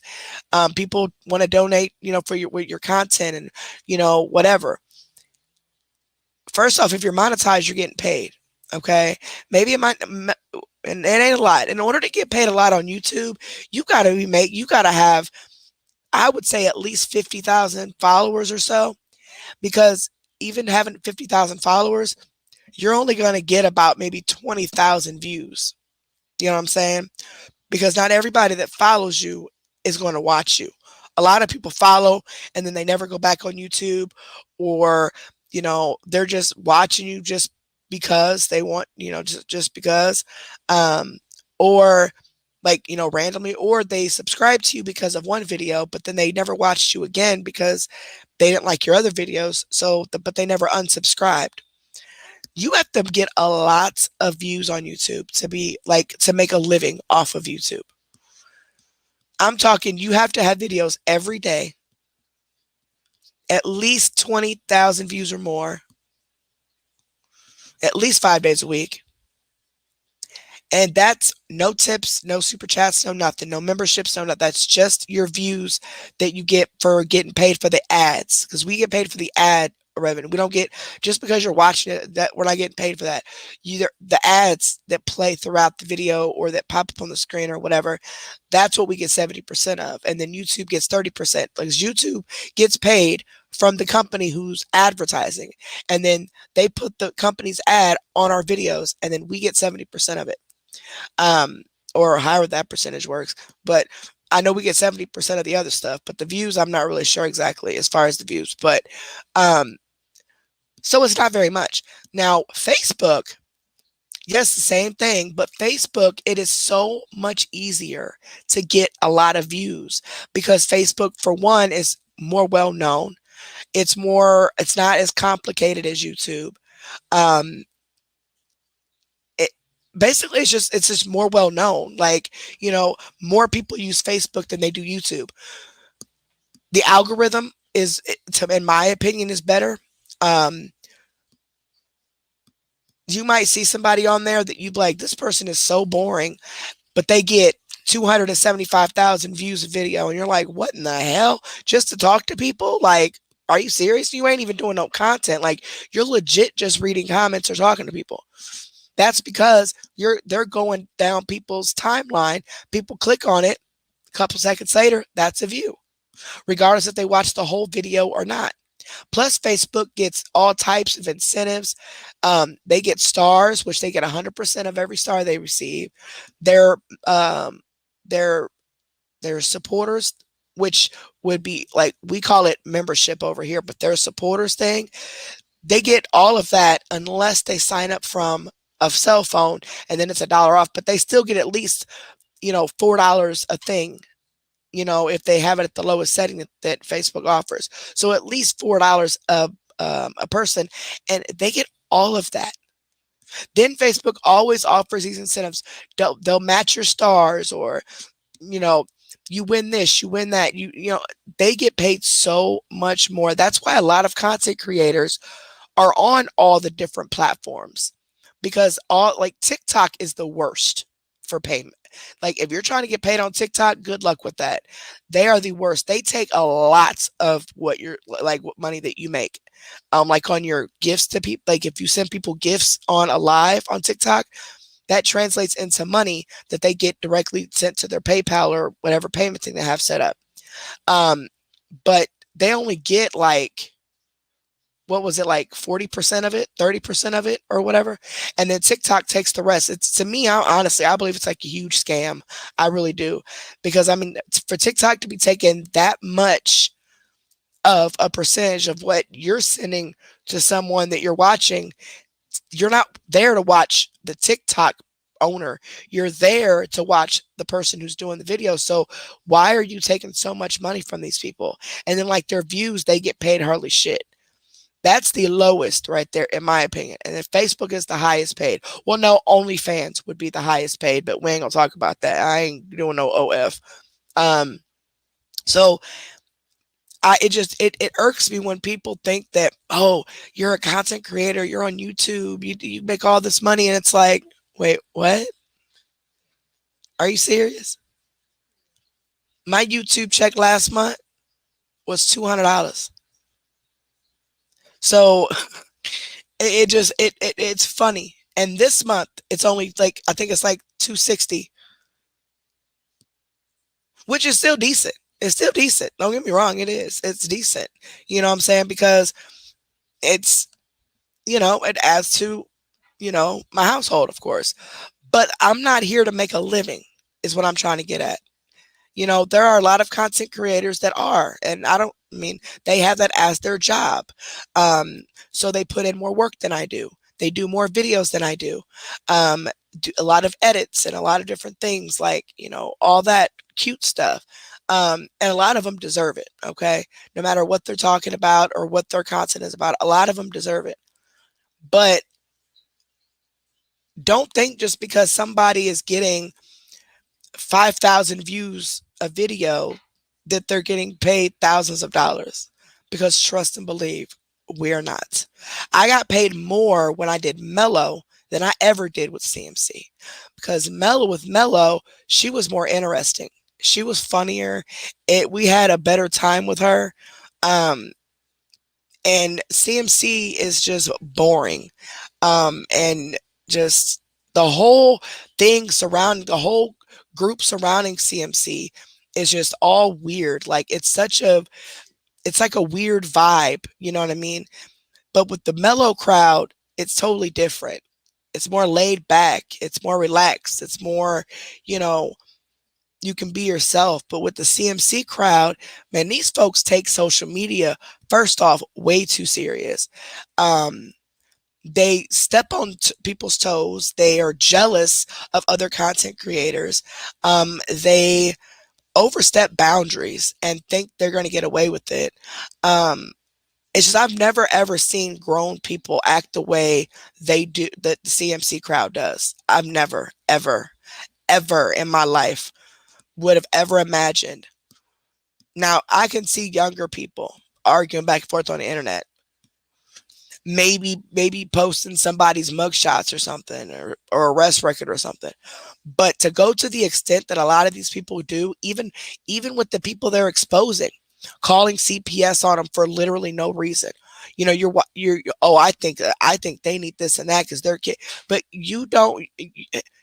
you're watching their videos. Yeah, they're scamming, but that doesn't mean that they're harming their children, or making false police reports on them because you think it's funny, or you think that, oh, I'm going to hurt them this way. I'm going to get back at them this way. Like, what? And I've never in my life ever seen, and I'm sure there's people out there, more people out there like that. It's worse. But with the CMC crowd, the jealousy is real. And it's not just content creators, it's followers as well. Like jealous of each other, jealous of, the attention someone else is getting than them, or, different content creators, it's like a race to them. It's a competition to them. They're not here for what they claim they are here for. They're here for the attention, for the clout, for the, money, certain things. It's mind-boggling. When we stepped into the CMC world, if I would have known how all of these people were in the CMC circle, I wouldn't have never touched her. Because for one, my views got cut in half, no less than half. And for two, she's boring. And for three, the people that follow the CMC stuff, that start mess and just do the absolute most, are weird, dude. Like, truly weird. There's so much fakeness going on. There's so much, people making all these fake accounts, pretending to be people and wanting to be your friend. And, what grown person does all this? Like, I should probably do a whole segment and expose the entire CMC crew, the exposers of CMC, because it is amazing to me how you call yourself a content creator, or you call yourself exposing lies. You're not exposing anything, and you're using these people just to make fun of them, just to, hurt them by making false police calls on them and stuff like that. Okay, they might be scamming, but they just take it too far. And y'all, me and the Mellow mods talked about that. We're like, man, the Mellow, even though Donkey was doxing us and we was going back and forth, but they weren't they were childish, but it wasn't like the CMC crowd. I mean, the people over in the CMC crowd are just, it's unbelievable, especially considering their ages. Like, so I tell y'all, telling you, I had to learn the hard way. And I did learn the hard way. Exposure Room got played. But, at the end of the day, hey, who can play that game? So, I don't care about nobody getting mad because they don't want their name out there. It was all fun and games, and you were participating when you thought I didn't have the screenshots, when you thought I no longer had access to the chat. Steady talking about my mods, threatening my mods, getting mad. Threaten Bella Zoe like something serious. You can't get mad because she was sticking up for me. You can't get mad because y'all don't have friends like I do. Y'all are not real friends, not even to each other. Because your main friend your BFF, like family, remember? She wanted y'all to be doxxed because she wanted me to show the stuff. So it's like, I almost question, like, what are we here for? Are we here to spread awareness, talk about different subjects, or are we just here to fuck with each other and dox each other and, go back and forth with each other? Like, what exactly are we here for? You got all these people that are fighting for attention all the time. And you guys would be amazed at the amount of people that try to kiss my ass just because I'm a content creator. I hate that, like, with a passion. Do not, and I can tell when someone's trying to kiss my ass, or someone's trying to be phony, or someone's just trying to get in good with me. You know what I'm saying? Most of the time. I see I just got played for a year, but most of the time. But they will go out of their way to try to be teacher's pet. And I don't like that. I like real, genuine people that just have conversations, talk shit sometimes or whatever, like genuine people. There are so many people on the internet that run and they're like groupies. They latch on to content creators for the attention, to say that, yeah, I talked to her. Yeah, I talked to her on the phone. Make you it's like they think it makes them look big and bad, or makes them look important and all that, just because, oh, I'm talking to such, and I'm talking to Bailey Sarian behind the scenes. Yep, and I talked to her, I text her, and why are people like that? Why do people get so excited over people that are content creators or even celebrities, to a point where they follow them? Or it's just weird. It's just weird. Anywho, all right. So what's this one? There was one on here I wanted to show y'all, so I wanted to go to his channel. Sorry, I got off subject to my ID. I'm starting to get tired too. Play a couple more, then we'll be done.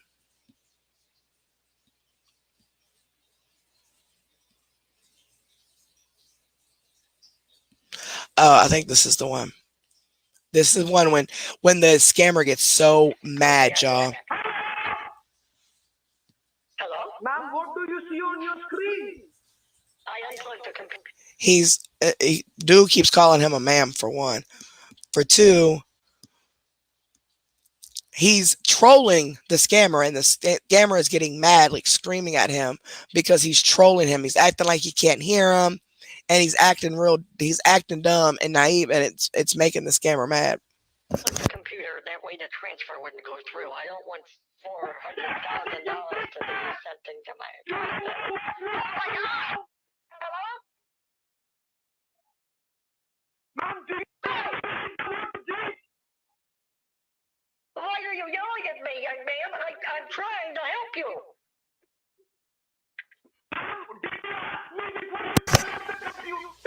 I can't even understand that. I don't think that was it. It might have been part 2, but I still don't want to listen. Calling a fake police.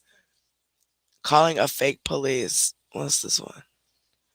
Where is that one at though? I know it was on his. Oh, is it this one? No, that's the one we just watched. When he was trolling him. There was one where he starts describing what they were wearing and stuff like that, and they were like legit freaking out. Confronting a scammer on his own camera. Maybe it's let's see. Security camera was watching him on his own CCTV camera. The center, which is based in Bangalore, India, is running a so-called SSA scam. My American viewers, it is probably easy. See? So security. This is a scamming call center in India that's portraying to be from the Social Security Administration. And again, spread the word to me, people, as you can. Social Security ain't gonna call you. IRS is not gonna call you. Medicare is not gonna call you. Definitely not gonna call you and have you give information over the phone. When anybody calls you and say, can you verify your address or verify this and that, no matter if you call them or they call you, don't do it. Don't do it. I mean, because if you call the water company or the electric company, you can set up a code and you don't have to verify nothing else. Or you can verify the last 4 of your social if they want, or the account number even. But if somebody is constantly no matter if you call them or they call you and they're like, hey, can you I need you to verify your address. By you giving the address, you think you're verifying it, but they're just getting it from you because they don't really have it. So don't ever give your information over the phone. Easy to imagine what such a scam call will sound like, but not. I think this is the one where the guy got scared and he starts freaking out. Everyone knows what the SSA is. The SSA, or Social Security Administration, is a United States government agency that administers social programs covering stuff like disability and retirement services. They also give us social security numbers, which are national identification numbers for US citizens. These scammers are thus pretending to be from the United States government, and the scam is completely made up. Hey, I got a question. This is the 3rd or 4th live. Why do you guys keep talking about Culver's? I don't understand. It's constant.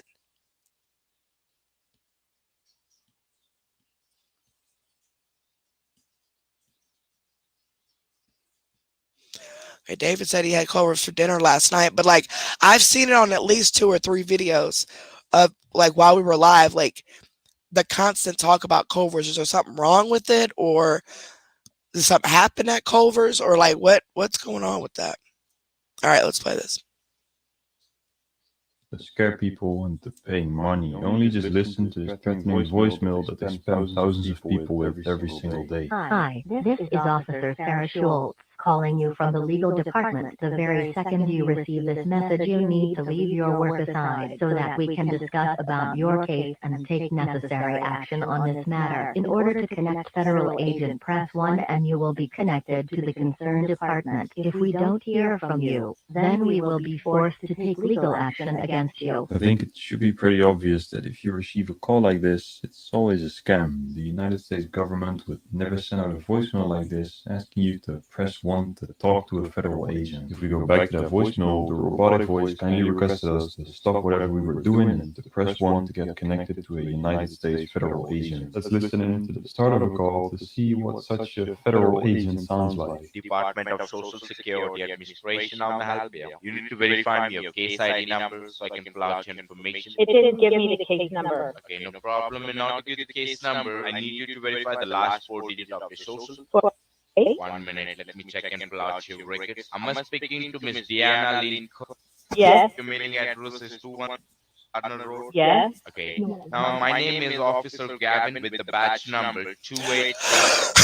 So he's impersonating a Social Security officer. Like, seriously? So they know that all these things exist. Like, I don't understand how this stuff still goes on as much as it does, and it's actually worse. I've been getting so many scam likely calls lately, just out of the blue. I don't even answer them, but it's just like the law is fully aware of these sinners, and actually I'm sorry, but it makes me feel kind of prejudiced, because if I call somewhere or if I get a call and they're foreign, I instantly hang up, because I feel like they're going to scam me. And Americans can too, obviously. But I feel like I have a preconceived notion when it's foreign people, and I don't like that judgment. I'm judging them based on their ethnicity and their what do you call that?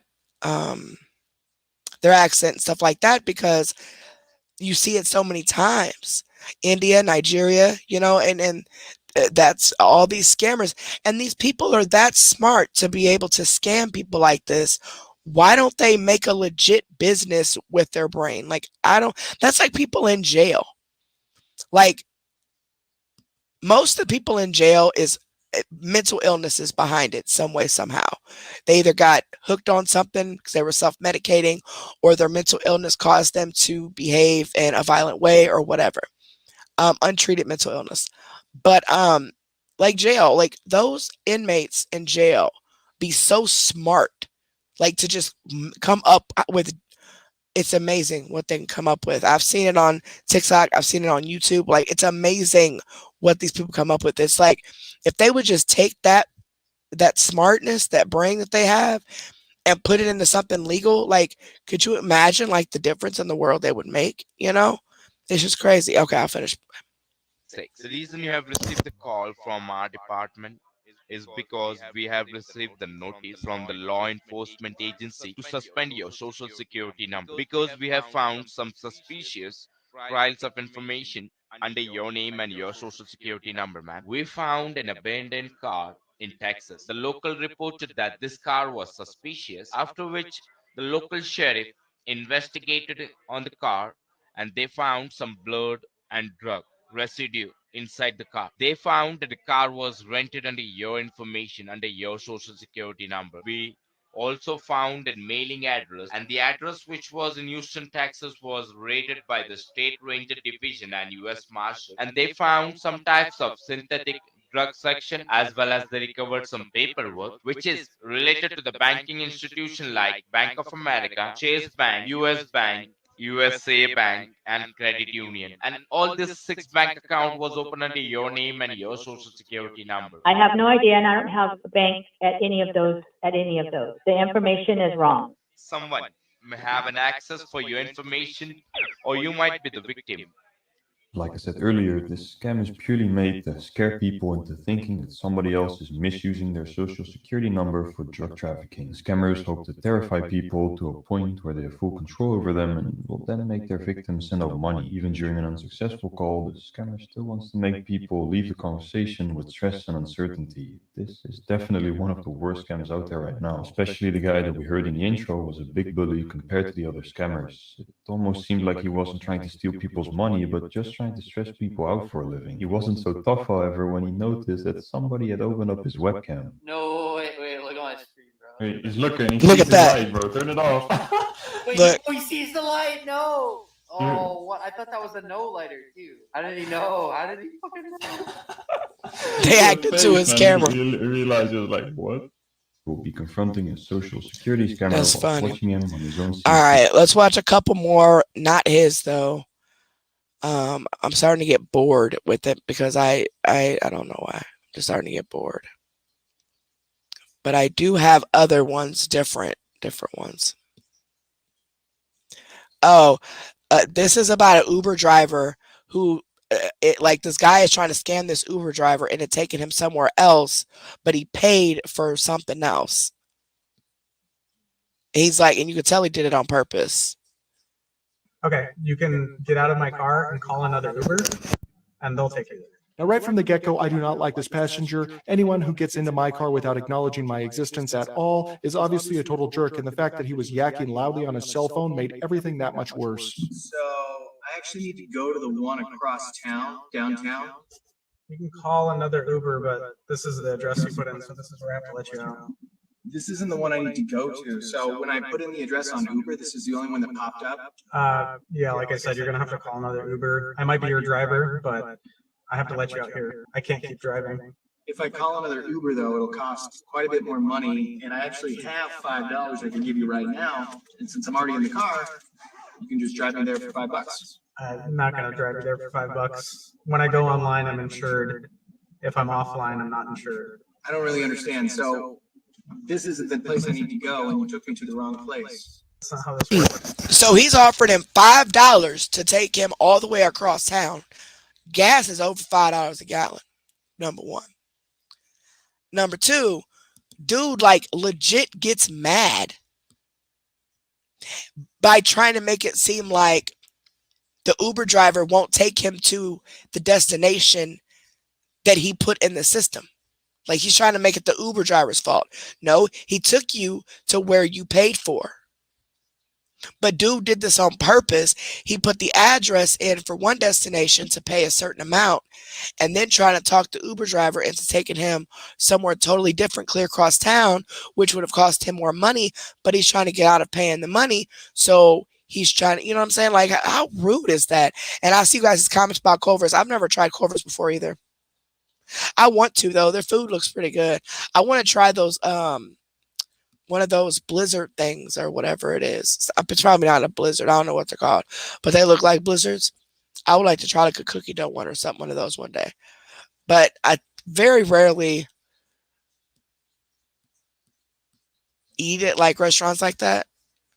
Because I'm not a burger person. I mean, I'll eat a burger, but I won't voluntarily pay for a burger. Or like say, oh, I want a burger tonight from such and such. Now, homemade burgers like barbecue burgers, or if I have a taste for a burger, I'll make one. But I've never been a burger person. If I go somewhere like a restaurant, it's always chicken. I do not get burgers at all. I'm not a burger person. But anyway, so back to this. This dude is like rude, and he's trying to make it the Uber driver's fault, as if he's like not doing what he paid for when he didn't pay for it. That's not how this works. You put your finger on the map, and we went there. Well, whatever happened, I just need to get to the other one, is all I'm saying. Okay, you can get out of my car and call another Uber, and they'll take you there. I don't understand why I would have to get out of your car to call another Uber when you're already in Uber. I've completed the ride that you requested. Yeah, but it took me to the wrong address. You put in the wrong address. Yeah, but that wasn't my fault. Whose fault was it?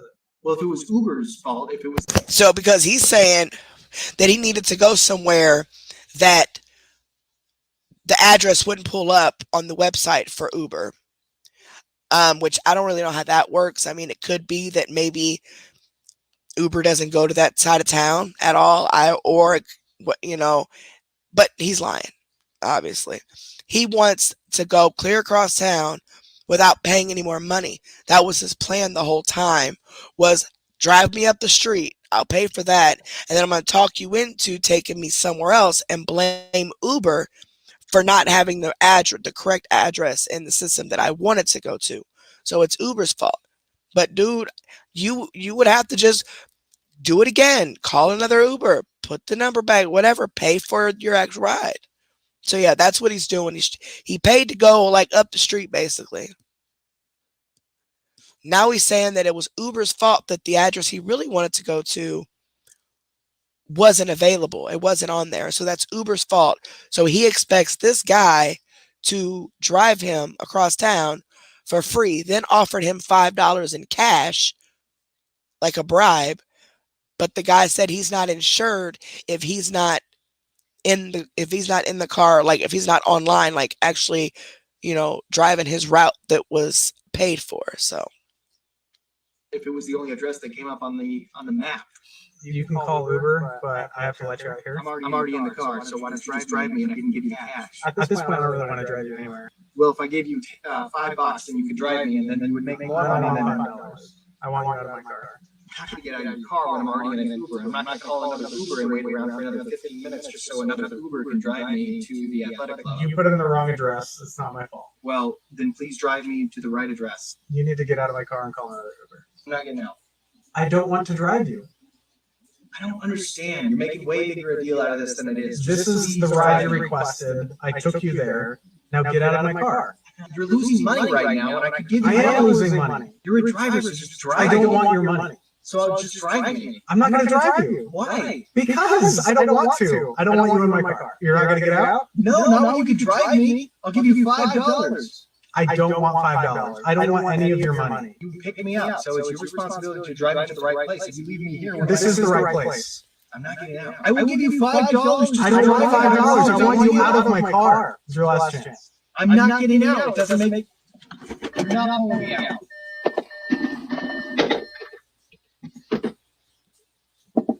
what in the world?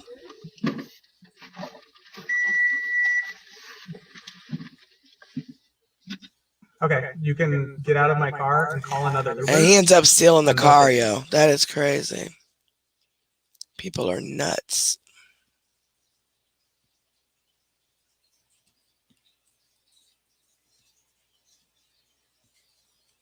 Hacker calls scammer by their real name. Here's another one where they call him by their real name. I think this might be the same one we watched. Yeah, it is. Okay. Hello? Hello. That's the same one we already watched.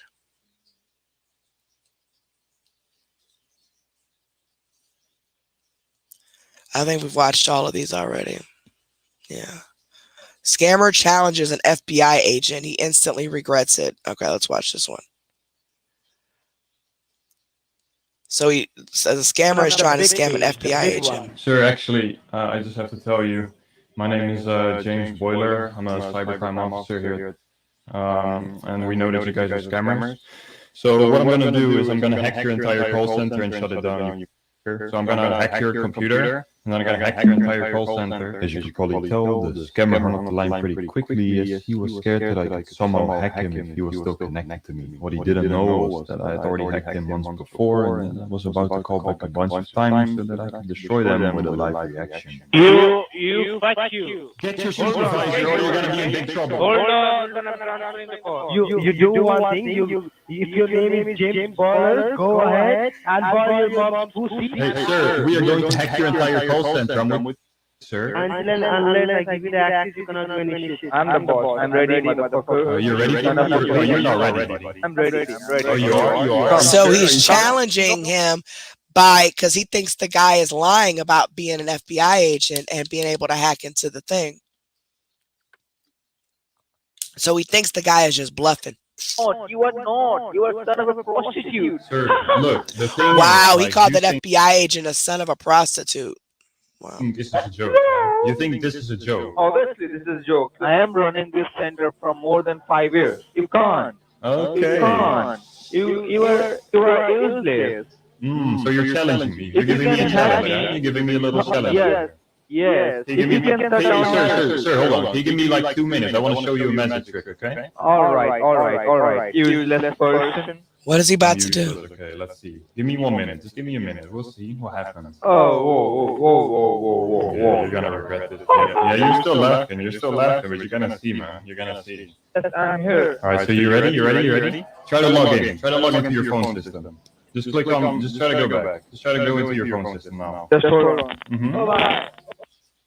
No. You said you were gonna stay on the phone with me, man. Hey, my friend, what happened? Sir, put on the microphone, sir. Okay, I understand. Now hold on. Go back, sir. Try to go back. Okay, you're telling me to try and go back? Yeah, log into your phone system. Try to log in. See what happens. And who are you? What you're doing right now? I first got your phone system, yeah? Your phone system is down now, and now I'm gonna pick your computer. Is that okay? You do it right now. I'm ready. Yeah, you cannot. Okay, man. We'll see. Yes, I'm not sitting down. He thinks he's bluffing. Why is everybody in the background panicking, man? Okay, so what happened then? Stop muting the microphone, sir. What happened to your computer? Sir, you want to see a magic trick, sir? You want to see a magic trick? Count down with me. Sir, come down. Unmute the microphone and count with me. Count. Let's count. 1, 2, 3. That's counting up. That's not counting What down. happened, sir? Your call said to go. Sir, unmute the mic, sir. Why are you shutting down, sir? Why are you shutting down the computer for? Yeah. They're all shutting down. I cannot hear the sound anymore. Of the big page, the big He one. said that's the Actually, FBI.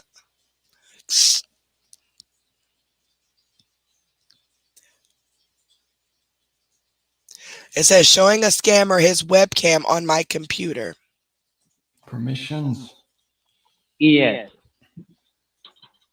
Look, Can you see the permissions at the left hand side? All right, Mr. As you can see, I know exactly who you are and what you do. So, I don't care. Amit, just listen to me, man. I have a few questions for you. You want to answer those questions? You want to answer those questions for me? Sure. All right. So I'm going to start off easy. You are a scammer, correct? We do. Yeah. Okay. So how long have you been doing this? I'm sorry? How long have you been doing this? The scamming? We actually, I'm a freshers here. Amit, you don't have to lie to me. How long have you been scamming for? 2 months. Amit, you have been scamming since 2017. You don't have to lie to me. I have all the answers to my own questions. You don't have to lie to me, Amit. I know all the answers to all my own questions, okay? Just be honest. Who are you? My name is James. I'm a scam investigator, and I've compromised your machine. I know exactly who you are. I know what you do. I know where you live. I know who your family is. I know your phone number, your address, and I have copies of your identity card, okay? All right. So there's no point in lying to me. I have questions for you, and I have all the answers to those questions, so you don't have to lie. Okay, so how long have you been scamming for? Just be honest, don't lie to me. I said 2 months. Amit, why have I found files from 2017 of you scamming if you tell me that you have been scamming for only 2 months? You have been scamming for over 4 years, Amit. Well, we are working with the office computer, so I don't know about this. Amit, you know damn well what you're doing. I know that you are a scammer, and there's no point in lying to me. I've been watching you for months. How do you? Yes, you don't have to lie to me. How long have you been scamming for? See, we're not scamming anyone. Okay? 17, okay. How much do you get paid for the scamming? What is your salary? 10,000. That's also a Indian lie. rupees. That's also a lie. Why? Why do you keep lying to me, bro? There's no point. I already know the answers to my questions. Like I said, there's no point for you to lie. How much do you make? 10,000? No, you don't. You make way more. How much do you make? I'm gonna ask you. Wow, that's a lot of money. All right. Do you get a bonus per scam? Do you have incentives if you scam someone? You get extra money. Amit, Are you going to talk to me, or you want me to publish your information to over 3 million people? All right. He's also not picking up his personal number. So typical scammer behavior. He's lying when I ask him questions. He's refusing to pick up my calls, and he doesn't like confrontation. I don't know what else to do. I'm just going to wait for him to turn his computer back on and then destroy his computer. I know for a fact he was going to see it in his eyes as soon as he saw his own face, man. So still, we scared him. He probably, I don't know if he's going to stop scamming. He's been doing it for a while, but still, that's going to be very demotivating, that's for sure. A few days later, Amit decided to turn his laptop back on. When I listened into his microphone, he was talking to someone on the phone about formatting his hard drive. I decided to put ransomware on his computer and deleted all of his files, and then I opened his camera, to which he did this.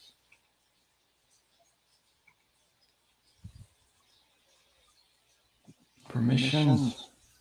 Yes. Can you see the permissions at the left hand? All right. We have played them all, my loves.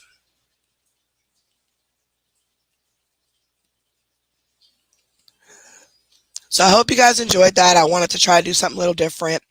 To me, that was interesting, but they were also kind of boring because of the language barrier, and there wasn't a lot of excitement except for some of them. But I just wanted to kind of show you guys, especially the credit card things and stuff. And I'm going to be doing that more often, like looking up different like normal things that people get scammed about, you know, to warn you guys and show you guys how it works and, you know, all that stuff. Because I was just scammed. And now I'm more interested in finding out how people get scammed and how it happens. Like, because I still don't know how I got scammed. I don't know how I got hacked. I have no idea. I have no clue. And when I talked to Cash App today, finally, I said, well, what is the point of me getting a new card if you are still going to allow the same companies that I've reported, right? I got a refund from the last card from whatever, you know, was taking money out that I didn't authorize, right? So you gave me a refund, you cancel the card and give me a new one. The same company is still able to take money out just and sending it to the old card number, but still able to go to my Cash App. Like, what is the point of getting a new card then? And he said, well, it must be some sort of subscription that's signed up. I said, no, I've not signed up for any subscriptions like this. I don't even know what all this is. It was like Microsoft and some, no. This was Google or something like that. It was like 3 transactions. And I hadn't done anything. I'm not signed up for anything. And I said, so it's pointless for me to pay for a new card. Now, I just reported these transactions. Okay, I got the money back. You would think you would block those people from being able to access my account, or getting a new card would help because they won't have the new card numbers. So why are you allowing payments to come through on the old card number that was reported as theft? Like, I didn't understand that. And he just kept saying, well, you know, we could get you a new, another new card, but it don't matter. I've had 3 cards in the past year because of this. You guys are allowing the same people to keep taking money out. I get my refund. You allow them to take it out, and they're sending the money request or whatever, or payment request to the old card number. So wouldn't that be a red flag that I'm not releasing any money because this is an incorrect card number? Like, what's the point of getting a new card? It makes no sense whatsoever. And I didn't give nobody the account number or the routing number, none of that. They're going off of the debit card number. So why are you allowing payments to come through on a card number that was reported as stolen? It makes no sense. The only thing they told me was that I should just lock my card. And then he blocked DoorDash from my card. So I'm like, oh, and he said that all those transactions were DoorDash, but from Hy-Vee, that was that Indian guy who was here that day. He's the one that brought me my Hy-Vee groceries that were $58. I had just did another order the day before with my work card. That was the first time I had ever put my work card in there and on DoorDash. He delivered my groceries and he took his picture and he was just standing, walking like back and forth on my porch. So I went out there to get my stuff and I said, you know, can I help you? I was like, oh, just want to make sure you got your groceries. And Nina's like going crazy. And he still asked me, do I need help carrying it in? I'm like, no, I don't. So all of a sudden he leaves and literally within an hour is when the transactions start trying to come through for $61, $45. Like what? And the Cash App today did say that it was Hy-Vee, which is where I got that groceries at $58.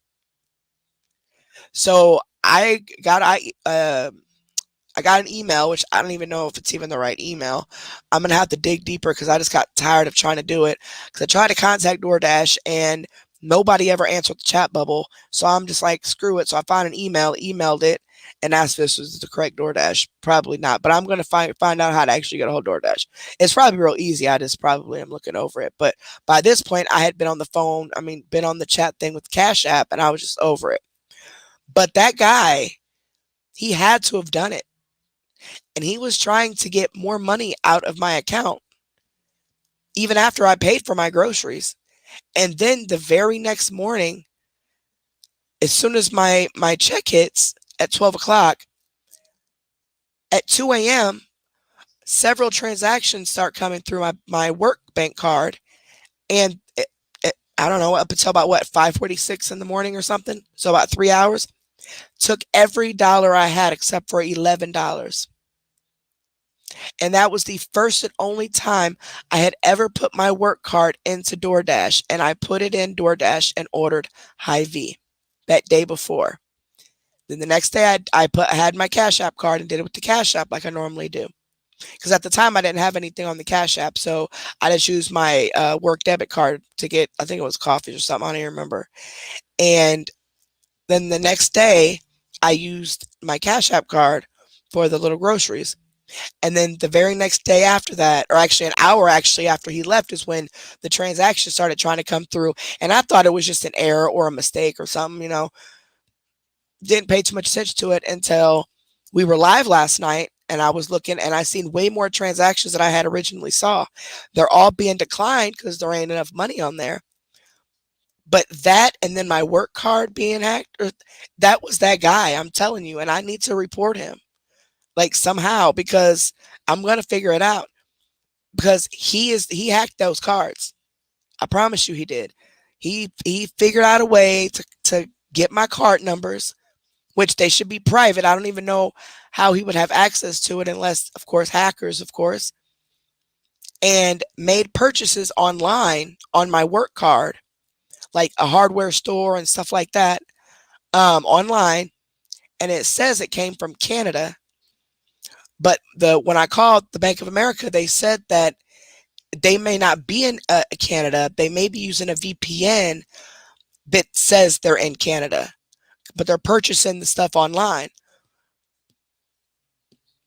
I know it was him. I know it was. I had a funny feeling about him, not just because he was Indian, but because he was pacing on my porch. Why are you still here? Like, it didn't make any sense.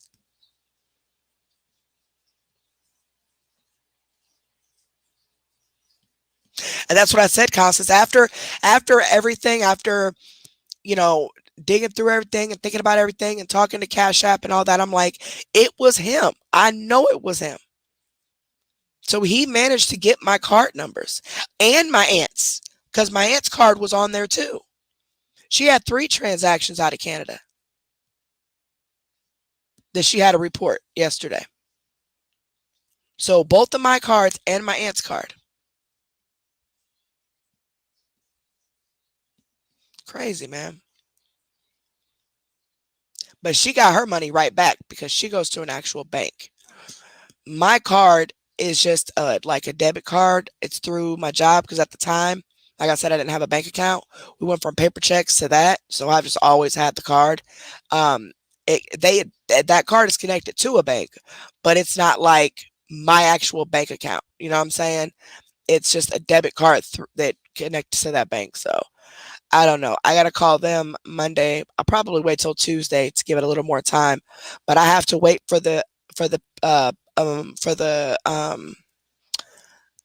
amounts to post, because right now they're all pending, which made no sense to me, because I'm like, you see they're pending, why don't you just cancel them and not let them go through?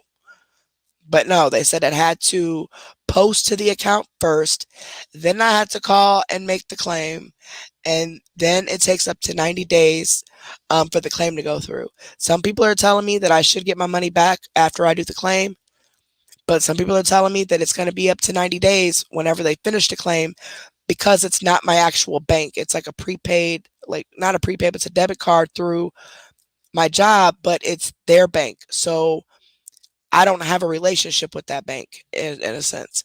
So if they give me my money back right away and come to find out I lied about it, they're going to have to take me to court and stuff and go through all that.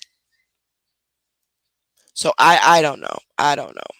We'll have to see, but it's got to be that guy. And I promise you, matter of fact, his name was, oh, I can't get in it now. Dang it. And you know what I did? I forgot to screenshot. No, I didn't. Because I always screenshot when I order it. Maybe his name is on there. I probably did. And it's probably like just this one time that I didn't screenshot something from it. Nope, I didn't. All I did was screenshot that it was coming. It doesn't say the name, but either way, DoorDash should be able to link him back, to that because of my address and the date and everything. You know what I'm saying? It's just crazy, man. People. So now I really want to. I really, really want to like dig deeper into scammers, because this is crazy.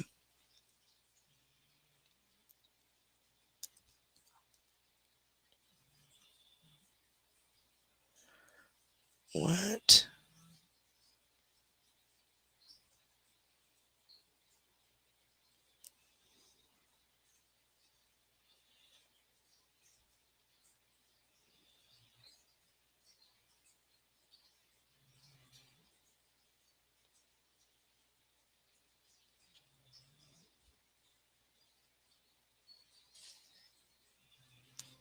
I don't understand that. Oops.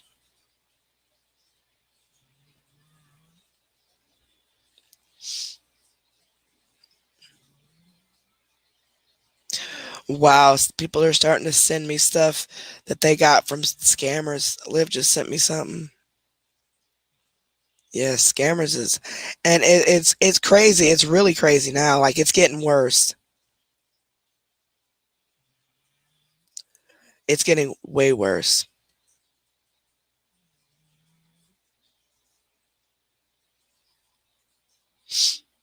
I don't know why I can't see the comments.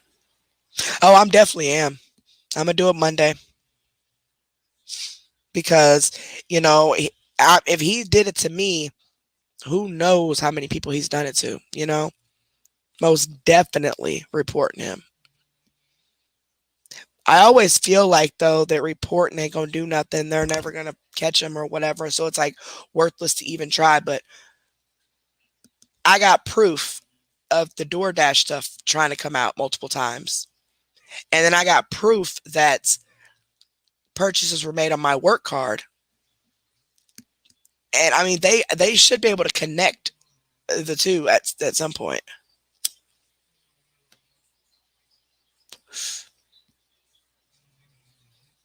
Yeah, because if he scammed me, he's definitely scamming other people. And my thing is, how did you even get my card numbers? How did you get any of my information? You know what I'm saying? DoorDash needs to have better security or change up some shit, because he shouldn't have been able to have access to my card numbers at all.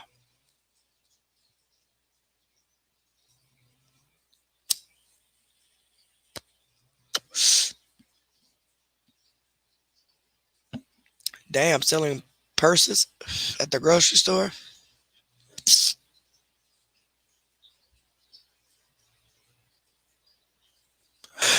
I hope so, Captain. Say, hey to ho. I'll send them whatever information I need to, and the dates, and show them the day I made the $58 payment and got my groceries. Right after that is when my stuff started trying to go through, and then I got. Then there was money on my work card after midnight that Friday, and they got it on there. Makes me wonder, like, has this happened before? But I can't remember ever checking my balance and it, not being what it's supposed to be. So it has to be that, because that's the only common denominator is the DoorDash, because that's the only time I ever put my work card on anything. Yeah, we got a lot of car thefts here too. Crazy. Yeah, Spider's daughter. I'm thinking the guy, there probably is more of them. It's probably more workers. And I think what they're doing is they somehow figured out how to get the card numbers, the cards that you use, get the card numbers, and they're just using it. And they sent it through as DoorDash several times on Cash App, but on my work card, there were like random places. It was like a hardware store and just a few random places, like actual businesses that they were buying from using my card numbers, and they did it online, and it said they were in Canada, but they said that could just be the VPN that they're using.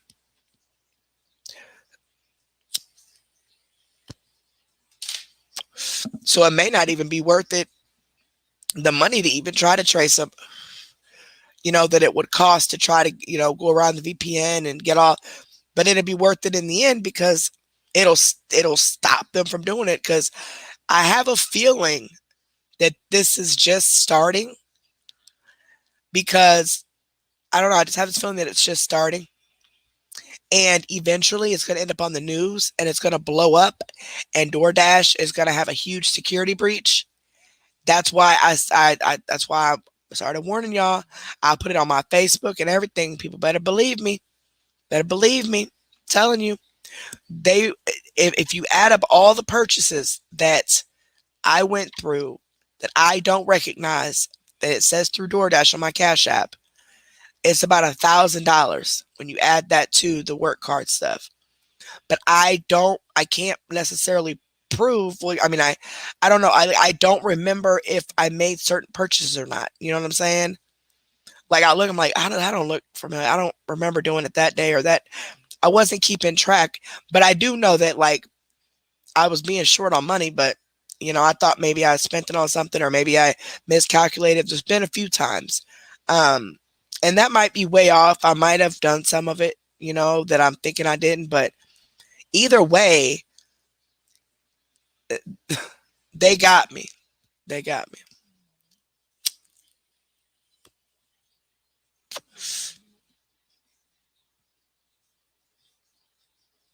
They definitely got me. Munchie, I never thought about that. He wasn't on his phone, though.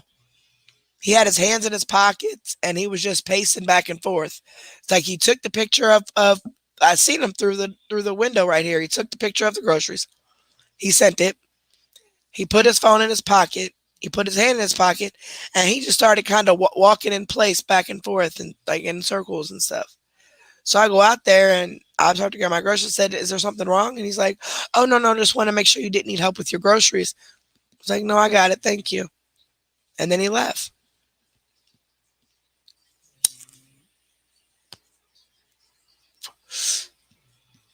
See, that's crazy, David. That's some crazy stuff. Like, how stupid can you be to use somebody else's card online to buy stuff, knowing you're going to get caught because the stuff gets delivered to wherever you deliver it to? You know what I'm saying? Like, they can intercept that delivery if they catch it in time and catch you getting the items. You know what I'm saying?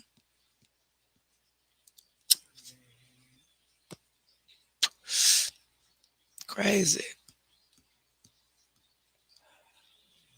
Yeah, I don't know what he was doing, Munchie, but it's crazy. It's crazy. I'm definitely going to be doing more. I want to do more like interesting scam reactions though, you know. I don't want them all to be boring. Like I want some comedy in it, and you know, I don't want to be all bored.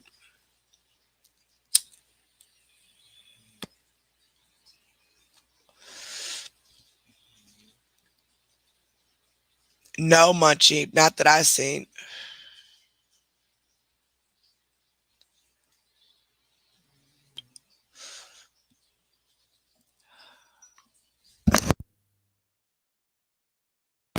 Oh man.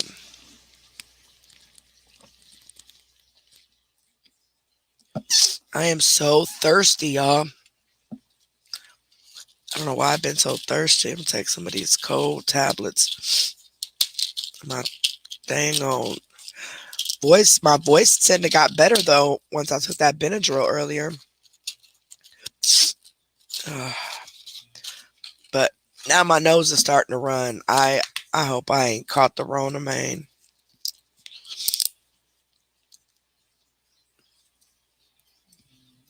Probably just the cold. Probably just I hate opening up these tablets, you know, the cold tablets where you gotta, oh shit, I dropped it. Where'd it go? You know, like those cold tablets that you, no, where'd that thing go? Oh, it fell right in the garbage can. Oh crap. And that has that food from earlier in there. I'm definitely not digging that pill out of there. You know, the little silver things that you gotta pull back. God, sometimes they make it so god dang on difficult. And if you're really, really sick trying to open these, like it'll almost be impossible because these things is horrible. Sometimes you can't even get the corner to bend. And like bend here, I'm bending, motherfucker. It ain't bending shit. It ain't bending for me. Nina is knocked the F out.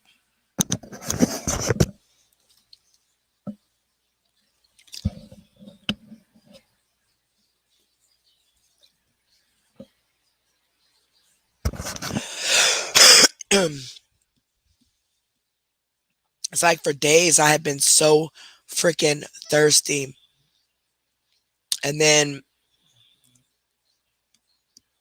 we did all that yelling for a couple days, talking a lot, and my voice started getting like this the other day, and it's just kind of each day it gets a little worse. Still thirsty as hell, but I have been talking a lot, yelling a lot here and there, you know, especially on here. So I'm just trying to give it a few days. Like that's why I said Sunday and Monday, I'm not talking at all. I am resting. I am, you know, watching my symptoms because if I catch the Rona, I am going to the hospital ASAP. They about to, anything y'all learned how to do, go ahead and do it before this shit get worse.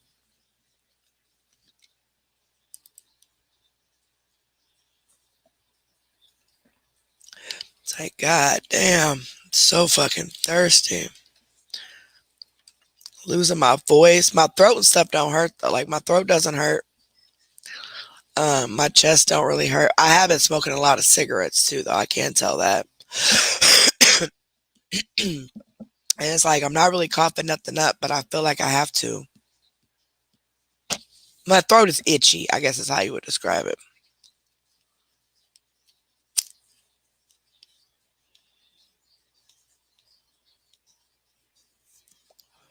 What the hell you talking about, Munchie? But lots of bugs around. Y'all might be y'all talking about something else. I don't know what the hell y'all talking about. Yeah, I'm thinking so, Karen. I'm thinking it could be like laryngitis or bronchitis or something, like the start of it.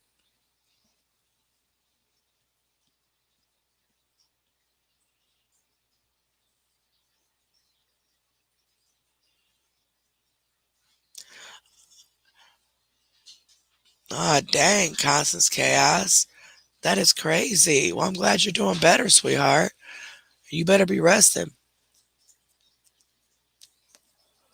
That's what I'm saying, Tits McGee. Like,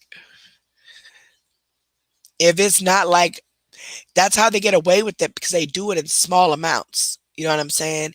When they start getting greedy and start doing it in big amounts, that's when they start getting caught. Just like me when I stole that money from my job. I was stealing small amounts at first, $10 here, $20 there. Then I got greedy and started stealing bigger amounts. And over about a 2-week period, I didn't know, it wasn't even a full 2 weeks. It was like a week and a half. I ended up with over $700, and I ended up getting caught after I took the biggest amount. So, you know, that, I guess that's just how it works. Hey, Taylor. Yeah, it's Cottonmouth, and I ain't even smoked. I just smoked just now, but I ain't smoked all day.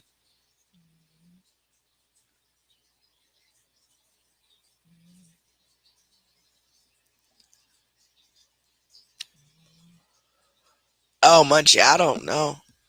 Ain't nobody else claim they got any symptoms. It's just me. That's why I just keep putting it off, as because I've been yelling on here and, you know, on the phone, yapping with people all the time for days, and still talk to the kids and the dogs, and you know what I'm saying? I've not shut up.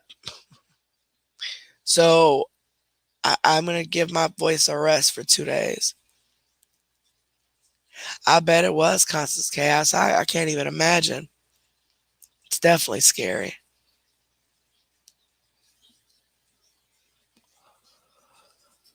Well, y'all, I'm about to get my butt off of here. It's 2 o'clock. We did 5.5 hours today, so we did pretty good. Only an hour and a half over what I planned, but that's okay. Please, guys, don't forget to give this video a big thumbs up, and make sure you guys are subscribed to the channel by clicking the red word subscribe. Click the bell next to the word subscribe. Click all, and you should be notified every time we go live. As long as your notifications are on your end, and as long as YouTube isn't tripping at the time. My next live will be our members live, which will be Tuesday. I will schedule it Tuesday. Now, you members, most of you don't seem to get the members notifications, and I don't know why. I have no clue why. So what I'm going to do, I'm going to schedule it as a public live, right? And I'm going to put members, and then that we all know, you know what I'm saying? More of you get notifications. So Tuesday, I will have it scheduled, you know, by afternoon time, if you want to check the page and see what time it's going to be. And whatever time you see on your end on the computer or whatever, that's the time. But it's typically around 7 Central Time. If something happens, I end up sicker or whatever, I will put a post on the community wall. Me or Liv will make a post on the community wall, which is right here on our channel. You just go to our channel at the top, click community, and that's where we make different posts and updates, share videos and things like that. The community wall is very, very important because it's a lot of information that we post, updates, videos, you know, links to certain things. Like, it's very important to get into the habit of checking that, because you never know what we're going to share on there, okay? Make sure you guys don't forget to check out the WC awareness pages on Facebook and on YouTube. Please, if you go to Facebook, do not make any comments on anything. Do not like anything. WC and his minions are on there watching. Anybody that likes something that they post or comments something that they post from your real page, they will attempt to dox you, meaning do a background check and search for your personal information and post it online. If you're on YouTube, under your alias, comment away, okay? But this WC awareness page is very important because it shows that the man that has been harassing and stalking me and my children and my family has been doing this to several women for several years. He's also already been convicted of harassment, stalking stuff. He's been convicted of assault So, not in Florida, though, in a different state, I think in Pennsylvania. So, I mean, and I've seen the court documents. He actually still owes a fine. It was like $240 or something on the harassment charge. I mean, he might have paid it by no. Well, he might no, because the date, no. He still owes like $200 something on it. But y'all can see a lot of stuff on these pages about what this man has done, not only just to me and my family, but to other people, assuming that certain followers or certain people on these pages are certain other people that he hates and that are behind aliases. So he doxes them thinking, yeah, I know you're such and such, and it don't even be that person. Like, he's that thirsty to post somebody's personal information. But the minute you post his, or you post his children, I mean his family, he threatens to KILL you, unalive you. If you go to our community wall and you scroll down, there is a video I shared. He is sending voice clips to a lady who posted a picture of his sister after this lady was doxxed by him. Her family was posted. Her children were posted all over. So she posted his sister. And the audacity. How you gonna get mad? And he voice clips this lady and tells her she better take the voice clips, she better take the picture down, or he is going to, and proceeds to say how he is going to unalive her. Actually her mom, because she said, my mom's in law enforcement or something. And he said, I will take it and put it in your mom's neck and unalive her and watch her. You got to listen to it. If you don't take my sister's picture down. So he's threatening law enforcement. That's how loose in the goose he is. Plus he's taking all these pills, drinking on them. Like, and these women just don't get it. They do not see it. They just, they're so oblivious, or they're just desperate for a friend. I don't know, but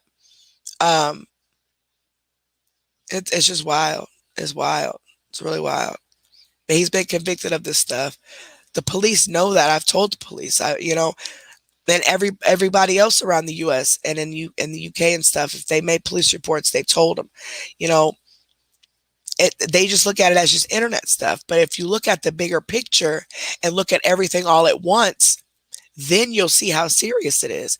And that's the live that we're doing in 2 weeks. We're going to show you over the past couple of years exactly with proof what this man has done to people. He is behind several fake accounts where he makes comments about himself, defending himself, or he goes from those same accounts and talks to himself on another fake account of his. So he's essentially talking to himself. It's wild. It's wild. It's wild, y'all. I'm telling you, something is really wrong with this dude's brain. It's something really wrong with his brain.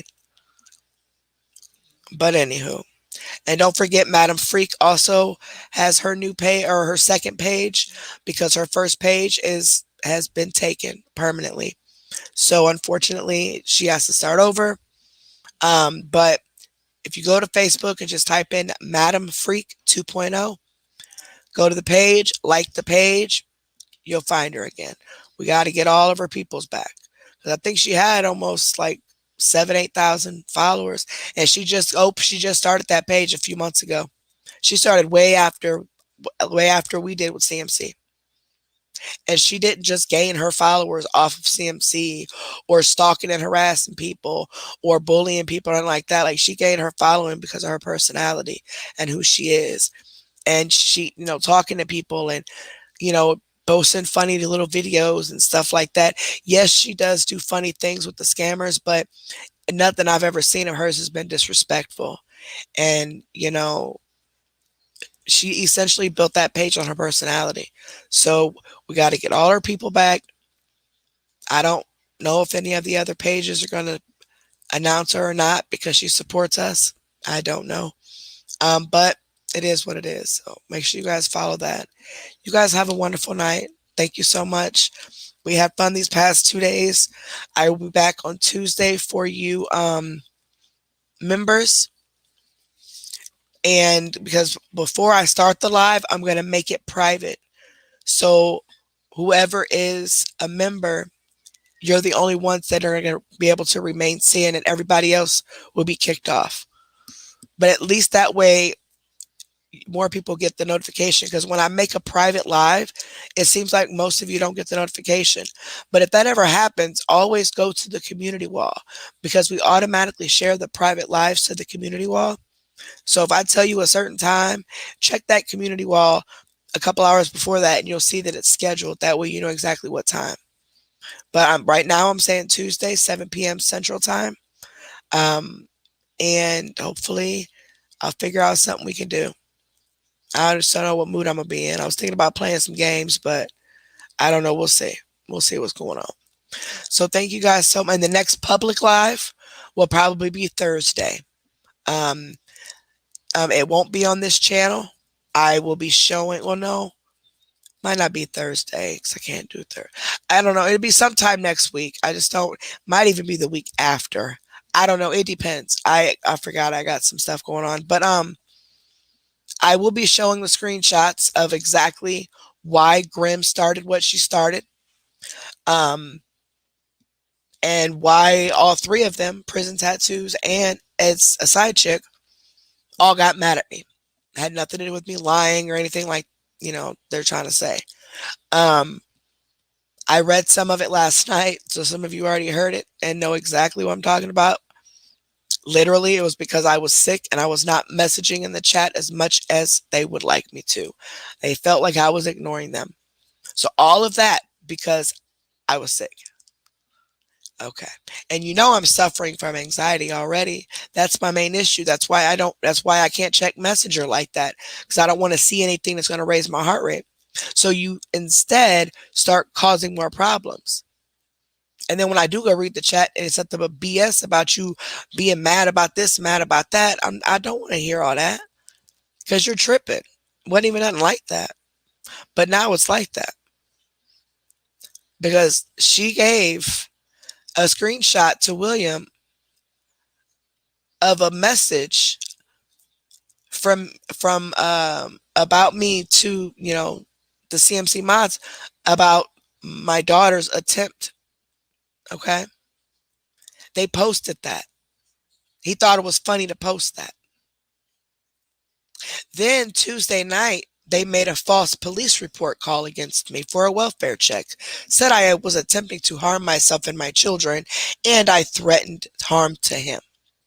He said his name was David Hale. David Hale's a girl. Dummy. Just dumb. And that's why the police told me everything about the call, because they knew off top it was fake. Because all the reports I've had and all that. And there's another reason why, but yeah, I don't need to know that. Just know that his time's going to come. Let him keep doing it. And I got proof that he did it. I posted on the community wall. It's messages between him and Carla saying the welfare check is in. Let's watch the fireworks, because he called while I was live in the hopes that the police will come while I was live. Yeah. Sure did, buddy. And Carla was right along with them. She was sending him the voice clips of what I was saying to them in the background, the CMC mods. He accidentally showed that on a live yesterday when he said he started, and somebody screenshotted it. He immediately ended that live and deleted it, and then came back live again, but this time he was showing, I guess, his TV or something while playing my voice clips, the same voice clips that Carla was sending him on those messages. It's like a black screen. It was yesterday. It was like 10 minutes long. Those are the voice clips that are on the screenshot that I posted on the community wall. So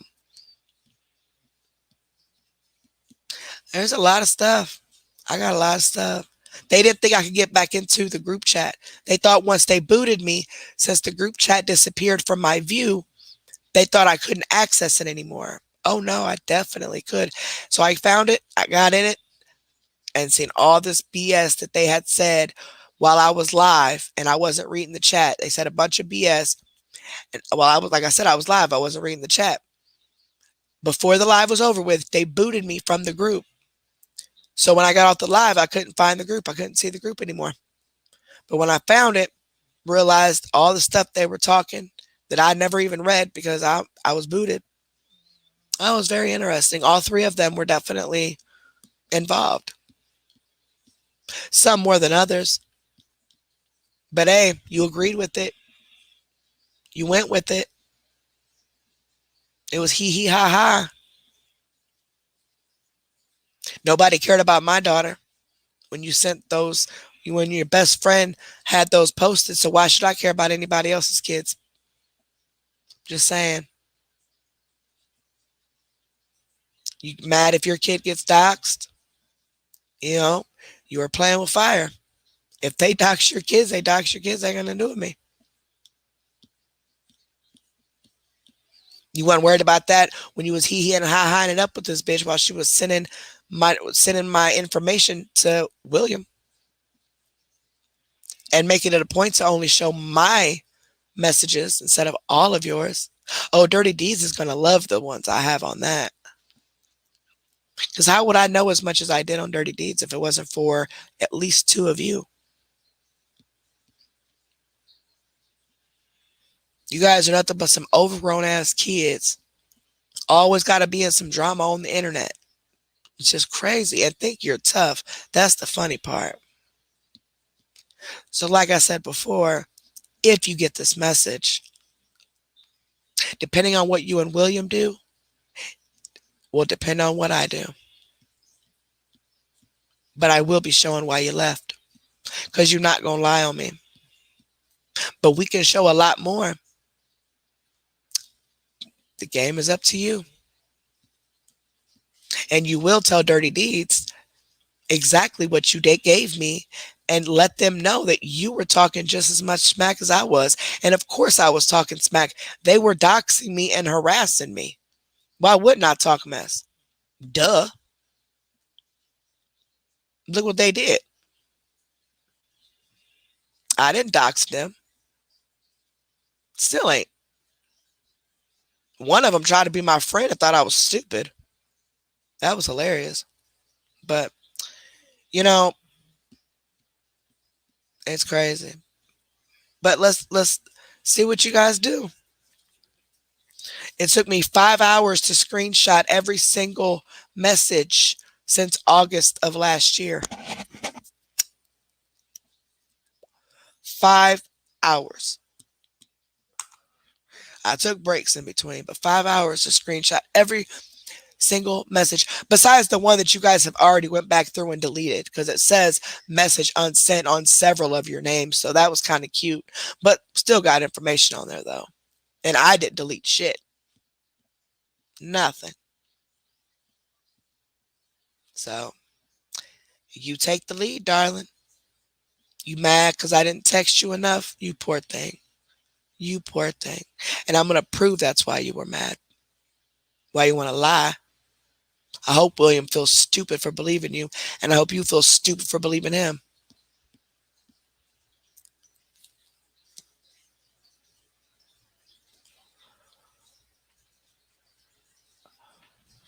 You okay, mama? Oh my goodness. You okay? It's okay. My goodness. You sleepy? You ain't gonna sleep? You ain't gonna sleep, my love? You look sleepy, girl. You look sleepy. Well, guys, I'm gonna go ahead and get off here. Oh, y'all talking to him. Right, David. That's what I said. I said, David Hale. I said, that's not even a real name. And then I started laughing. I said, that's a woman using that name. And the police just started laughing. They were like, well, we figured it was a false call anyway because of something that William will never guess in his life. So they knew I wasn't doing that. They knew I would never do that. And I never threatened him. What I said was, he's lucky he ain't over in beef sector, because they're the types that will drive 12 hours to get you. They don't care. See, he's over in a sector where there's a bunch of people scared of him. Why don't you go somewhere more challenging since you're so tough and bad? You and Carlo, why don't y'all go over there since y'all so big and bad? No, who the hell y'all think y'all be scaring? Y'all got jokes. Hey, Nessie. Hey. All right, y'all. All 95 of y'all need to take y'all asses to bed. I will see you members on Tuesday. Again, if I get sicker and this does turn into something else, I will, or Olivia will, make a post on the community wall, okay? And then the next open live, you know what? The next open live will probably be Thursday, and I'll go ahead and do the CMC reaction that was requested, because that was next on my list. But that was a while ago. I'm behind, y'all, and I'm sorry. I am behind, but that was the next one. I'm looking at my email. That was the next one, was the CMC. So Thursday I'll do a public CMC reaction. And depending on how long that takes, maybe I'll throw in maybe a panel or something, and then we'll just go from there, okay? So you guys have a good night. Again, don't forget to thumbs up this video, get that algorithm moving, and make sure you subscribe to the channel. Those are both 100% free. You just click on the red word that says subscribe, click the bell next to the word, and click all. And as long as your notifications are on your phone and YouTube isn't tripping, you should be notified every time we go live or upload a video. I usually try to be on a schedule, but since my health has gone downhill a lot, I'm not really keeping a schedule right now because I don't want to promise something.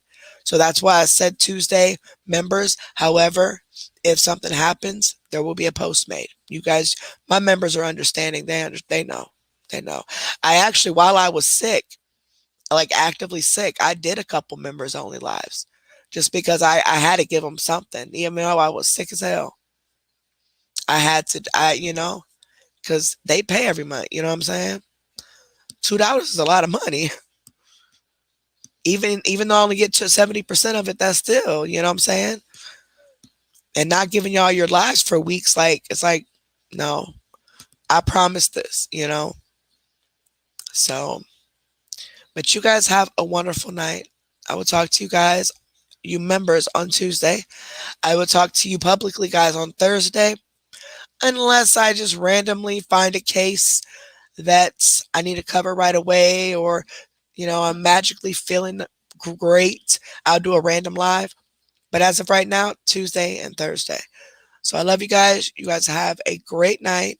Thank you so much for coming. And I'll see you members on Tuesday. And I'll see the public on Thursday. Love you guys.